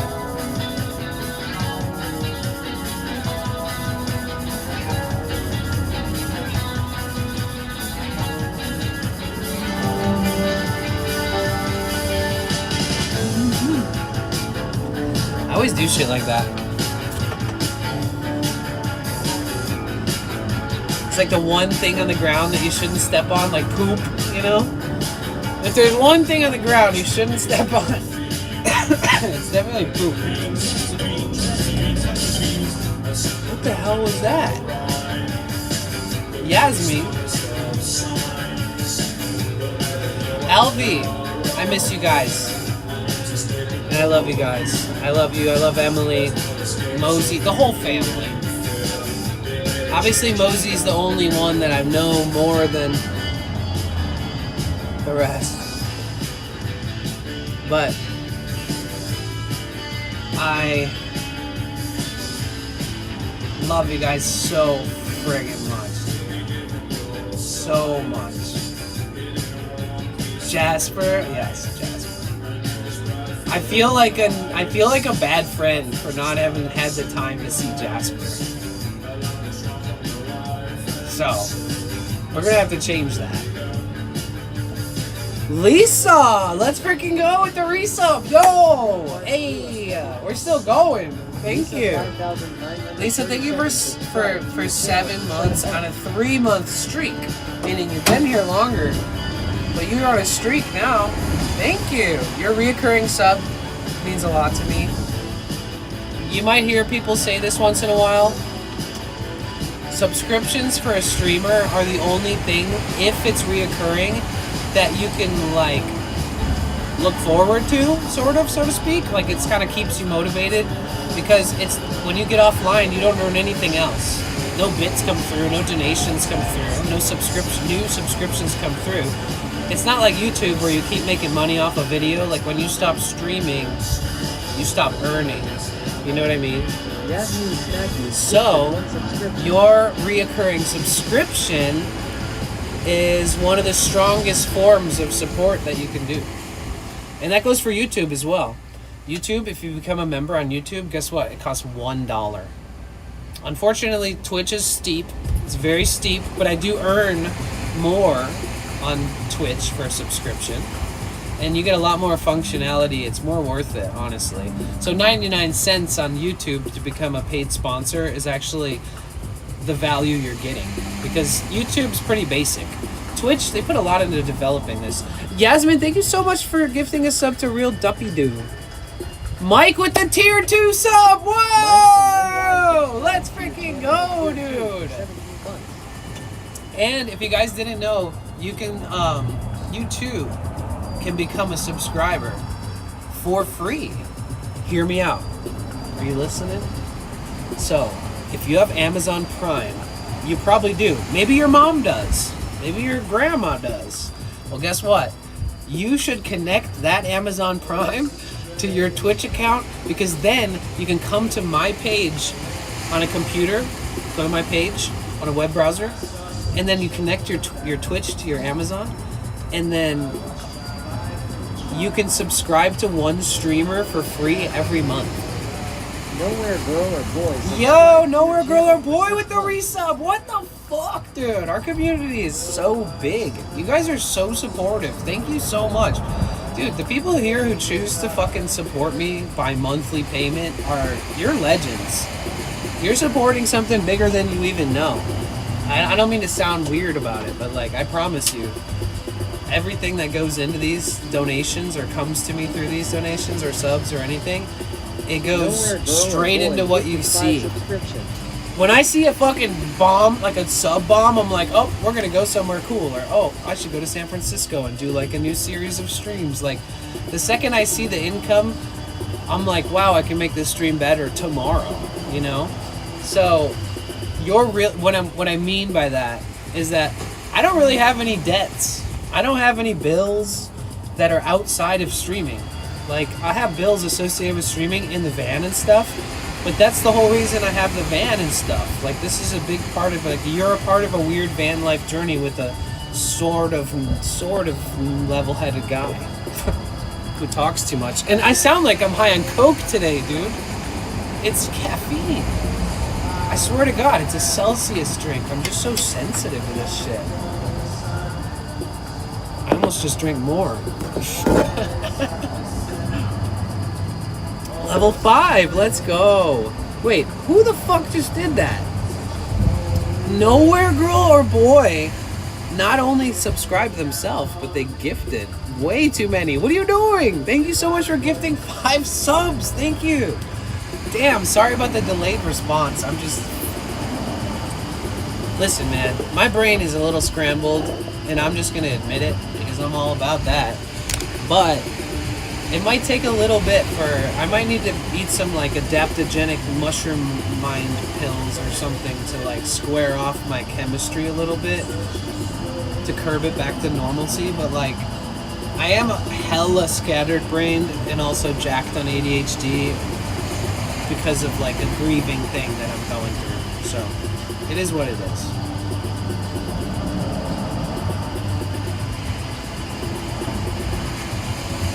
So thank you. Sorry about the delayed response. Sorry for anybody in chat who I never responded to, or you said something really heartfelt or valid, and I invalidated it by missing the comment or something. I understand that is a high probability. There's probably somebody that felt that way for sure today. So, sorry about that. It's very selfish of me to talk so much and miss comments. It really is. Especially if you're going to come here and hang out. So, I do apologize. This is your warning that it might happen again. I apologize for what I've done, and I apologize for what I'm going to do. Yo, thank you for the second request of the day. Let's pin the comment, because let's just let everybody know that you can do this too. Wait, no, that's not it. That's not the right one. There's another button somewhere. There it is. If there's a mod in here who would be so kind to pin that comment. Damn, guys, level 5 hype train. What are we doing? Watch out, Twitch. Here we come. Thank you so much, Yasmin, and thank you so much to everybody here, dude. I have to thank so many people. Thanks, Digital, for the bits and the amazing song requests. Thank you, No Real Girl Boy, for the resub and the 5 gifted, you legend. Thank you, Mike, for the resub at tier 2. Yasmin for the gifted to Duppy Doo. Smooth Stone with the 5 gifted. Yasmin with the 20 gifted memberships on YouTube. I gifted 5 memberships. I'm on the list. Yasmin with the 500 bits. Mama is a fan. Big Daddy's dad. And oh no, I glitched it. I just lost like half the event list. And everybody else, thank you so much. Yo, Duppy Doo! Damn! Dumpy Doo just sent 200 kicks, I think. I've never gotten that much kicks. I think they're just like bits, right? I don't really know. I mean, people have spammed them in my chat a little bit before, but I don't really know much about it. I don't know.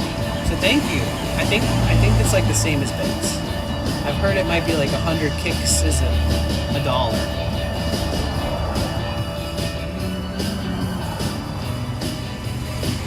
Nala, what's up? How are you?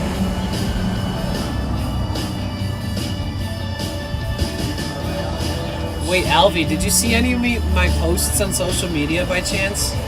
Like, do you get any notifications at all when I post on like Instagram?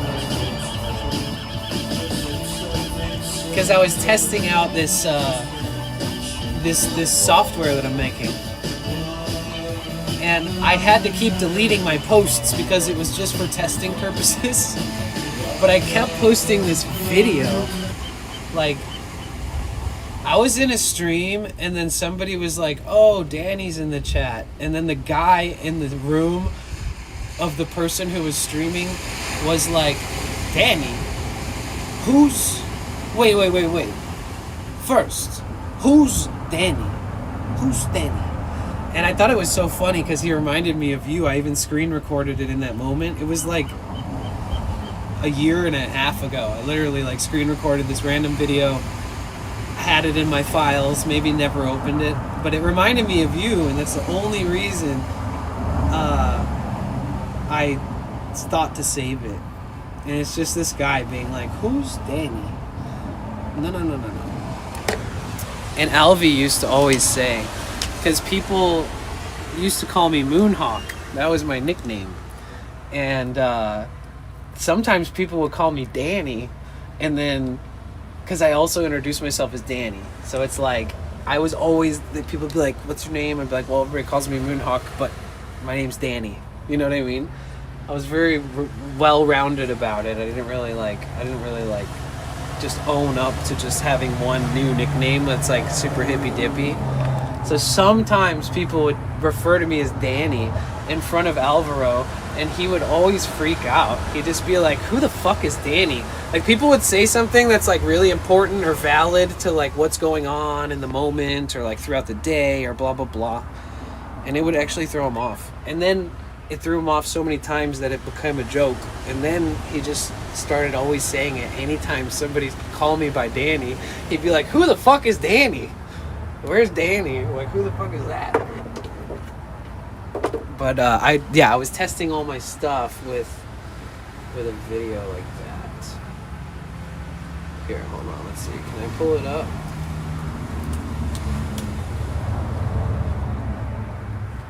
Why do I always talk about it when I could just be about it?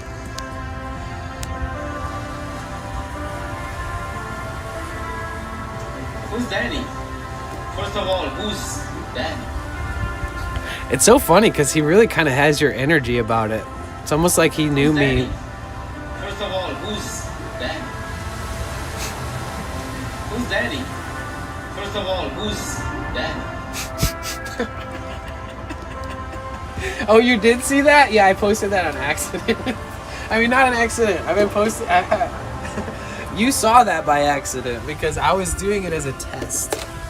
It was a test of what I'm building here.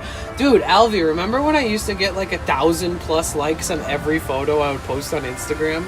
Remember when I was at Instagram baddie? You remember that? Dude, I was the Instagram baddie in the group back in the day before Instagram baddies were a thing. What's crazy is that like I could post and do all this stuff and build it without paying anybody. And I didn't pay for likes or pay for followers or anything, or else I would have had like hundreds of thousands, maybe even hit 1 million followers if I inflated like every other asshole out there did. Unfortunately, I didn't inflate, so I can't show you guys that I have 1 million followers to look back on all the, whatever. Because realistically, all those large accounts are trash. Most of that's filler. And they pay for likes, and they pay for boosting and all this stuff. But back then I somehow like organically found a way to do a lot, and I was doing it so tediously. Like, I found people, I was like my own AI, wasn't I? Let me just admit something here. I was like my own AI. I remember whenever people would say, you remind me of so-and-so, and I'd be like, huh, do they have an Instagram? And I would look up their Instagram, and then I would like look at the accounts that follow that Instagram, and then I would look like in other directions, you know. I'd always kind of like do deep research, and I would like associate the nodes, the connection between like the audience and then the person, and then like what the output and the return was for them, and like kind of like connecting myself to those accounts a little bit, like in the beginning, and kind of like connecting the algorithmic thread. And then like once I got it like all wired up, I was able to rock like crazy, and did reach points where I was getting sponsors through Instagram and making money, and never really having to fold or change who I was. Like, I even kind of pushed the limits a lot. Like, I would post a lot of risky shit. Like, I'm surprised I didn't get banned for the amount of times I posted myself smoking joints in foreign countries, or like all kinds of random shit I used to post on there. But any average photo of just like a sunset or a beautiful place or a group of me and my friends or whatever, it was like, it was hype to be online back then. It felt like this niche culture that like wasn't so played out at the time. And I would like just constantly work on that shit. And I had to publish a lot. I had to like comments back, and I had to respond manually to every single comment. I responded to every DM, even hidden DMs. I would like every single fucking photo for every person I followed, even though I didn't follow a lot of people. It was a lot of work, and I would do it manually. And I would go to every single story when stories were first created, and I would watch every single fucking story that was on the list until there was none left.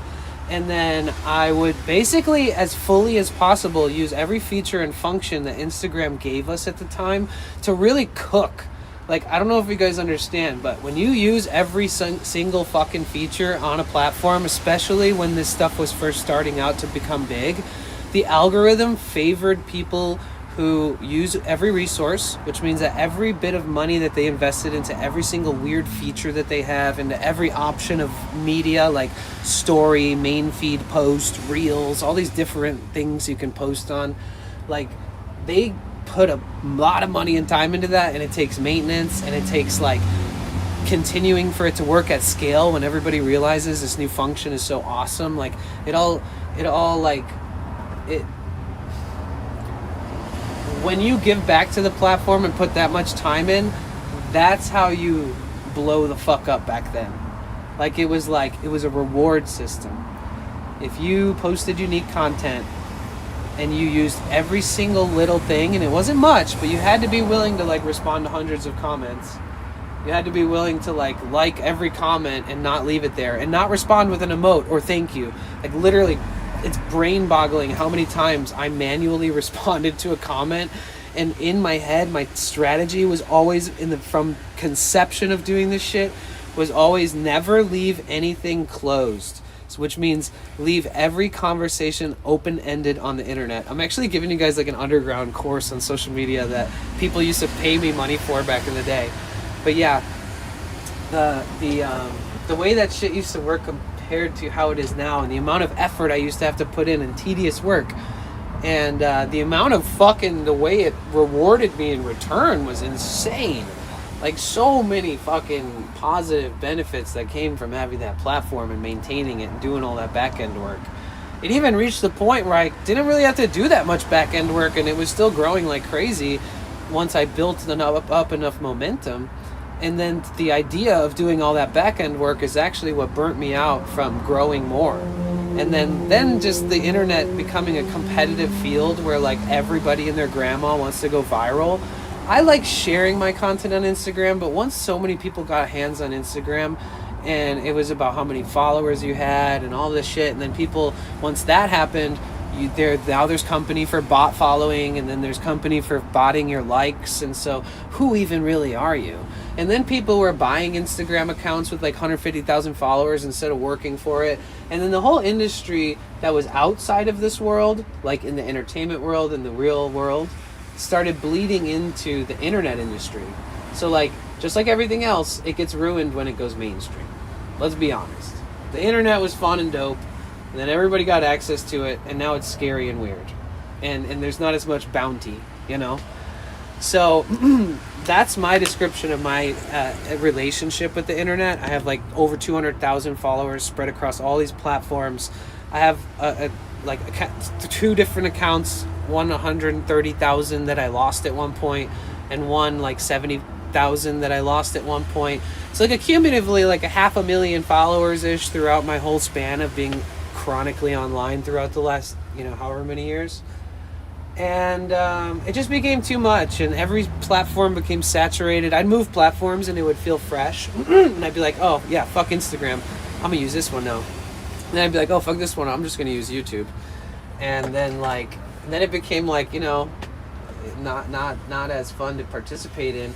And then the hard part is that the algorithm changed, and then too many people took advantage of the algorithm, and it's also full of fake ass people. So it's like, it's hard to fit in with that in an organic sense. Like, it's hard to keep scaling and keep the wheels moving for the average person right now, way harder than it was when I first started doing content creation. And like, for example, the first live streaming platform, I have videos I can prove to you. I have screen recordings of my live streams from 2009. I was doing IRL streams. I was eating food on stream like IRL streamers do. I was playing my guitar and singing and hanging out on stream. I was partying on stream with my friends in 2009. And guess what? That platform did not have advertising, so they didn't make any money. They did not have sponsorships. It was self-funded. So the platform that I was streaming on back then, it literally could have been turned into Twitch. It could have been the first Twitch. It was there. They lacked funding, and they lacked the concept of developing a system in which you can make money off this shit. Like the reason they had to shut down was because they can't afford it. What the fuck? You have all this traffic, but it was 2009. They didn't get it. It existed for a couple years, and then it went under. And then, so like, there's been platforms, there's been streaming platforms, there's been social media posting platforms, and I dipped my toes into every single one of them throughout the history of all of them. Fuck, I had an AOL account back in the day, and I had IRC.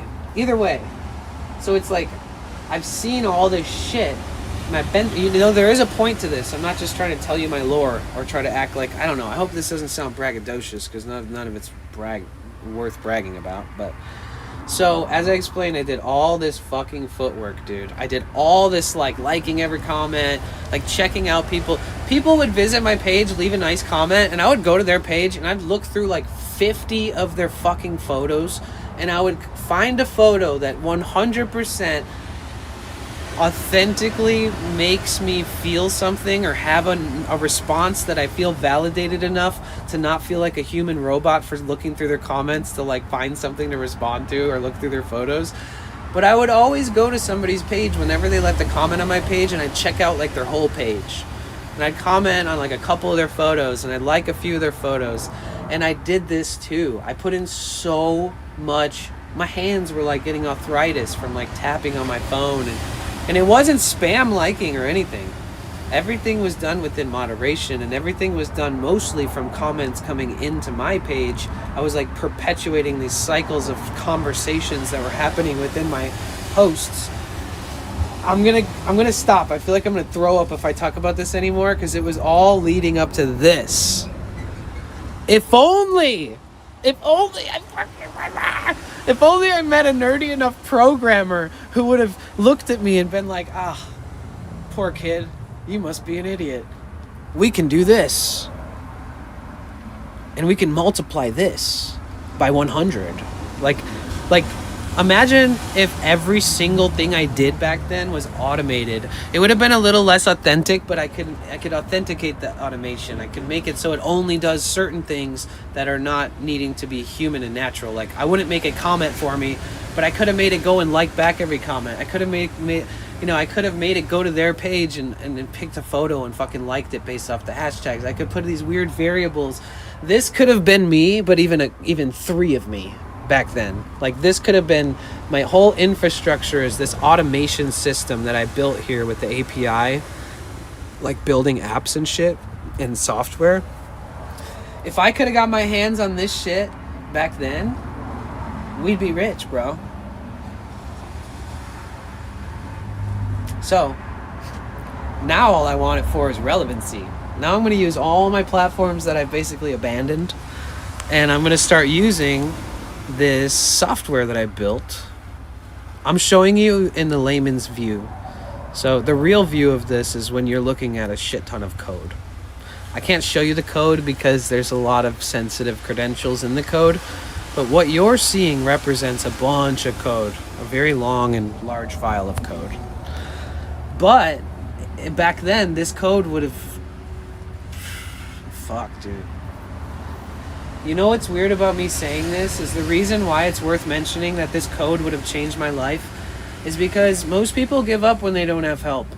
And whether it's a business or whatever it is, most people give up when they don't have the right help. You can't do everything on your own, motherfucker. You gotta get help sometimes, bro. You have to. Especially if you got big visions, dude. So, like, at least at this point in my life, I can help myself. And I can build this. And now I do have it. And what I'm going to do is I'm going to save everybody else the trouble of being in my position one day and looking back and go, wow, I wish I would have had automation. At least a little. I wish I could schedule my posts for the next 4 months and just have them sitting somewhere ready to be posted. It's like having a social media manager. Either you sign to an agency or you get a management company and you have people that are hands-on with you and they become your editors and publishers. Believe it or not, they post for you these days. Whether you're a fucking model or a musician or a writer or a producer or an actor, dude, they post for you. Those people just check on it, you know? They just see like, oh, I just made a new post, you know? Sometimes those people don't even approve these posts. Well, guess what? This is what those management companies are using, except for it'd be more in depth. So they'd be like emailing and like tons of different branches of like a whole bunch of different shit, you know? So they have this access and they've had it for so long. The reason is that everything that's of value is like bottled up or boxed up and like sold as a product, and the problem is that a lot of us aren't in that demographic of people who would find it. You know what I mean? Like, there's certain things out there that existed when I needed it most. I just didn't know that like a passionate fucking coding programmer nerd would like agree that this would change my life back then, you know? And I think that even though look so far ahead in technology, I think we're giving everything more credit than it deserves, except for like actual language models, meaning like language is the most important thing on planet Earth. It's how we communicate with each other. What's really fucking crazy is that we have computer language. Like, we have code language. It's a language, dude. It's not just code. Like, everything that you see on here is a communication form. This is language, bro. Like, everything that you're seeing is a visual of it, but all of this is made from code. Everything, you know? It's a language. So what AI did is they mastered their language. So what AI is the most useful for in the world, beyond any shadow of a fucking doubt, beyond what anybody thinks, is that AI is the most valuable for what I just said. That's it. For coding, for that. And when that coding meets mechanical, physical, real life, that's when shit domino effects. Like, yeah, AI is like stealing art and music. I don't fuck with that. But that's like, it's like a psyop. Like the fake photos, the animation, the image production for free. Like, what the fuck? It's crazy. They're paying for you to make fake images. It's gnarly. I can't even believe they're even letting anybody try it for free. costs money to process that shit. But like, I think that the AI videos, the AI images, the AI music, I think that's a psyop, meaning like it's real, but it's like a distraction from what the people who are the most forward and progressive are actually going to do with it. The people that really understand that this shit is the future are going to be making a fuck ton of money off of it, while you talk about how weird it is that there's content thieves, you know?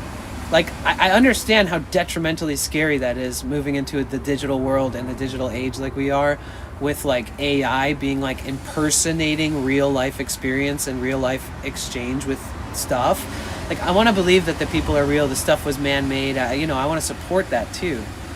But I do think it's kind of a drop in the ocean compared to how much the fact that AI, it's like if you had a job in South America, but you don't speak Spanish, and you just have your AI like translate everything for you into Spanish, and you're making bank. And all you have is like a translator or something like that. That's what we're doing. That's what AI's doing with code and building with code. Does that make sense? It's almost like making this accessible makes like anybody with a vision have something to work with to make it come to life. I don't know how else to explain how fucking cool that is. It's very interesting.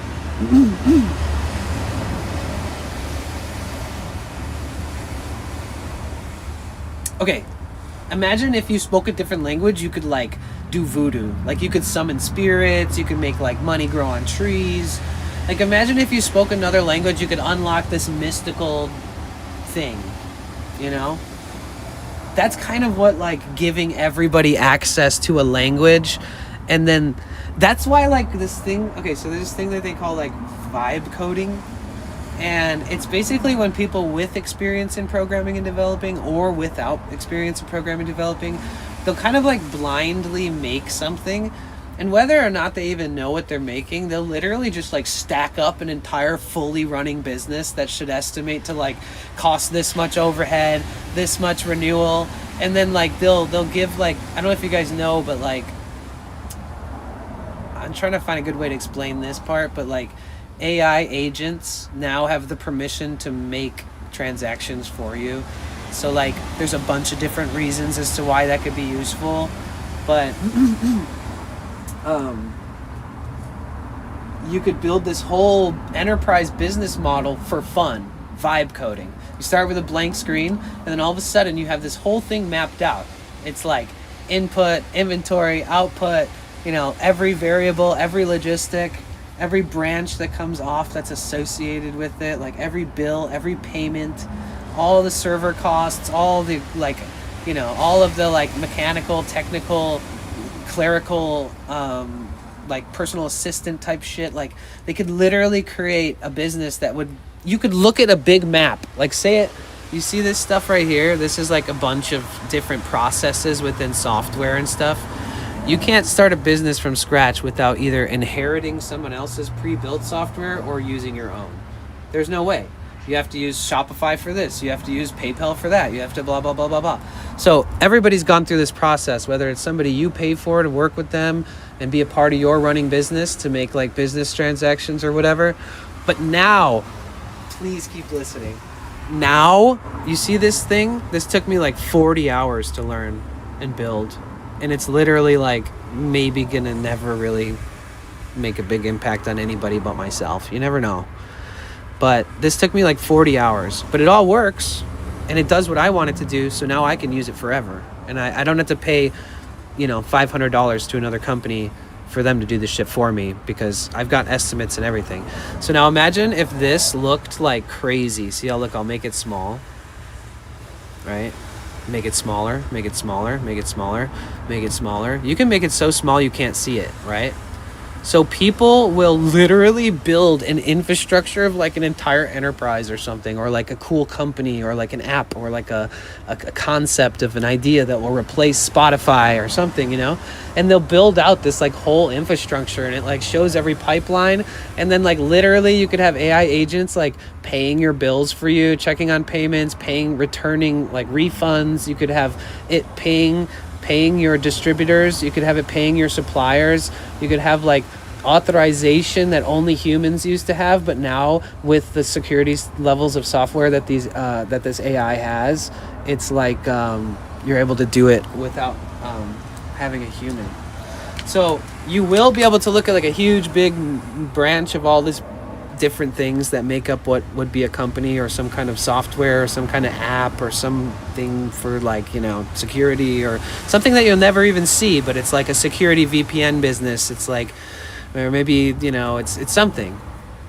But then if you really look at it deep enough, it's like, oh, there's a job, there's a job, there's a job, there's a job, there's a job. Oh, you're gonna need like 10 people for this, and then this, and then this, because if it bleeds into the physical world and it's online or whatever, it's crazy. So people are literally like able to plan business ideas, and they'll blindly go through and like build something, and then they'll learn a bunch of shit throughout the whole process. And then we're just building like these mastermind super problem solvers. It's just that a lot of them learn and fix stuff too fast, and they're not making things that are personally like passionate, like something that when they finish they're going to use it forever. They kind of just like, a lot of people just make random shit for like business models or programming models or structure models for like different things, like scalability and all this different stuff. Yeah, that's the world we're living in right now, man. So I figure I brush up on my skills, make myself a couple cool things. It's working out. I've already made one thing that'll save me like $400 something a year. And I could make it, if that saved me that much money, and I can make it public and make subscription-based people using the same product, then it can maybe make me some money. And then I have another Bliss Tools idea. I'm not going to talk about it out loud too much. I'm just going to try to do it. I don't know. I've already spent like 10 hours looking into this other idea. The other idea is cool because I can say this. It won't be for people just like me. It'll be for like every single streamer that's ever been on this platform, or any streaming platform will potentially be interested in this product. I'm trying to find a way to fucking use all my experience and all my present day still being involved, and all the communities that I know and my friends. I'm trying to fucking come up with ideas that will benefit me and everybody around me, and then package it up and sell it, and then let it spread to other communities, because it's going to be that good of a product if you're in this space. But the cool thing is the Bliss Tools that posts on all these platforms, that's an outside product, outside of Twitch, outside of streaming, that is really helpful for them. The other product I'm working on is going to be for the streaming while they're streaming type shit. So I'm trying to fill every gap. Like, I want to sell something to people that they're streaming every day. Everybody's streaming, dude. There's got to be something I can make. There's so many people streaming on Twitch, bro. Right now, if you came up with the best idea Twitch has ever seen, but you packaged it up and fucking sold it on your own or something, or, you know, or not even just Twitch, but like any streaming platform has ever seen, if you come, oh, I can't believe, damn, we're on that shit now, huh? That's the method, or whatever. You know, it's just, you guys, there's so many people streaming, and streaming is such a subscription-based service thing that if you make a product that you sell that's subscription-based, you might be able to at least have a good run on every product. You might. You definitely make your overhead back if you program it all right and put it on a cheap enough server and prepare for scaling, but start small. Like genuinely. You could even make things for Twitch streamers that fail completely, but like 20 people sign up and they're like, oh yeah, it was fun, it was worth it, but it doesn't last or something, you know? Like, it's still possible too. Like, if I make enough things that, because I think that people like stupid shit too. Like, if somebody who wants to stay on track as much as I would like to, and I would like other people to be able to with a tool like what I'm making, especially with all the resources that we all have, and we stream so much, and everything's clippable, shareable, you know, like, you got so many different platforms to share on, so many different unique places to post, and, you know, I think that if I can create a product that enhances the overall efficiency, like the output efficiency of one human being who has all these social media platforms, it's like, who the fuck are we, dude? We have to have a fucking account on every site? Like, goddamn, why isn't there just already one button that shares it on every platform? You know what I mean? Like, what the fuck? It makes no sense. Like, who are we, dude? We gotta split our persona across 5 different social media platforms? Like, what? That's why I love streaming. I'm able to split me between 3 platforms without having to go to every different site, and I don't have to edit, and I don't have to like put custom hashtags for each different platform. I don't have to take all that time and energy to try to build some momentum up around everything. That's why ignoring all my social media platforms for a while and just streaming a lot and has been great for me. It gave me a really good break, but still be able to output stuff, you know? Alright, let me scroll up. There's been a lot of shit I've just been ignoring. Yeah, never forgive Metallica for the lawsuit, bro. Yeah, Napster. The music... I find it relatable to when the music industry felt threatened by Napster, peer-to-peer technology. Yeah, that's very true. It sucks, but it's the future. So you better start taking, you know, you better start Spotify, you know? You better start Apple Music. You better be the dev on Apple Music. Or, you know, you better, like... It's like I said, everything goes from being cool to being, like, taken over by nerds who have a good heart but don't have a connection with the work they're working on. I think that's everything in life. And the nerds are paid by the rich people who don't have the brains or audacity to put in effort other than pay people to do shit. And all the people that are like that come from wealth. Like, they've never worked in their life. They've only ever made people work for them, like Elon Musk. That dude couldn't shovel fucking 25 pounds of manure, you know, like he couldn't put in like a honest days of hard work. He's got to pay everyone to do it, and we're to believe that, like, that's how it's supposed to be. That's not how it's supposed to be, bro. Fuck that hierarchical shit. The hierarchy of the rich people being like, yes, honest laborers. It's like, dude, we're all supposed to be like doing our best, you know. We're all supposed to just not, you know, we're not supposed to run each other dry and take credit for everybody's hard work under the guise of you work under this business umbrella and like pay me poorly, but you have a super yacht. Like, life is crazy.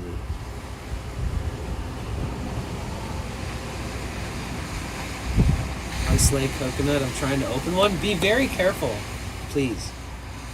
Yes, Cyborg Queen. Machetes are good. I'm so scared for Yasmin right now. What's up, Casey? Yeah, so basically then if it's anything like the way that Napster kind of fucked up the whole music industry, but it wasn't Napster. It was the way that the internet and the world was about to shift. So, like, there was a shift happening, right? So, like, you guys are blaming fucking AI. You're blaming this thing. It's a shift, bro. Ignore the blame. Ignore the psyop. Live your life. And if you can make this shit work for you, make it work for you. There was people who started, you know, there's the first people who made $1 million off putting their music online. There's people who sold more music online than they ever sold in 25 fucking years of touring based off their CD sales and record sales. There's people who toured for like 30 years and made more online sales in the first 4 years of being on the internet than they did in 30 fucking years of touring. And then they like revitalized their career. The internet made people who almost burnt out be rediscovered by cultural generations of interest in music. You know? Like newer generations being like, oh yeah, I know the Grateful Dead. I'm like, what? I'm like, how old are you, dude? Sometimes I know adults that don't know the Grateful Dead. Believe it or not. But yeah, we live in this crazy time where like the internet fucked up the music industry. It was the people working in it that all got fucked. Just like AI's fucking up companies and businesses that have been working really hard for years and years, that are products that serve the American people and are very valued and seem fair and good and helpful for us in America. It's like there's all these aspects of like, it's so similar to that. Damn, it's so similar, bro. What the fuck? It really is. It's a bro. We are in we're in this era of like, if you can't beat them, join them. And it doesn't matter what your morals and ethics are. We're at a time where people will step on your fucking neck to get ahead of you, and I really think people need to start embracing the idea of like working with this stuff and not against it. There's like multiple levels of a consumerism, and it's so interesting. It's like, once I started getting fed a pipeline of like developer consumerism, I was like, oh my god, like all this stuff I just told you I could automate, you know, like that would have saved me years ago. There's people using this against terms of service. There's so many people out there violating these platforms, like their rules. There's people faking followers. There's people faking viewers on stream. So like when I have 74 people or whatever on Twitch, I look like a small streamer, right? People will be like, oh, well, he's partnered or whatever. They all have a false perception of what fucking, like, so many people buy their viewership, like literally so many people for years on this platform, that like if you're into Twitch and if you're like, you've been here long enough, you'll know like every big streamer I name. Even if you don't watch them, you've heard about them, you've seen them on the front page. You know, those numbers were inflated. So like, the number doesn't matter. You just have to recognize real when you see it on the internet these days. But like, what I'm getting at is that like, it's so easy to do that. Like, bro, I saw some of the nodes I could create on this shit, and I was like, I'm immediately shown how I could, how anybody could, and then hopefully they would get shut down like immediately, but somehow these companies and these programmers are able to run this shit, and they're able to like authorize this shit and refresh tokens and bots and recreations of system access, and like, yeah, it's kind of crazy. Because you don't really need like API tokens to make a bunch of bots like type in a chat. You don't need like request from Twitch to be able to do that. Like there's certain like connections between outer stuff and like the platform you're on. And like somehow there's like all this fucking inflation and fake numbers, and somehow they make it here. And like whilst programming just this little automation thing, all of these thoughts of like, oh, this is how they're, oh gosh, no wonder it's this easy. Like I only spent like 40 hours learning this, and now I understand it enough to like, to I could build that. I could build that, you know? I could build that. So it's like, we gotta use this for good. There will be people who cheat the system. There will be people that get so much far ahead of you, only maybe financially, because they're just like shitty people, but this can be used for good, I think. I really do.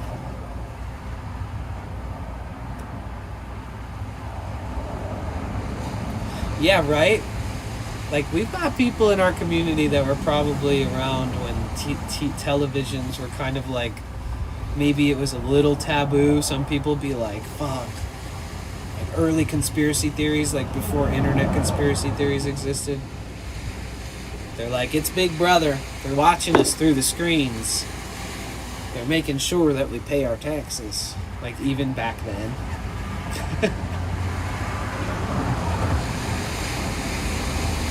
Dude, I created something fun. I think that it's been really fun working on this.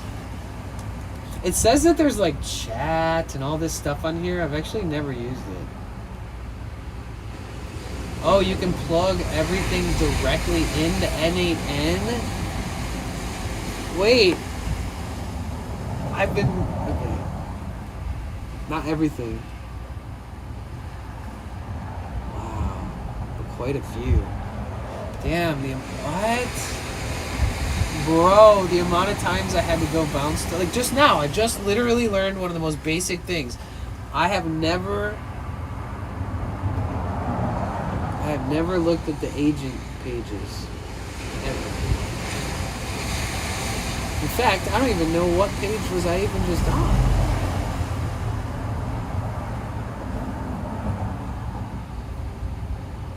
What page is this?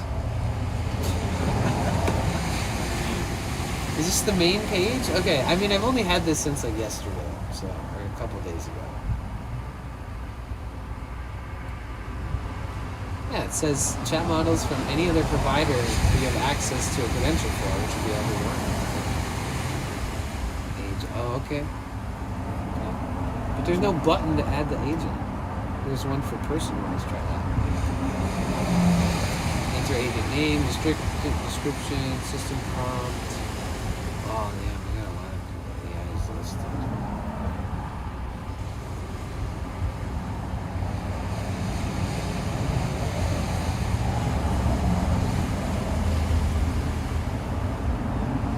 Wait, what? I could just use Olama, and then Olama could open up. No, Olama can't open up Claude. Huh, maybe you can't connect Claude directly to N8N.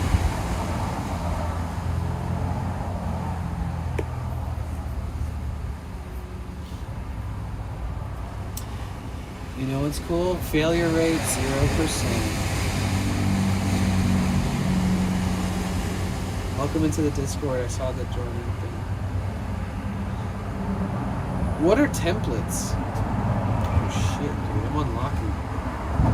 I've really never clicked around on anything that was like not confusing like code shit. I've never looked at any of the fun stuff.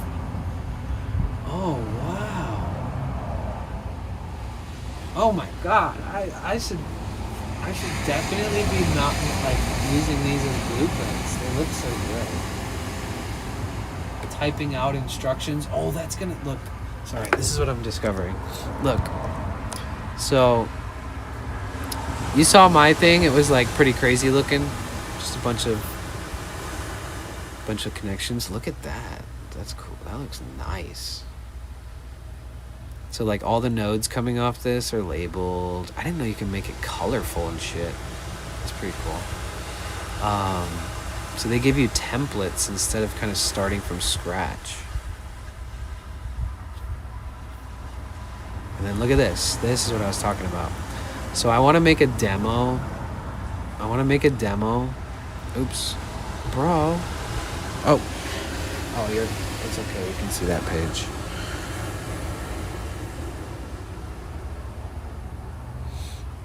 I want to make a demo. I don't want to. I have to. So I need to make a demo for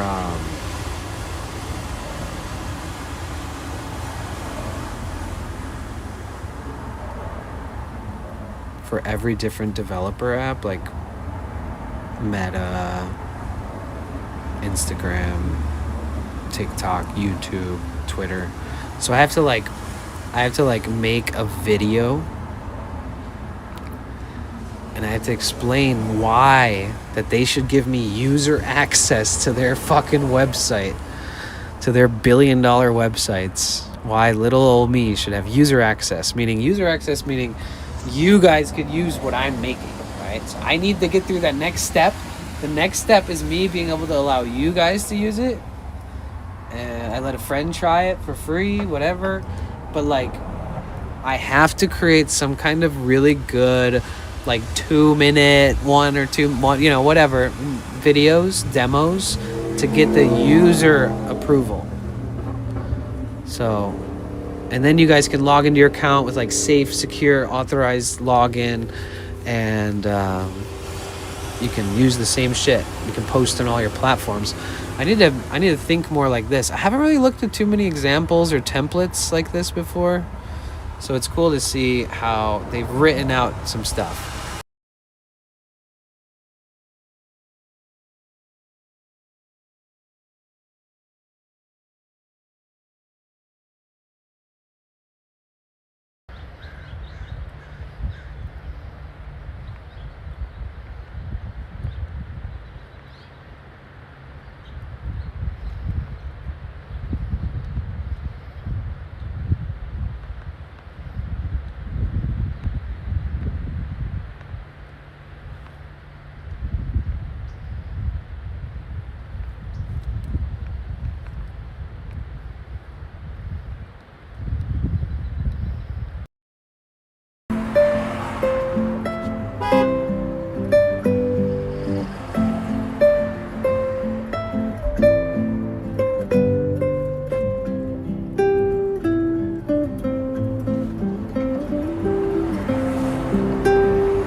let me know what's going on in your world. Mentally, emotionally, yeah, I feel that. All the above. Are you Yeah. like north, south, east? Hey, bro, if everyone's reading, you're really close. So. Oh shit.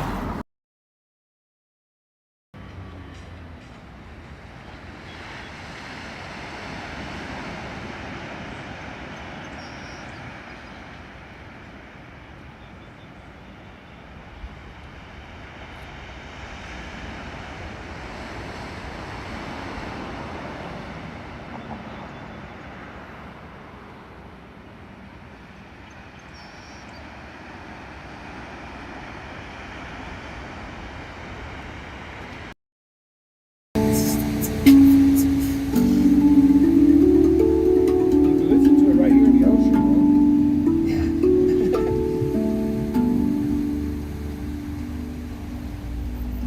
That is so cool. Thank you. Yeah, it's nice to meet you. You play the guitar too? Yeah. Thanks for sharing, Danny. Yeah, of course, Joe. It's nice to meet you. And Marie, take care.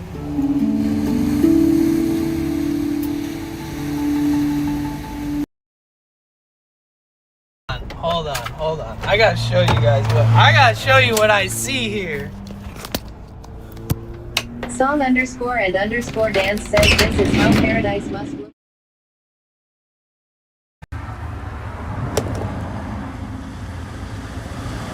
Your wish is my command. Sorry. Le phone is dead. Oh shit, I haven't moved the solar in forever. Oh yeah, wait, it's supposedly charged. It's crazy.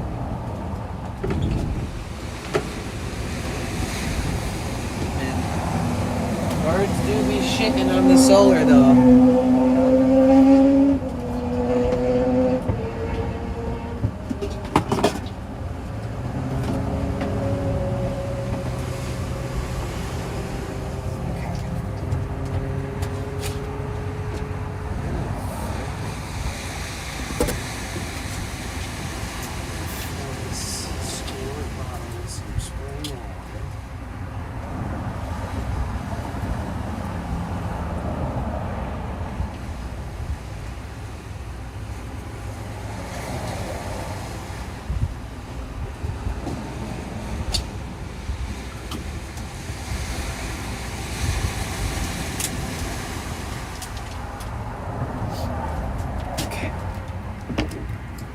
Let me clean up these panels a little bit.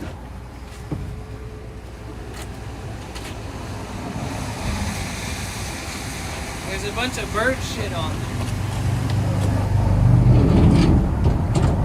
Bird shit on the panels.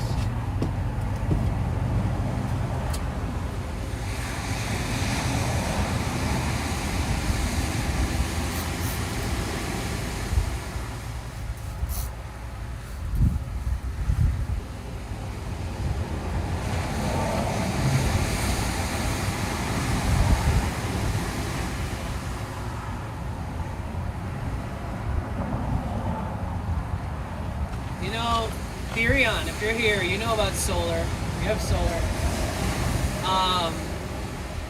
The one thing about overkill with solar is that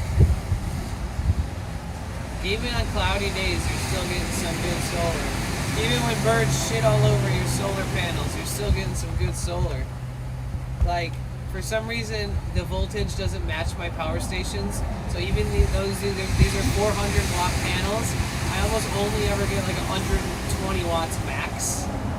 But the thing is that even if it's cloudy, even if there's bird shit all over them, even in shitty conditions, I still seem to just always get like 100 watts, which is kind of nice. A little bit of overkill and fucked up voltage is actually a blessing, like, in some situations.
Nice to be able to clean off the panels when it's a little windy.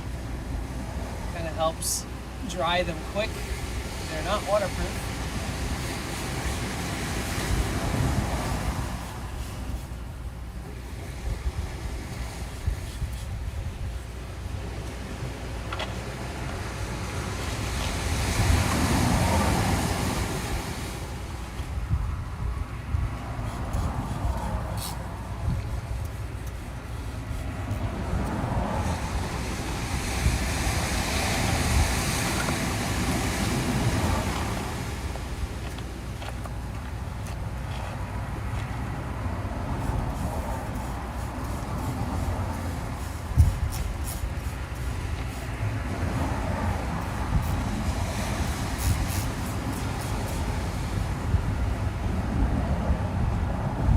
Bird poop is stuck.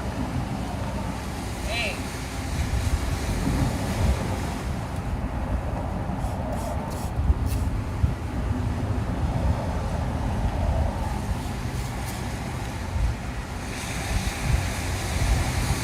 Yeah, even if I clean these panels or if I let them get super dirty, I get the same fucking wattage. I literally only clean them because eventually they just start looking like shit. Like, there just be bird shit all over them, and dirt and dust from the highway. And I think the salt water's getting them. They're looking a little gray when they're dry. But I put in some work, bro. All my streams have been powered by these fucking solar panels for, I don't even know how long now. What, like over a year or something?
Some of that bird poop just like permeates through the solar panel and lives there now.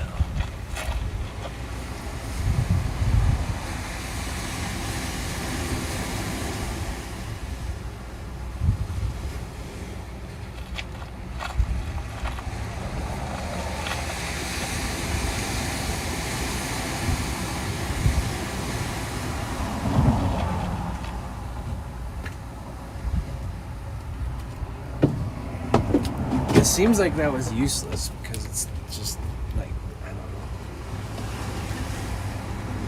It's gonna get dirty again.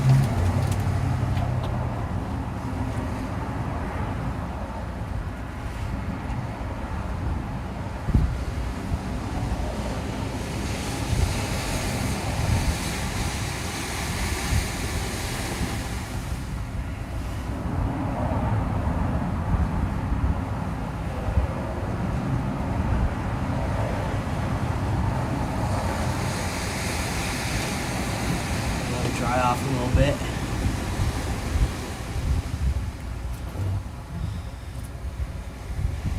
We thought I was taking a dump.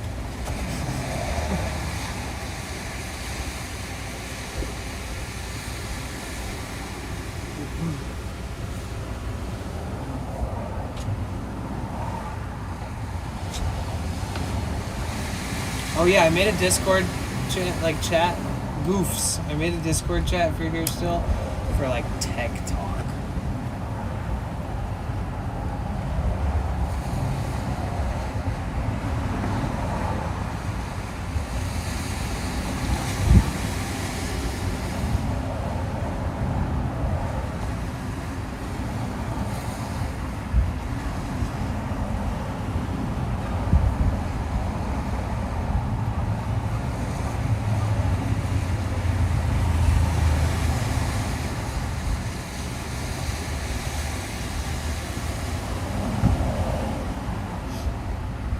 It's crazy because N8N looks like their website was made by AI. I mean, obviously it was, but it's like AI web design has a look. Like it has its own special look.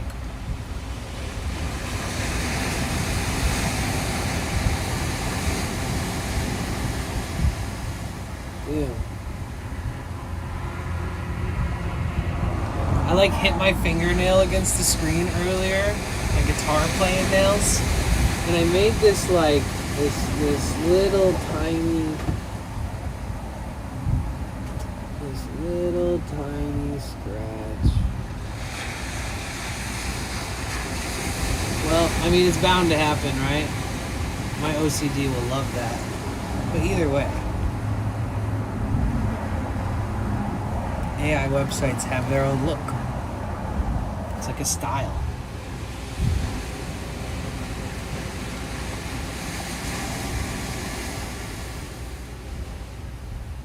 Shit, N8N, they've got 191,000 stars, 58,000 forks.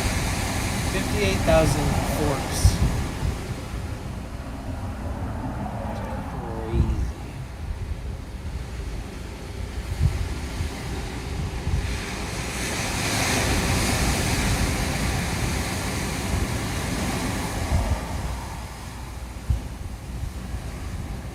They have 400 integrations.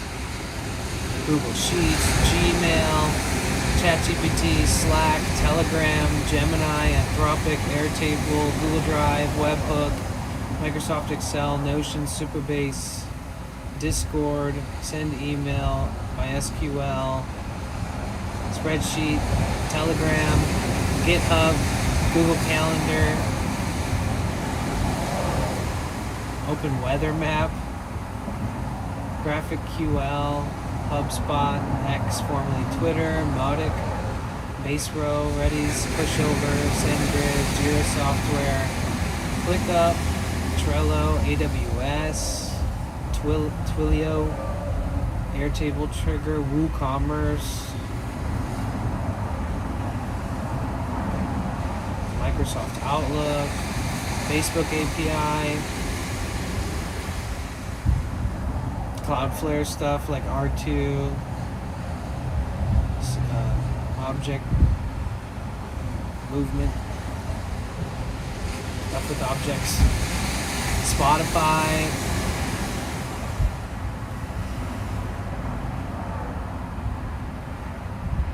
Stripe, YouTube, Hive, Matrix, Google Cloud, Dropbox, Microsoft Teams, MailChimp, Reddit, Asana, Pipedrive, WordPress.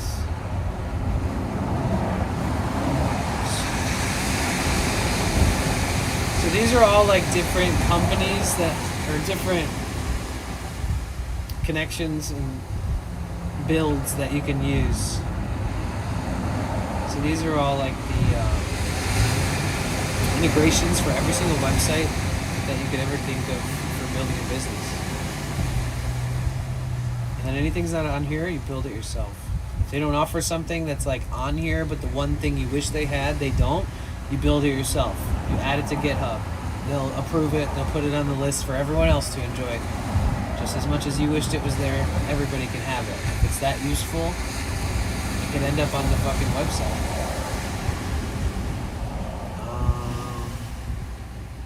Damn. A lot of people have made these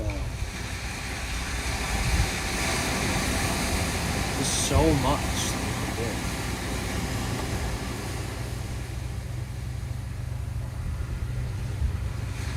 Like the Philips Hue, like light controls, controlling things. You could do it in so many different ways too. Oh my gosh. Clockify trigger. Jenkins. Checking in, baby. Linear Harvest. Mandrill. Strava. Manor Bear. Box.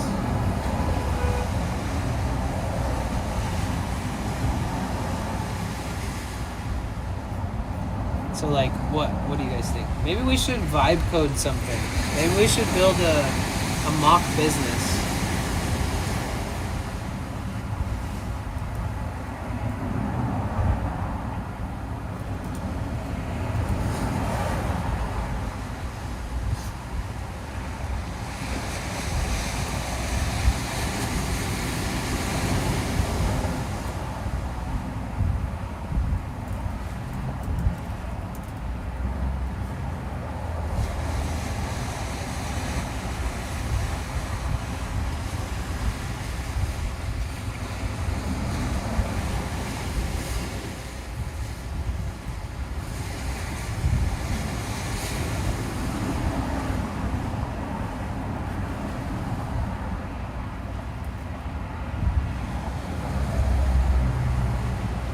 Where did I even find? I found like the one that I found that was for like Instagram connections. I found it and like downloaded it and added it.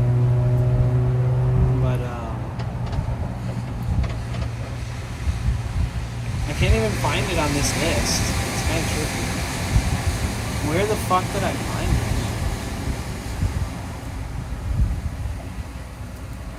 it? N8N. What? Wait, what? But why would? How did I get it? Where the fuck did I? Maybe I downloaded it straight on like the dev side of things.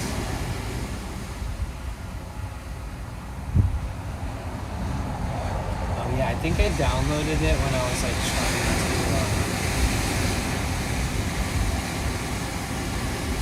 to just add a node and look through the node stuff. Good night, Parazak. I appreciate you. Don't leave us.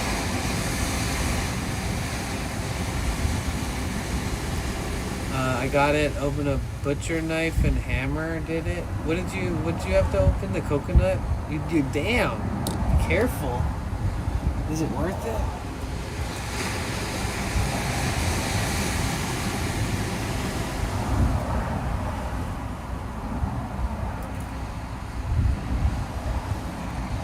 So if it has a little box next to it, that means that it's something you downloaded.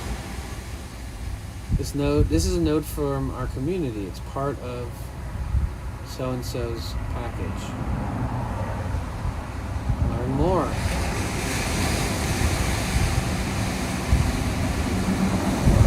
Oh, it doesn't let me learn more about that person. It just...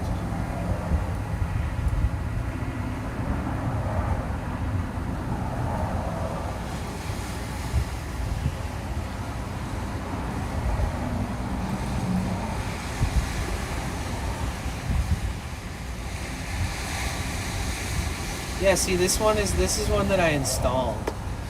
Is there like a database for finding like node outside production node installation, like on GitHub?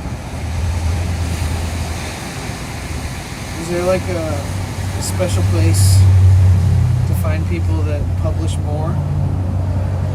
Like, how did I find this one? I got lucky. I wonder if it suggested that I download one that's not natively like installed. I guess it's safe.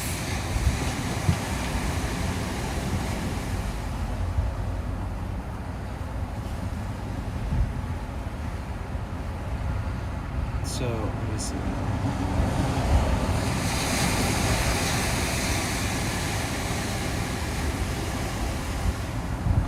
See, like this one was really helpful for Instagram, and it says like just N8N Instagram package.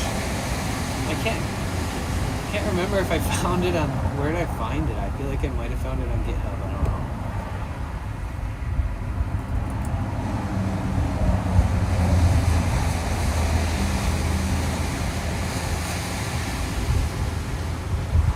During World War II, coconut water was sometimes used in emergency intravenous fluid because it's sterile and perfectly balanced with human blood plasma. That is such a cool fact.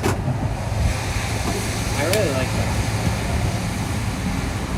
It's so good. It's that good. You can drink it, you can put it in your veins.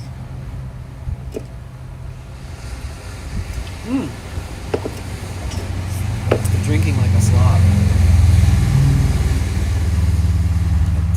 TikTok or TikToken? Hold on.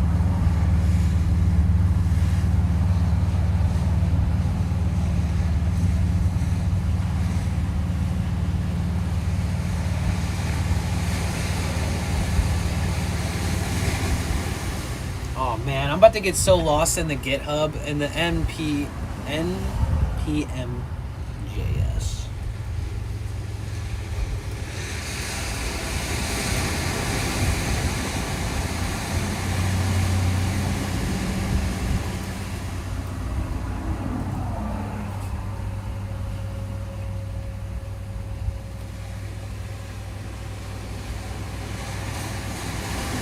Yeah.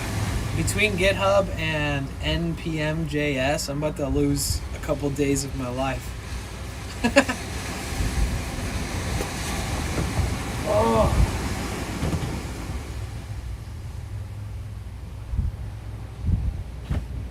Man.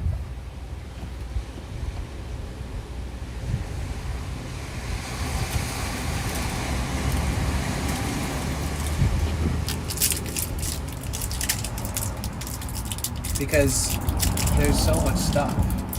Easily social media share buttons and share counts for React.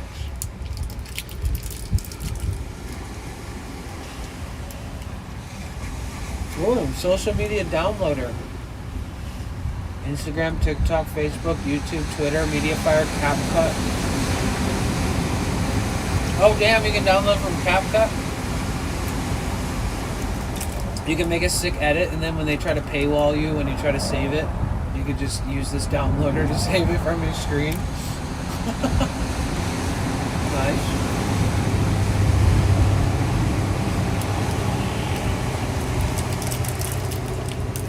Wow, this one's called Social Media Follow.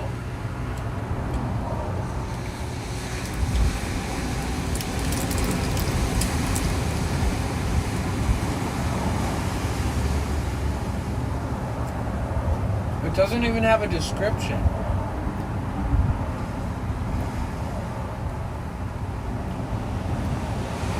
This is just a follow action. Is this for follow botting? What the fuck am I finding? I swear to God, I learned a little bit about code and then I realized like how much is being shared to manipulate the systems in which I use. Kind of upsetting, but it's also makes sense. So with this code and the right API access, you could have this like following accounts or unfollowing accounts. Spam following. It's against the rules.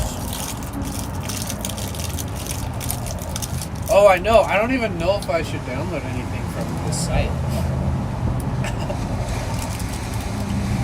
The Instagram one was like an N8N download. There are some really useful features though. It's very interesting. Like little things that I don't need, but like it's cool to know that it exists. Like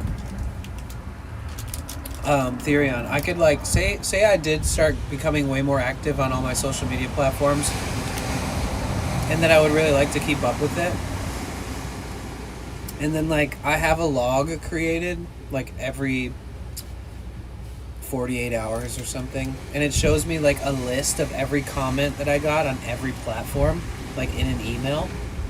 And then I can look through those comments and see if there's any like urgency to respond to any of them as far as like timing and all that stuff goes. It's kind of cool. So like let the AI do a little work. Gather all the comments and show them to me. And I can go through and comment back organically. I'm always thinking at scale though. I'm always thinking at scale. And this is all just for fun, dude. I don't know where this is going to take me, but I am enjoying it.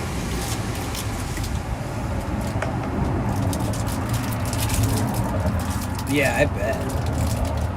I feel like it's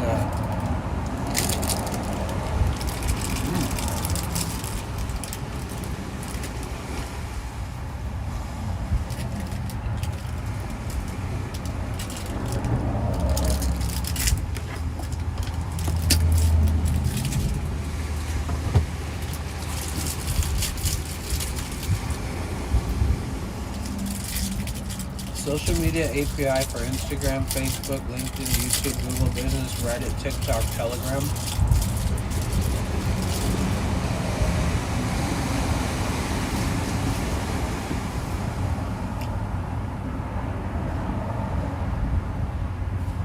What the fuck?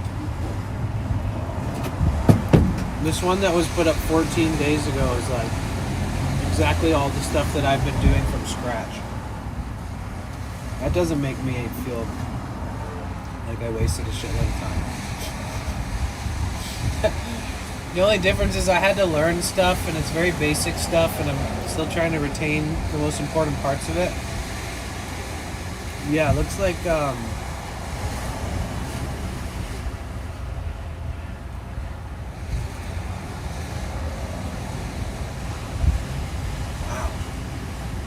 What the fuck?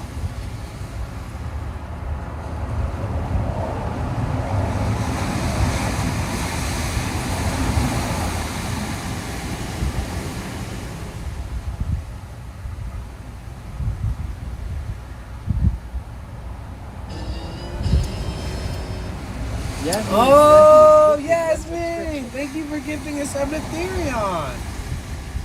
Thank you so much. Here, let me bookmark this page. Thank you. Thank you so much.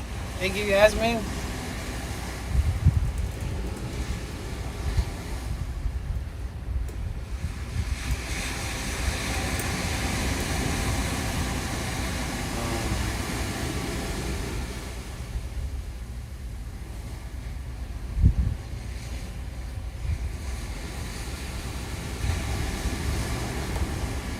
Powerful set of APIs that enable you to send social media posts, get analytics and comments to Twitter, Facebook, LinkedIn, YouTube, Google Business, Pinterest, TikTok, Reddit, and Telegram on the behalf of your users or clients.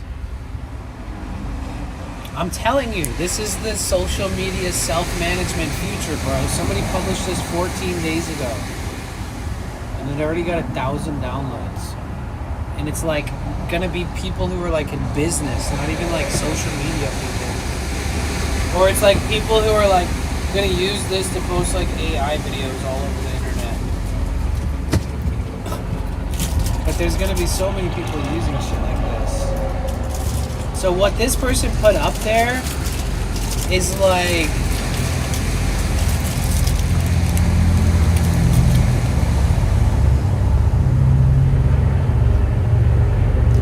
it's like a visual of what I'm building. I've only seen codes, nodes, and tests. Whoa.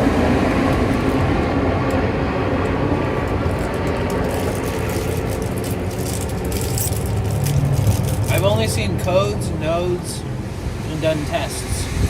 I don't have like what looks like a functional website that I can like use like a real business website. That a client, that like a customer would use, a subscriber. This is like a full-on, full-fledged, like professional website example of what I'm trying to build, but it's already pre-built. It's kind of crazy. With all the same integrations. Somehow the first thing I clicked is like exactly what I'm aiming for in some facet.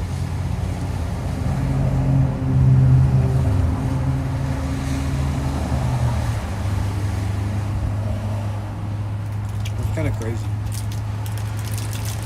Yeah, it's just like a UI.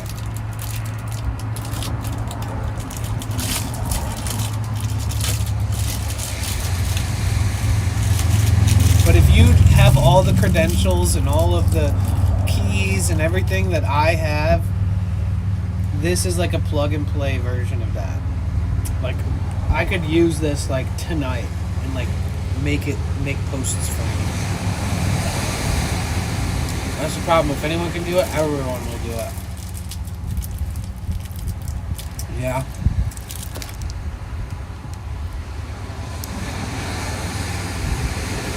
The thing about it is that the use case for this seems pretty broad.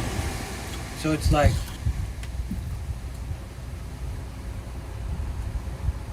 instead of selling the template,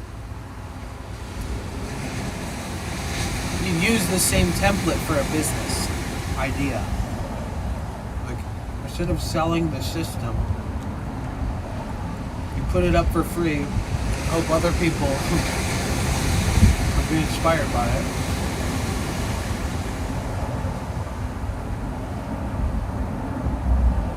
It's so interesting. Do you think there's AIs just making these posts, like from the ground up? I mean, it's like AI driven, but like,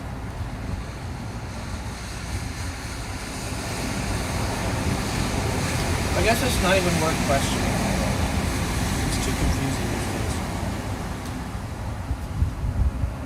Well, I bookmarked this page.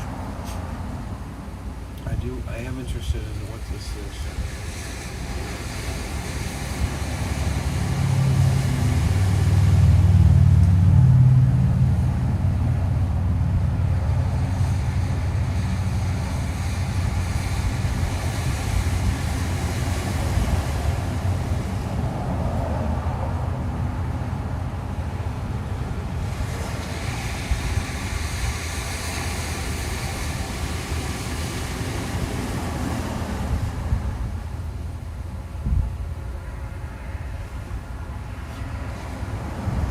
Sorry, I'm actually looking at the code itself real quick. Let me put on TTS, man. Today I've missed more comments than ever. Let me turn this shit back on. C_Theory on 7 says algos. This code is so simple. This is exactly what mine looks like.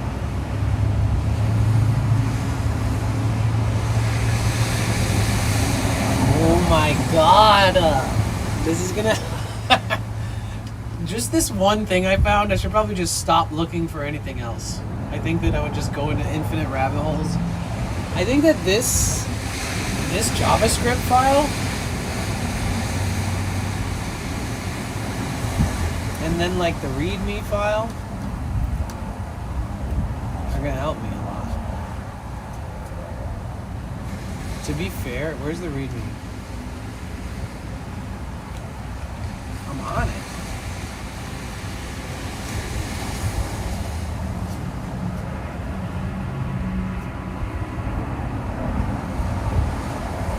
Blazy020 says, "What's up, man? How we feeling What today up, here?" Blazy? I'm feeling good, thank you. How are you? Oh no, here's the README log. Like, this is a code. This is wild. How are you? I'm just looking at something, just trying to learn a little bit of code stuff. BYOK, baby. Bring your own keys.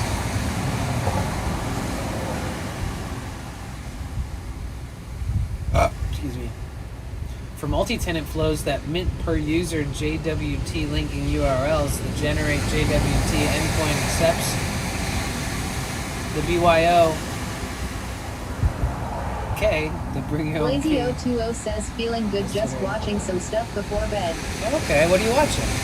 I'm glad you're feeling good.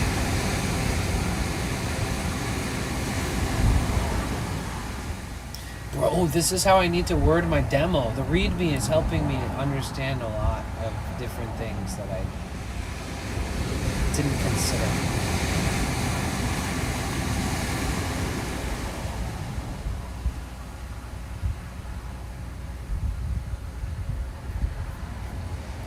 Oh, man.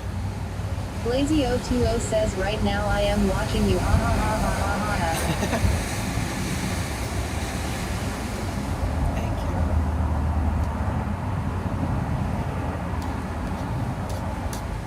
How many lines of code we got? 699 on the read me. Right?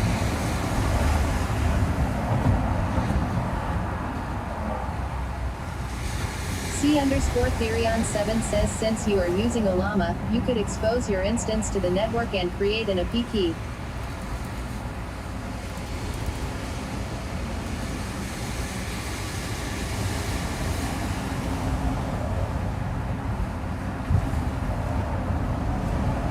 Does Olama just create like temporary keys for like testing purposes, or can you explain that to me?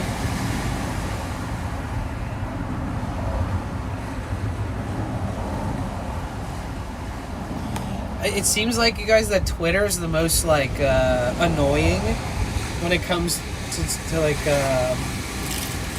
they just make it so hard for people to use outside tools on Twitter because they're probably so abused. Twitter's like probably had so much spam botting and stuff. But you have like, so for everything on this system that I'm looking at that this person is setting up here, that's like kind of similar to what I'm doing, but I want to make it simpler.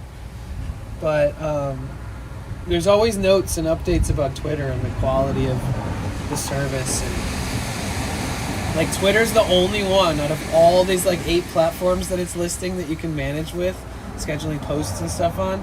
Twitter's the only one that's like a pain in the ass.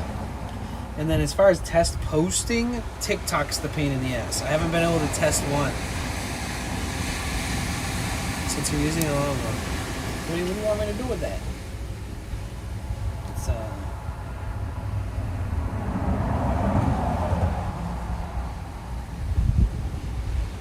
excuse me.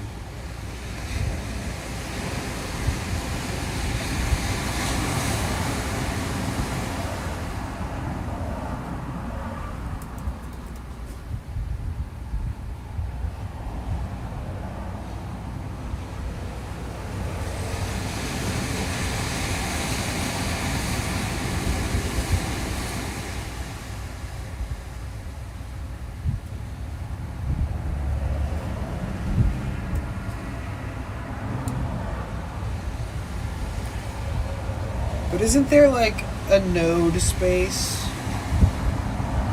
for like N8N? C_Therion7 says you set the env variable, export Olama_API_key your _P_key. For like fun shit. Why? What are you talking about?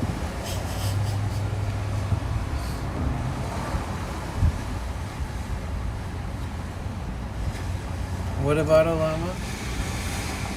What about setting the env variable export Olama API key that equals your API key? What about it? What are we trying to do?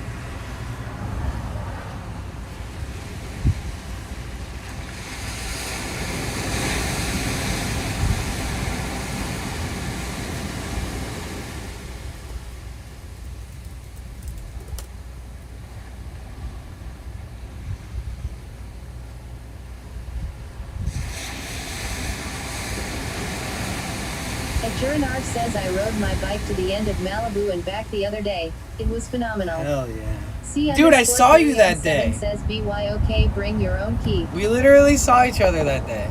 That was the same day. C_Therion7 How are you, says Darren? in serving your own local model. Bring your own key and serving your own local model.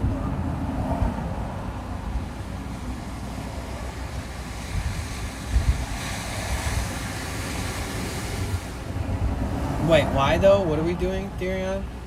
What? I don't even know what we're doing. What do we need an Olama key for? Oh, the keys that I was talking about was I don't even know. Are we talking about like Meta key, TikTok key, Twitter key, Google keys and stuff? Bring your own key, because there's like this template. Jurnard says I'm getting ready to set up Art Canopy on the boardwalk this weekend and every week from now on it looks like. C_Therion7 says I Okay, am not hell really yeah. sure what you are doing. Honestly, you just mentioned. Oh, looking at like all this Song code underscore and related to underscore posting dance on different says social hearties. media platforms. So it was just like kind of walk through of Adjournar like says how I want to to. do snow cones, but migrate I your don't have the keys. machine yet. I have everything though now. Canopies, tablecloth, chair, all of it. Nice.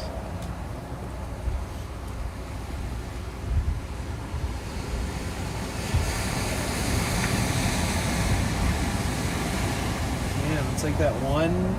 Damn, 405 million Adjournar says downloads. snow cones and art.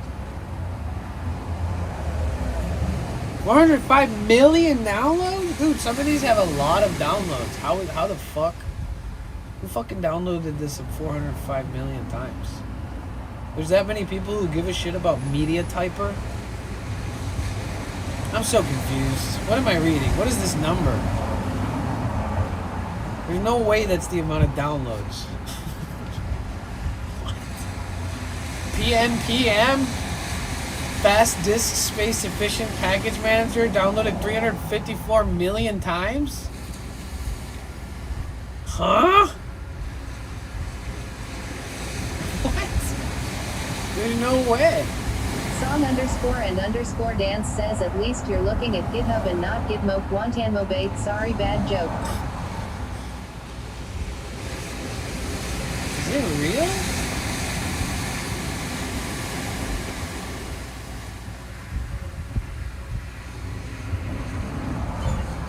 Is that because they're like downloaded and fucking re-uploaded and downloaded so many times while they build it out? I'm so confused. Explain this to me. 225 million on React Query. 50 million on React Start, modern and scalable routing for React applications. React application router, routing, async router, TypeScript. So that's networking. Social media share buttons and share counts. So that you can like...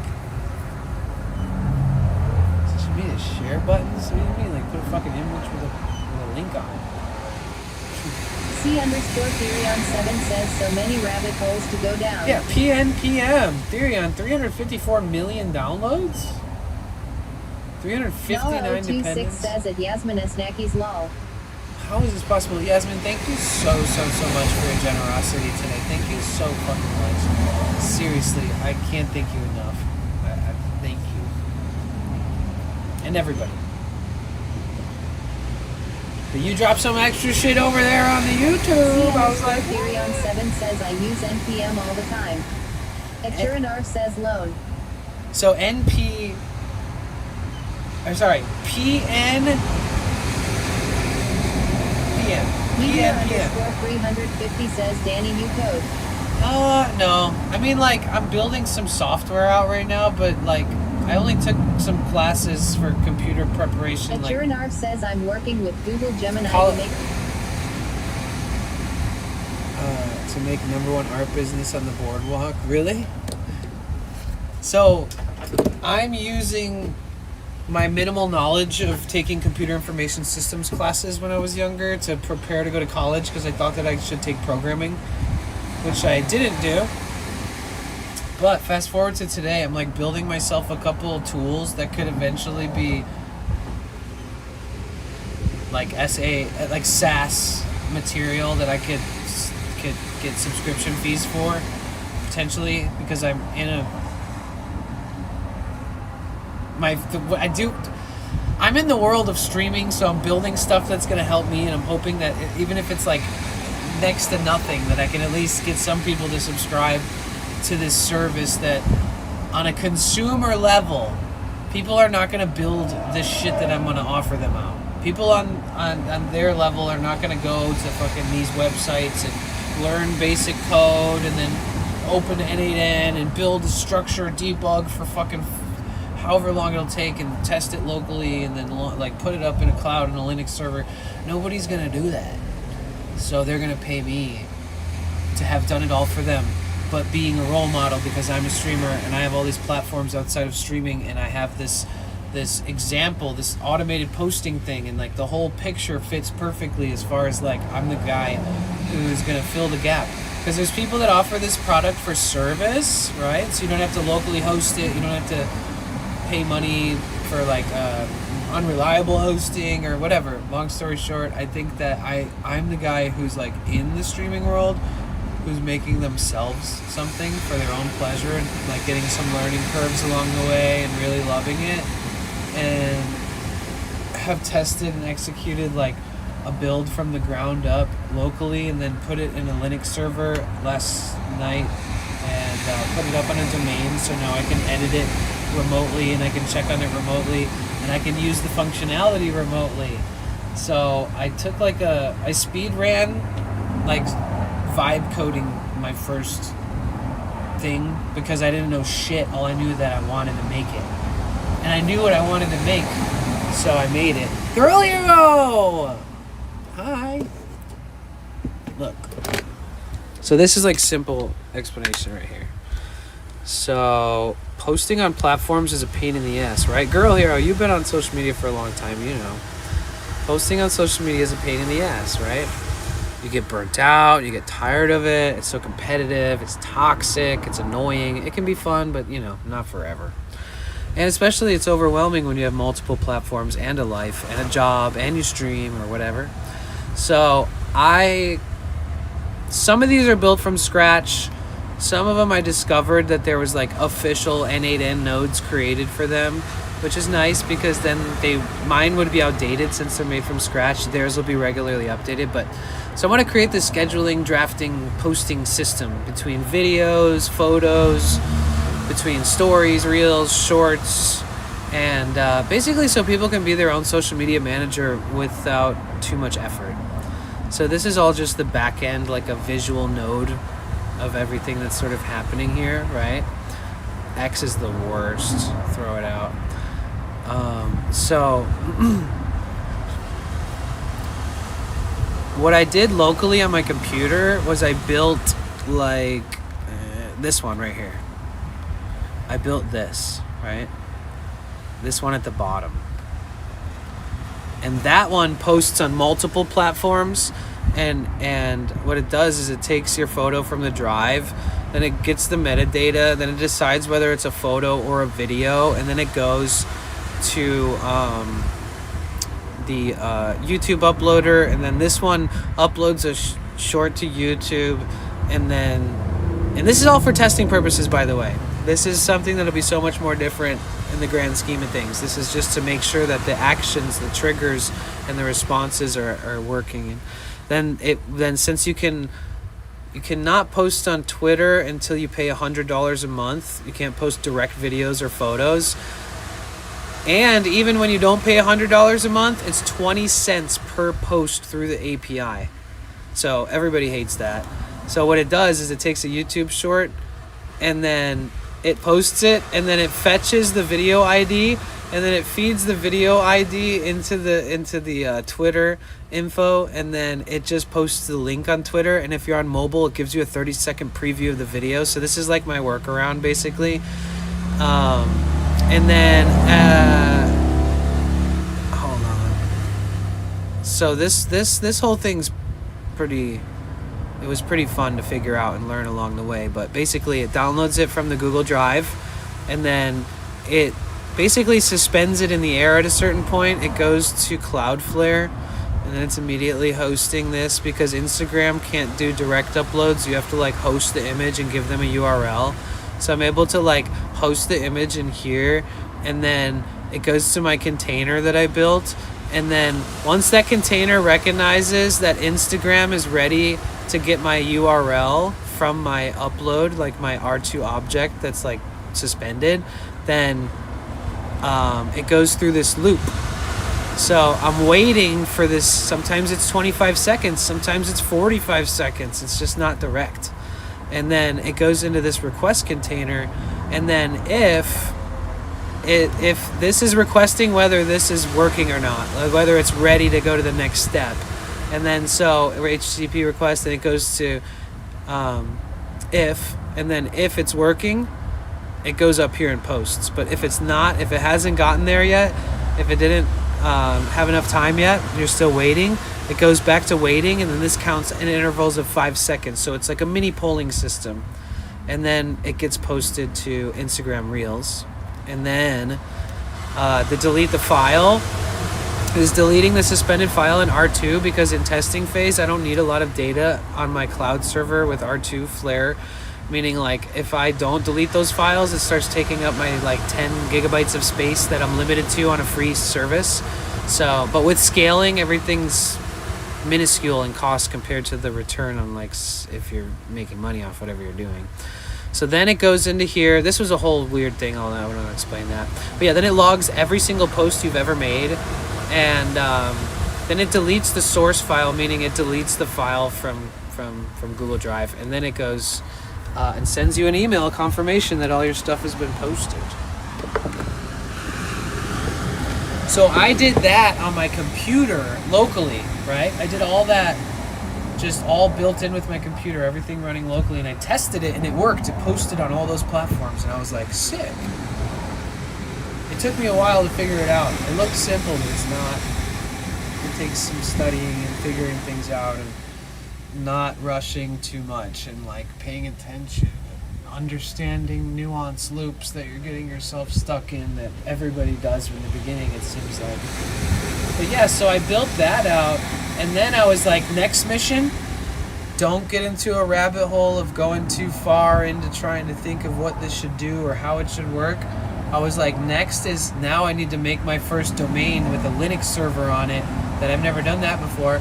So I'm like, I want to put this simple thing I just showed you, this one thing, the first pipeline I ever got to work and actually successfully publish on my computer. I want to make it so I don't have to do it on my computer.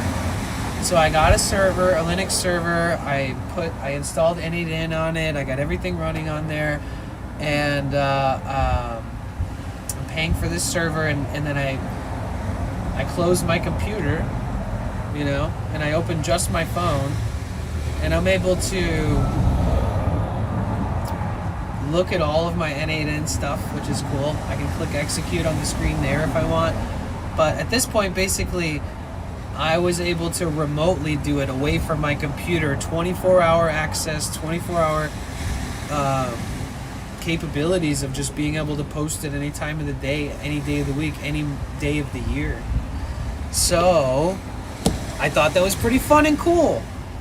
For me, I ain't asking for a pat on the back because I'm still in the middle of starting all this shit off, but for me, I'm pretty satisfied, if you can't tell. So like when I got that live yesterday and I got it working remotely and there was 0 errors, I had this many errors setting up the Linux server because there's only so much stuff involved with N8N. It's so simple, but obviously things are going to get a lot more confusing in the future. But yeah, that's where I'm at with that. Maybe people who have a lot of clips and content, they could use this as like a test, a beta tester. I'm so deeply engaged with life, I'm jealous. Yeah, it's kind of like the best of both worlds. Some people are like, oh, I'm on my computer all day, I work in tech industry, I never get to go outside, and I'm like sitting here playing around with code and building myself a piece of software with the waves like 40 feet away from me crashing in the Pacific Ocean behind me. What Linux am I using for the server? I don't know exactly what version off the top of my head because I'm trying to make sure I use things that are like almost outdated so that, because what I'm using these things are for so simple, and I feel like some of this new shit, you get so many errors until people debug it and fix it. So I've been trying to like step it back on certain things, especially because this isn't like a big operation right now. It's a testing phase. So I forget what I chose. I don't know.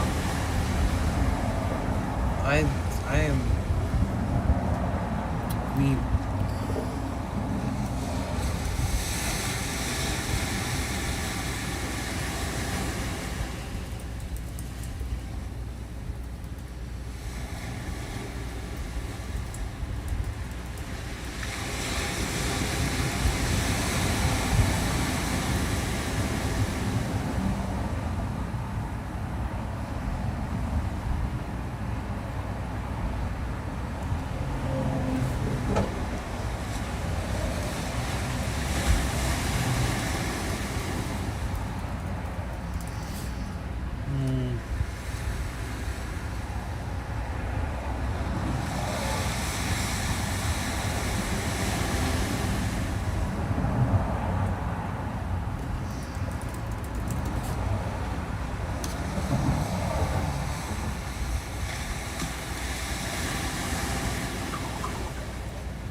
Oh my god, dude.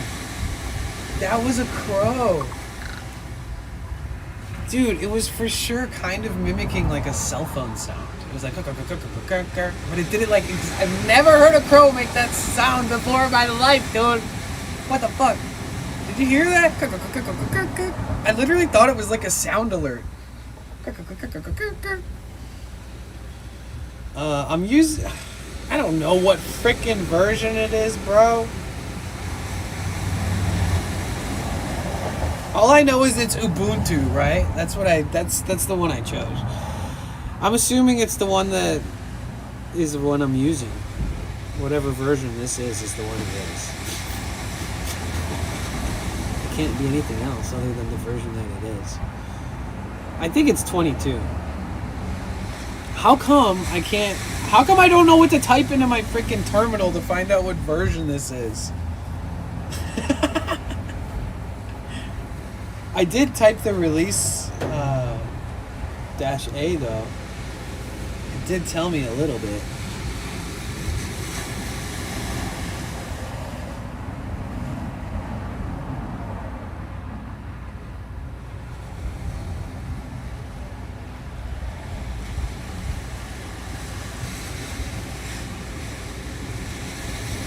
Crows can speak like humans. Well, I think it's ravens because there's like a YouTube channel with Talking Crow. Yeah, I think that the big blackbirds are the raven ones, right? They're pretty large. They're like.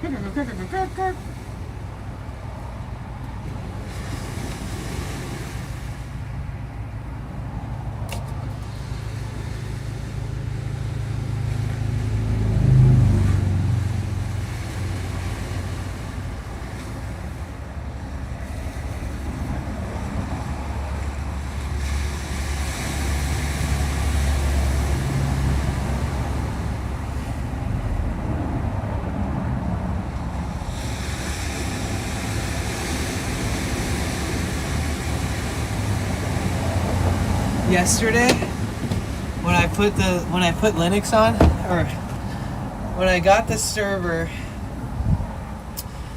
and then I installed the Linux and I installed the stuff through Linux, and then I made a post on all my platforms without having to do it locally. I was like fucking like a giant cigar out my mouth, right? I'm just like, I was like, that's right, bitch. I like stopped everything I was doing. I was like, I'm live, baby. Like I can do that. I have my own service. I finished. Like the first part of this was to recreate a service that costs 8 times as much. 7-8 times as much as what I'm paying right now for the same service. Times as much, right? As I have to pay for the same service. They obviously make enough money to pay the $100 fee for the.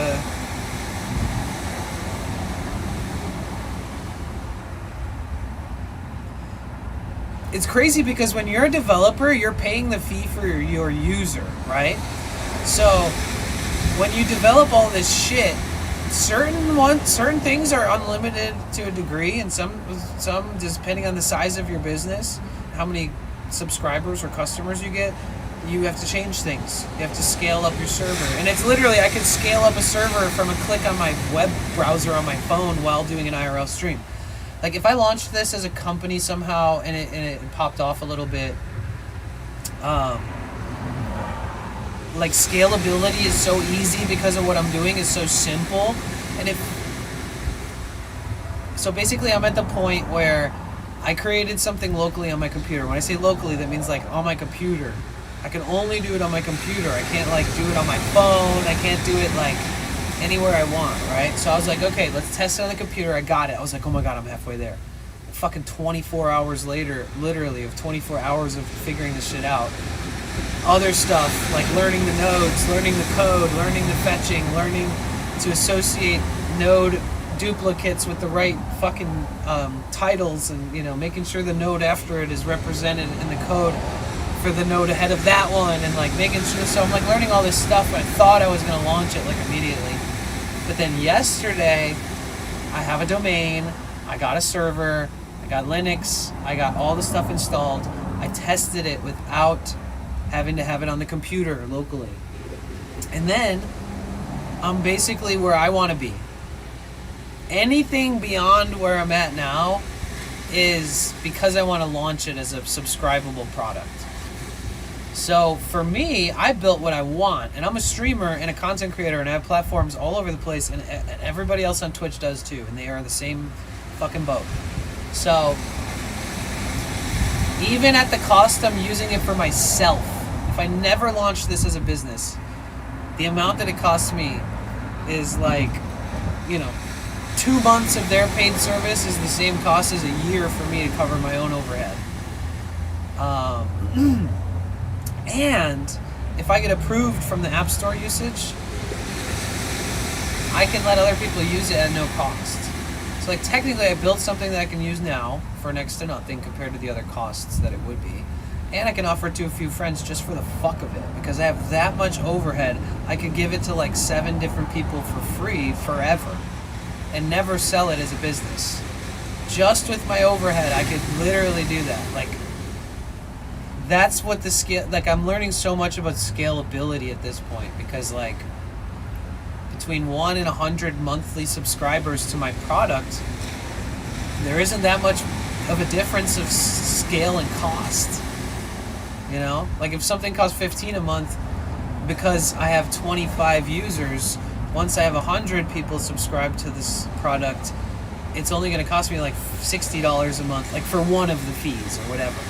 But if I pay $100, if it scales enough, then I can pay for the developer access to Twitter, and then I can post direct to Twitter, and that's like a new service offer on there. So like if I did release it, if I made enough money off of it, I'll drop the $1,200 for 12 months of guaranteed access to pipeline native video to Twitter. Because right now, you can't post a video to Twitter through the API usage unless you pay $100 a month and pay $20 cents per tweet.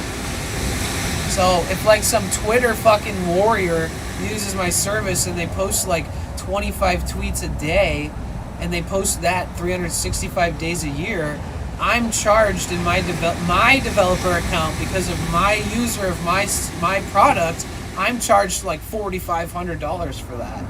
So there's all these like limitations I need to make, and like all these like things, like if I scale to the point of giving more deeper access and stuff. So I've been just running the numbers and running these different things, and for me, because of what I'm doing and the simplicity of it, like I'm not building a company, I'm not building a business, I'm not building like security software, I'm not gonna have to worry about going from like 5 people testing it to 20 people paying for it to snowballing into like 50,000 fucking subscribers, at like $50 a month or something.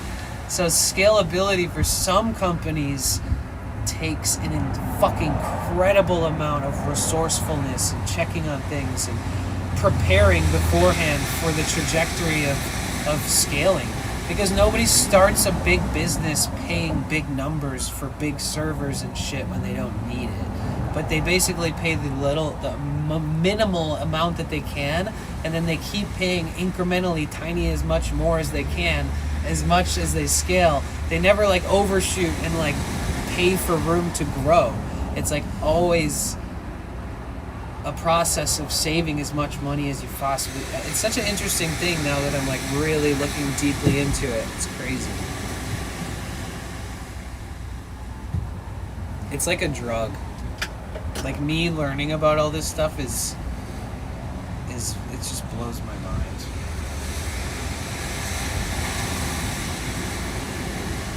It's funny because like maybe like 6 months ago I saw videos of people like on Twitter where they would be like building like software, and they're like, yeah, I have these 4 prompts from this one AI agent. They're working on this one. This is kind of like part C of this whole picture I'm working on, but even down here in the corner I have this agent working on part A, and then like once part A and part C make more sense, like B fills itself in like automatically. And then like once ABC is finished, we put it in a container and we build around it. And now all these screens and all these prompts and all this stuff that I've been doing here is now in a container here. And now we're working with that flow into creating the next stage. And it's like, I saw people doing this and I couldn't wrap my head around it even the slightest. I was like, why do they have so many things? Why is this too smart? Why are they too smart for me to know what they're doing? Why am I not like nerdy enough to understand even like a little bit what the fuck is going on in this person's computer that he's like taking a picture showing you his setup or video of like how it works? And it's like, yeah, I make $10,000 a month with this business and I'm maximizing by like doing this. I started the business by myself, like I got off the ground without needing other physical people to be a part of the business, and now I'm able to scale like a crazy person from home. And I was like, how does this work? And now I have like a little tiny a little glimpse of, oh, it's like this but on crack, but on like 10 out of 10 education about it before touching any of this automation shit, anything, or artificial intelligence, anything. This is like drawing a stick figure because you like drawing, compared to like the Mona Lisa or like some crazy epic artist, It's like, it's insane. It makes sense now, but I'm just not on that level.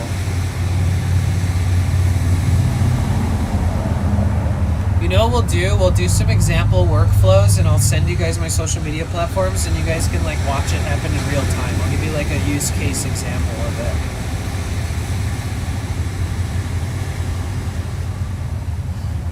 Separate LLMs working in a network neutral networks, yeah. If you think that a lot, like I'm trying to sidestep this company that already put this out just so I can afford it more and I don't have to pay as much as they charge. And like, people are sidestepping by like building their own payment transaction companies that are like hidden, like they're like, people are doing all kinds of crazy shit on the back end to like remove the need to rely on all these other companies. Because you'd be surprised, building a really big business back in the day took so much hard work, and there was so many factors to it all, and like it's just so different now. Like it all makes the same sense, but it's just done so differently. Happy Hump Day. Happy Hump Day, Rainbow, and Fearless. Telling you some secret AI codes for Pro. Yeah. It sounded like a speed dial number. You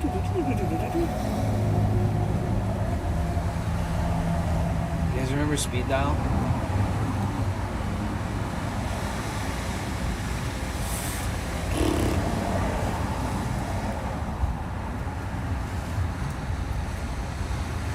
So for the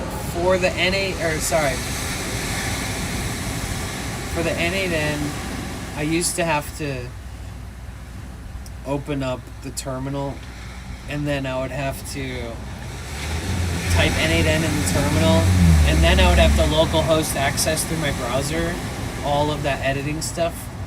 It's quicker that way. It moves quicker. There's less glitchiness. But now I can just do it from my domain, which is kind of cool.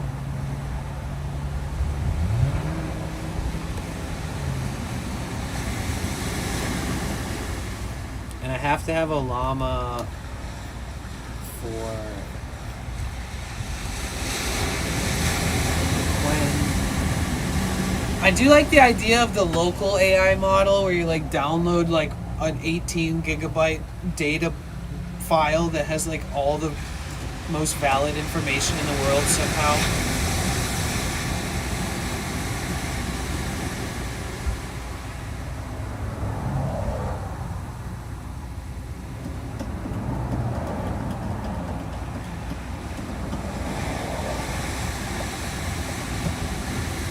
Therion, it'd be a cool idea if, say let's think outdoors and survival, right?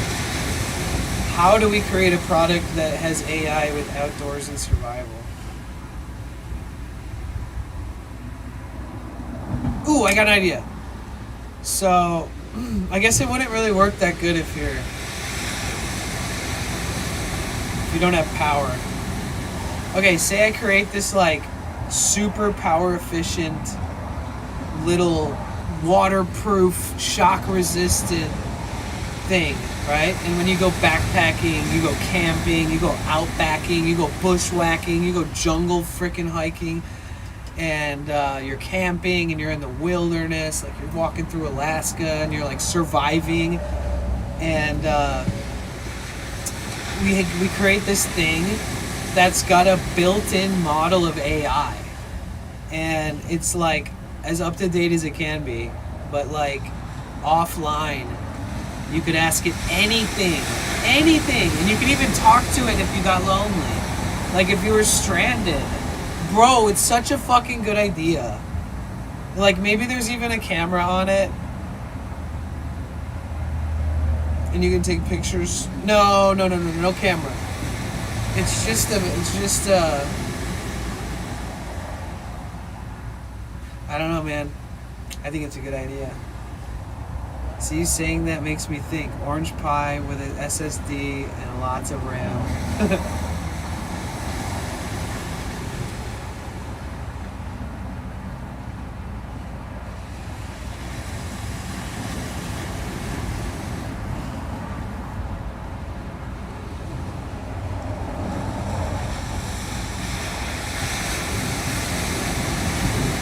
The crazy thing is that like when I was doing some coding stuff and I was learning about errors with code, I had to like do a lot of like back and forth with Claude, and like a lot of explaining and screenshotting and kind of like walking through that, and like just doing all this stuff throughout the day. And then it's like, you've reached your limit, you only pay this much. And then I'm like, wow, if I build a local model that's like Quen 30B, and it's able to like comprehend just code language in general, like I don't need it to make miracles or look up anything on the internet.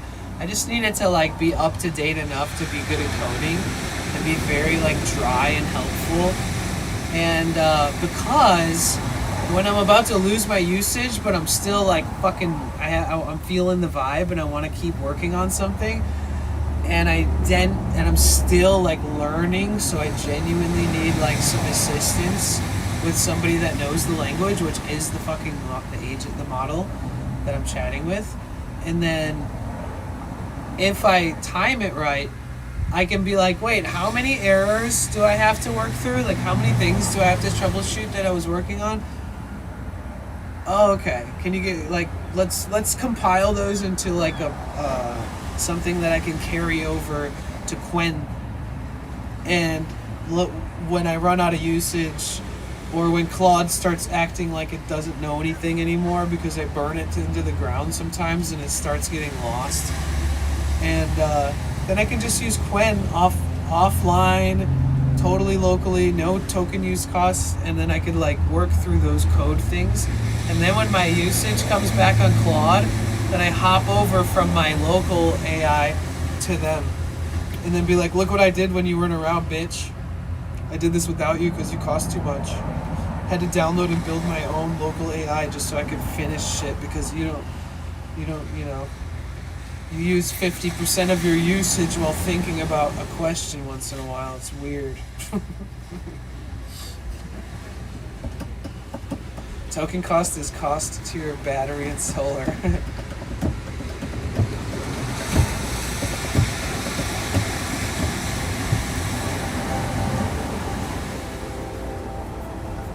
Maybe I'll eat something other than a burrito tonight.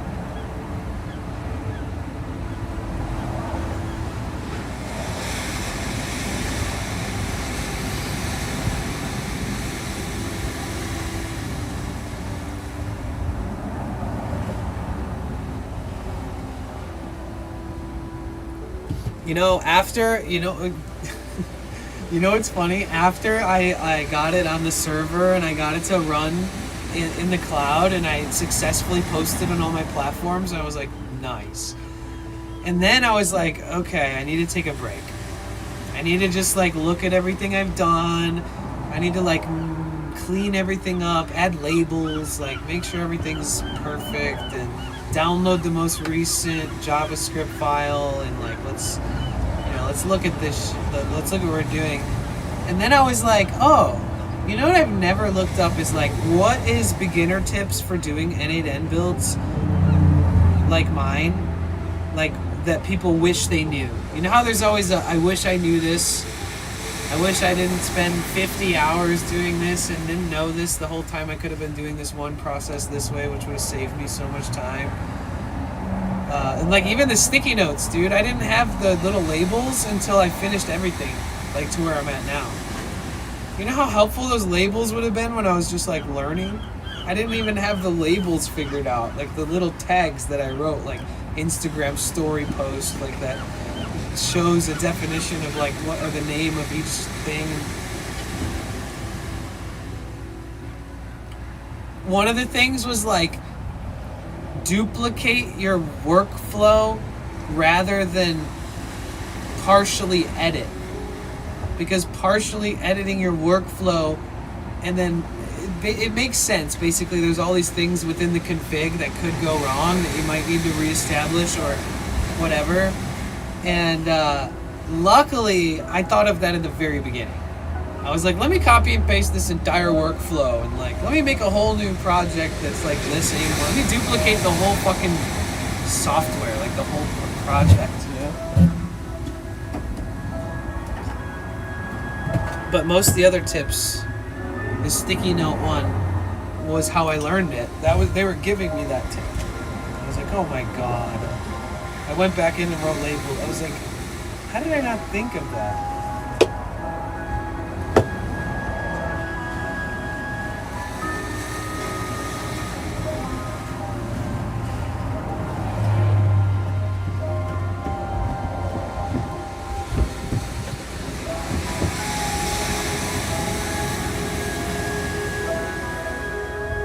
Yeah, there's so many, like offline models.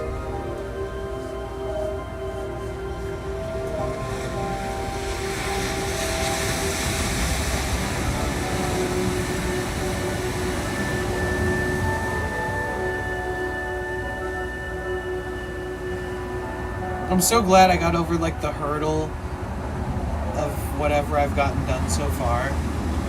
Like I feel like this is a really good point to like rest for a second and not like I don't feel compelled to like push myself to some goal. Like I set a goal for like June 30th or something that I make a lot more progress by then, beyond the progress I've already explained and shown. So I want to have in all my applications denials, approvals, and shit. So I'll start doing that. I just got to make demos basically, and then decide how my pipeline functionality and like every variable within allowing scheduling in different types of media, like photo to video, and what that looks like. How to build that in a way that feels easy to navigate once you're a user.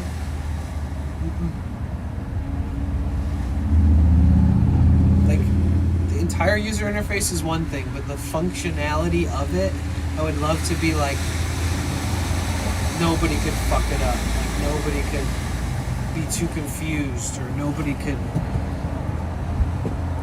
Qwen 3.6 is the best though, just like you're using. I'm not sure what variant you're using, but still Qwen 3.6. Whichever Qwen has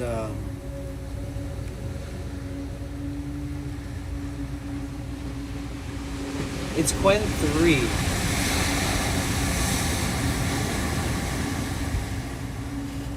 I can download Qwen 3.6 though. What is Qwen 3.6's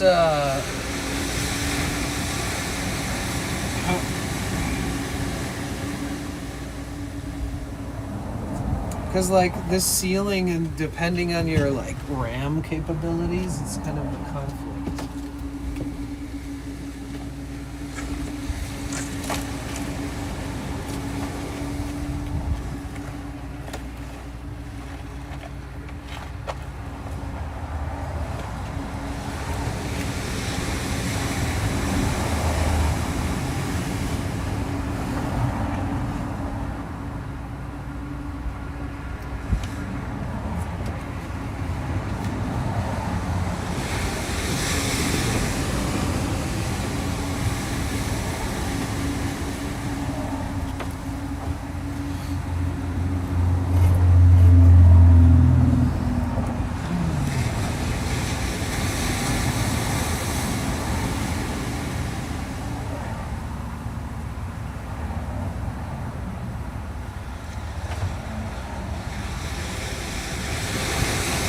Do people get screen covers for their MacBooks? They probably do, huh? It's probably smart. Such an investment.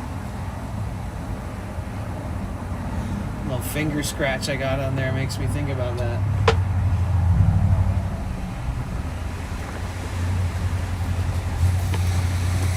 Scratch the screen with my dirty ass, long ass guitar playing nails.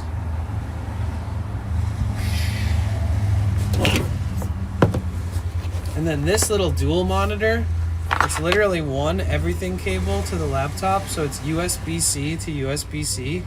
This monitor was like $80 on Amazon. Absolute game changer. Dual monitor while you're traveling, easy as fuck. It's like the same size as the laptop, skinnier than the case. Get yourself two of these for like less than $200 and you have like a triple monitor mobile setup that weighs next to nothing and can be all wired up to one computer. The computer powers the monitor. So like, it's just like stringing all of them together and powering them. Very simple, everything USB-C cables. Pretty sick.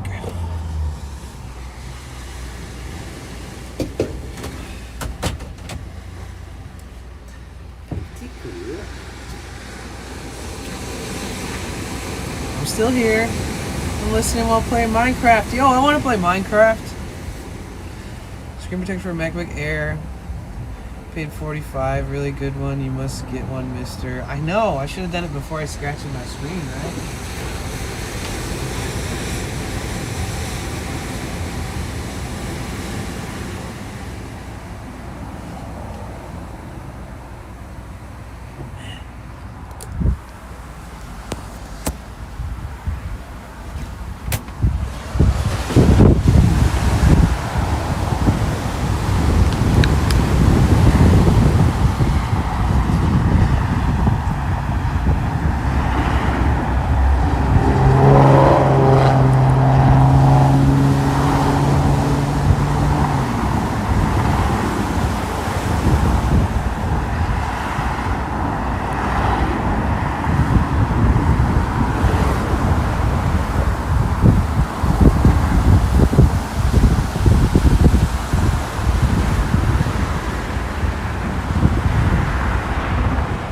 It looks so beautiful right now.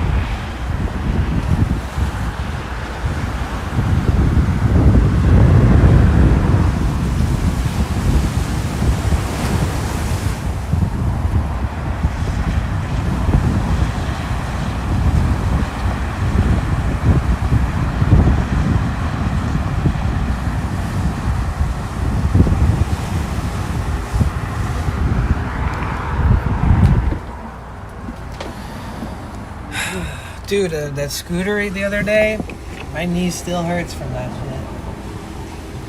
My dumb ass. Gotta be more careful.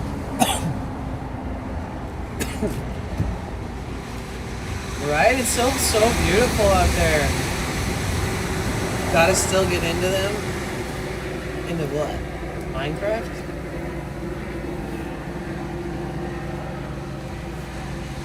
Why are there so many military helicopters today?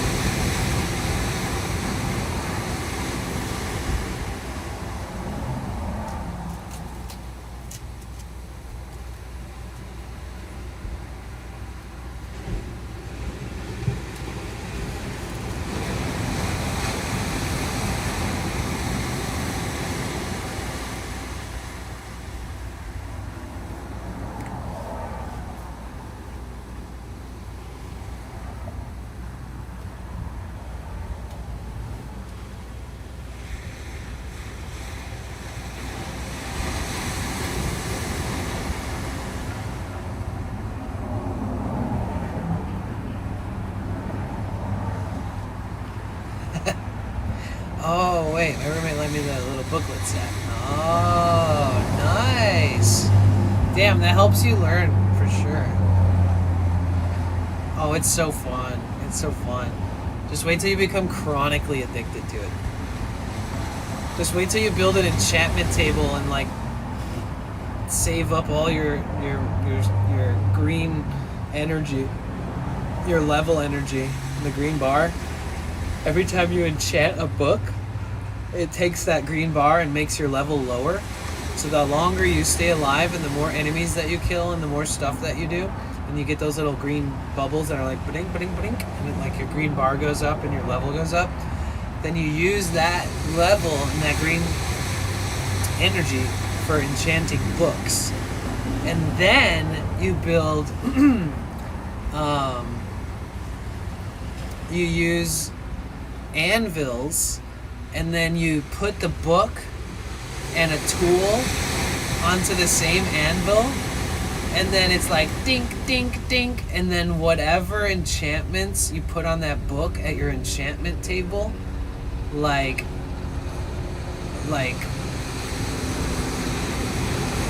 attack +9 and like fire resistance and whatever that like you enchant into that book, then it puts that enchantment on your armor, on your weapons, on your tools. You're so far away from doing anything like that, but that is like peak Minecraft. That's like when you're like, holy fuck, dude, I've been playing this game too much. That survival mode, I'm too scared, I'm on creative. Oh, that's perfect. That's good. Survival mode is stressful. I'm not gonna lie. There's nothing like spending 10 hours in a video game building a fucking house, and then 10 creepers show up and blow everything up that you just did, and you're like, wow, this is Minecraft. Huh. Like, you don't even know where to start. Like, sometimes it's so defeating when you die that, like, you lose something that's so important to you in the game, and you're just like, bro, fuck this game. Like, that survival mode will make people want to quit. But I played it on survival. I've only gone into creative mode just to break through, like, the realm. Like, I go to creative mode, and then I hatch, like, 75,000 enemies in one area. And I, like, spawn, like, 1,000,000 cows until it's, like, jittering, and then, like, the map freezes and stuff. Or I, like, build, like, I drop, like, 5,000 TNT. Like, I literally spend, like, 40 minutes just stacking TNT for miles, like, all over the map, all over the world. Like, I'll stop and build, like, blocks of TNT that are, like, 200 TNT thick. And then I'll set one off, and then I'll just watch the whole world be destroyed, and then everything starts blowing up and, like, glitching and freezing until I'm, like, kicked out of the server. And you can't even load into the server anymore because it, like, saves itself. You try to load in, there's, like, 1,500 cows in front of you, and it's, like...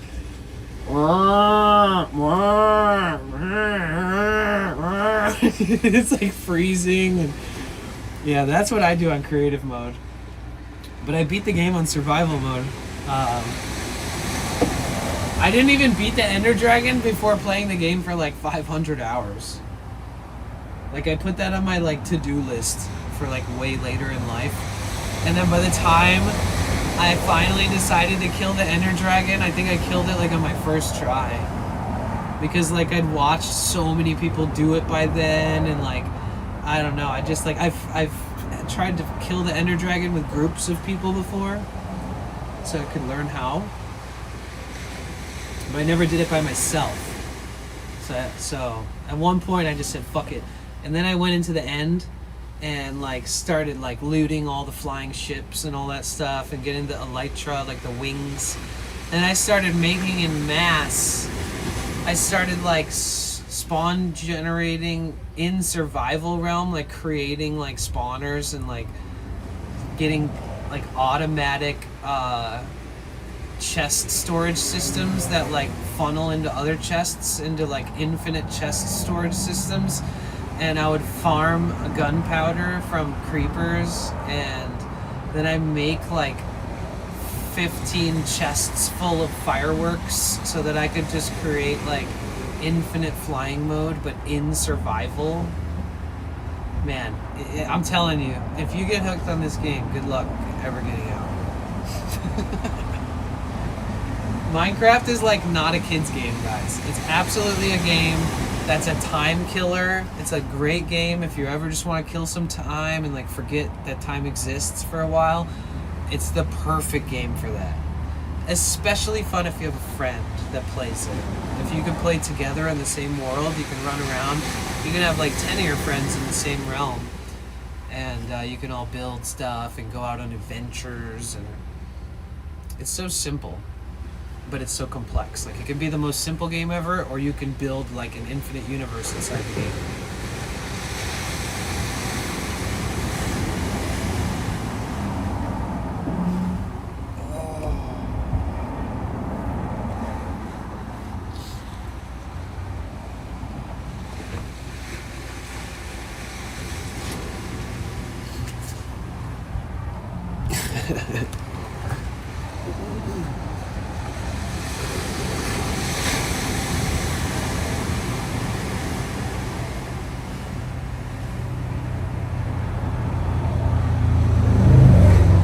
Thank you guys so much for hanging out.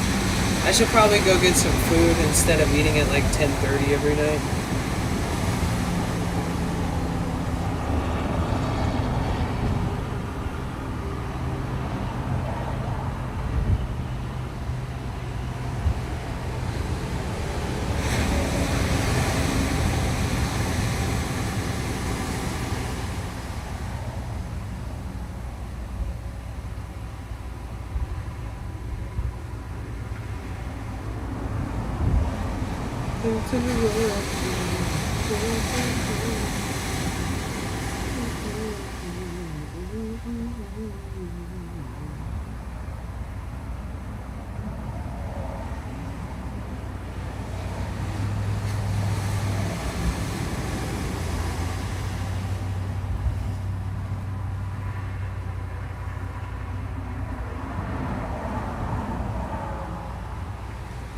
Bro, if I had a place in California, like some people be like, oh, I need to make more money. If I had a place in like a backyard, I would just grow some weed. It's legal. You can grow it. Anybody can.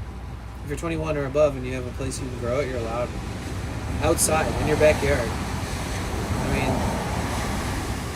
it's like, you'd make the same amount selling a little bit of weed totally legally that you would like doing DoorDash. Maybe take a break on DoorDash in the winter, grow some weed, or, you know, in the summer, sell it all winter after the outdoor season. Take a break. That's like a legitimate business recommendation. It's not like I'm telling you to sell drugs.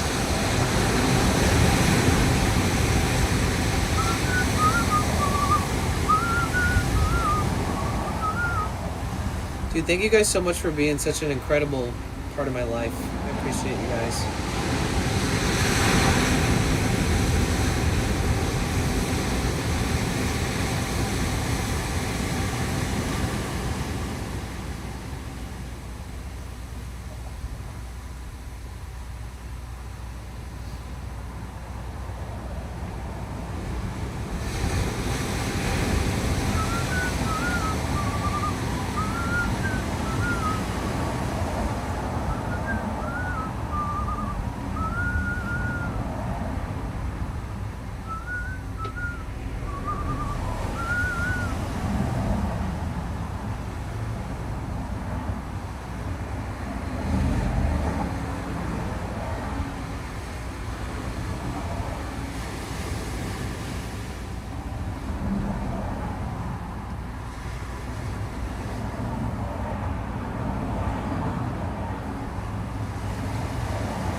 Thank you for the hug, Tyrion.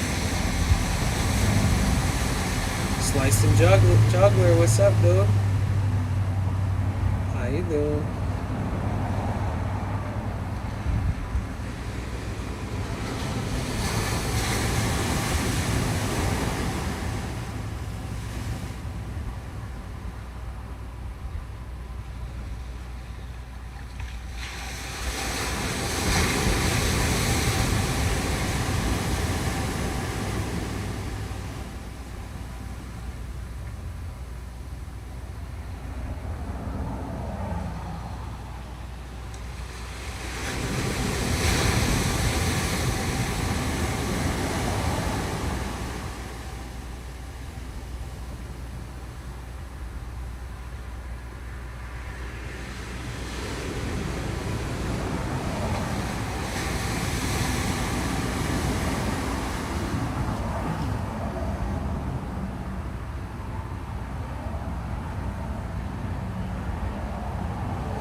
be eating tonight? I don't know.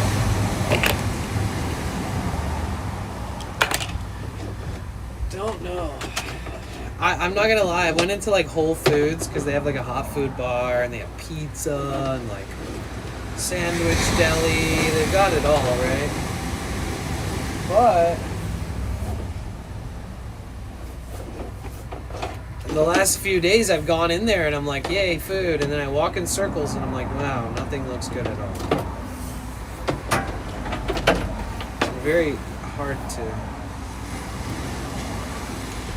please lately with their options. Their options are so shit. It's like they've been literally serving the same food at the hot food bar for like 4 years, maybe 5. Like the exact. And the lettuce, the salad bar, that's fine. That's standard. But the hot food, bro, you gotta change that shit out a little bit. Mix it up. Apparently everybody loves the same shit. And they'll just keep buying it. And I guess I'm tired of it. Yeah, the spring rolls, I mean, they're great. I've probably eaten like 75 of them in the last couple months. So I buy 2 of them at once. And really, the spring rolls, they're like 7 ounces for about $6. So by weight, like volume per how much food I'm getting, it's actually a really bad deal. The spring rolls. Everything I eat is a bad deal, like, to be completely honest, but food shouldn't be so expensive.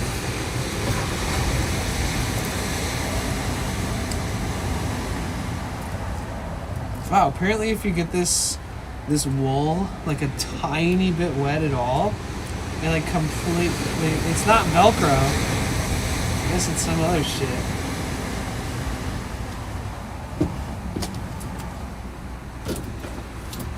Been hard. I guess I always end up feeling that way in LA. All the good food closes and is too expensive anyways, but like on the west side near the beach, everything's just slim pickings. If it's like 8 o'clock, you're fucked. You gotta eat before the halfway decent, halfway affordable places close. Tofu and curry I've been eating the last few days. Every time I do the Indian food, I like the taste of it, but then it fucks my stomach up. Not even my stomach, just my bowel movements.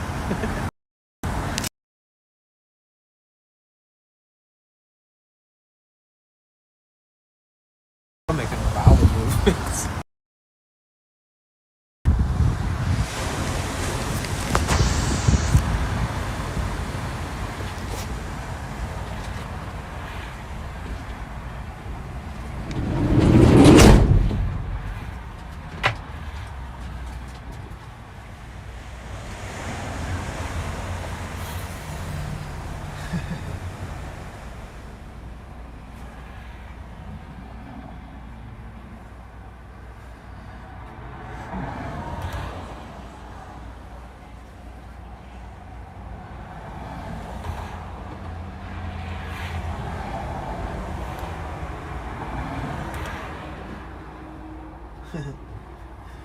All right, let's set up a raid.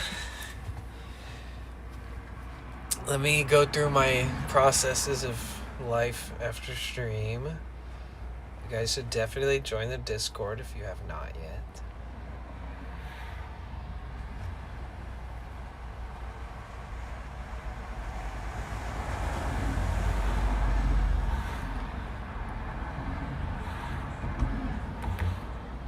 We'll set up a raid. He's going around looking for Pokemon vending machines. He's been going viral on YouTube, actually, for the clips that he's gotten from his streams, because there's like a Pokemon card scalping pandemic happening with these like Pokemon vending machines. I guarantee you they'll stop allowing the use of them, or create a better system for them, or some kind of... They could definitely create some kind of system where people aren't able to do it. I don't know. But either way, he's out there doing that. Let's drop him a raid. He's in LA, so we get to stay in LA. He's actually Swedish, but he's on a work visa in the United States. We've raided him a few times. He's almost one of the only IRL streamers in LA, so it's fun to keep the party in LA. You guys, please copy and paste this in his chat real quick. Drop him a follow. Thank you guys so much for today. Thank you so much for being a part of my life. Stay awesome. Stay shining. And don't let the sadness of the world bring you down too much. I know that's a depressing way to end the stream, but really though. Be easy on yourselves, y'all. Love you. Thank you. Thank you. Thank you. Thank you. We'll start this bad boy up. I'm tired. I only slept like...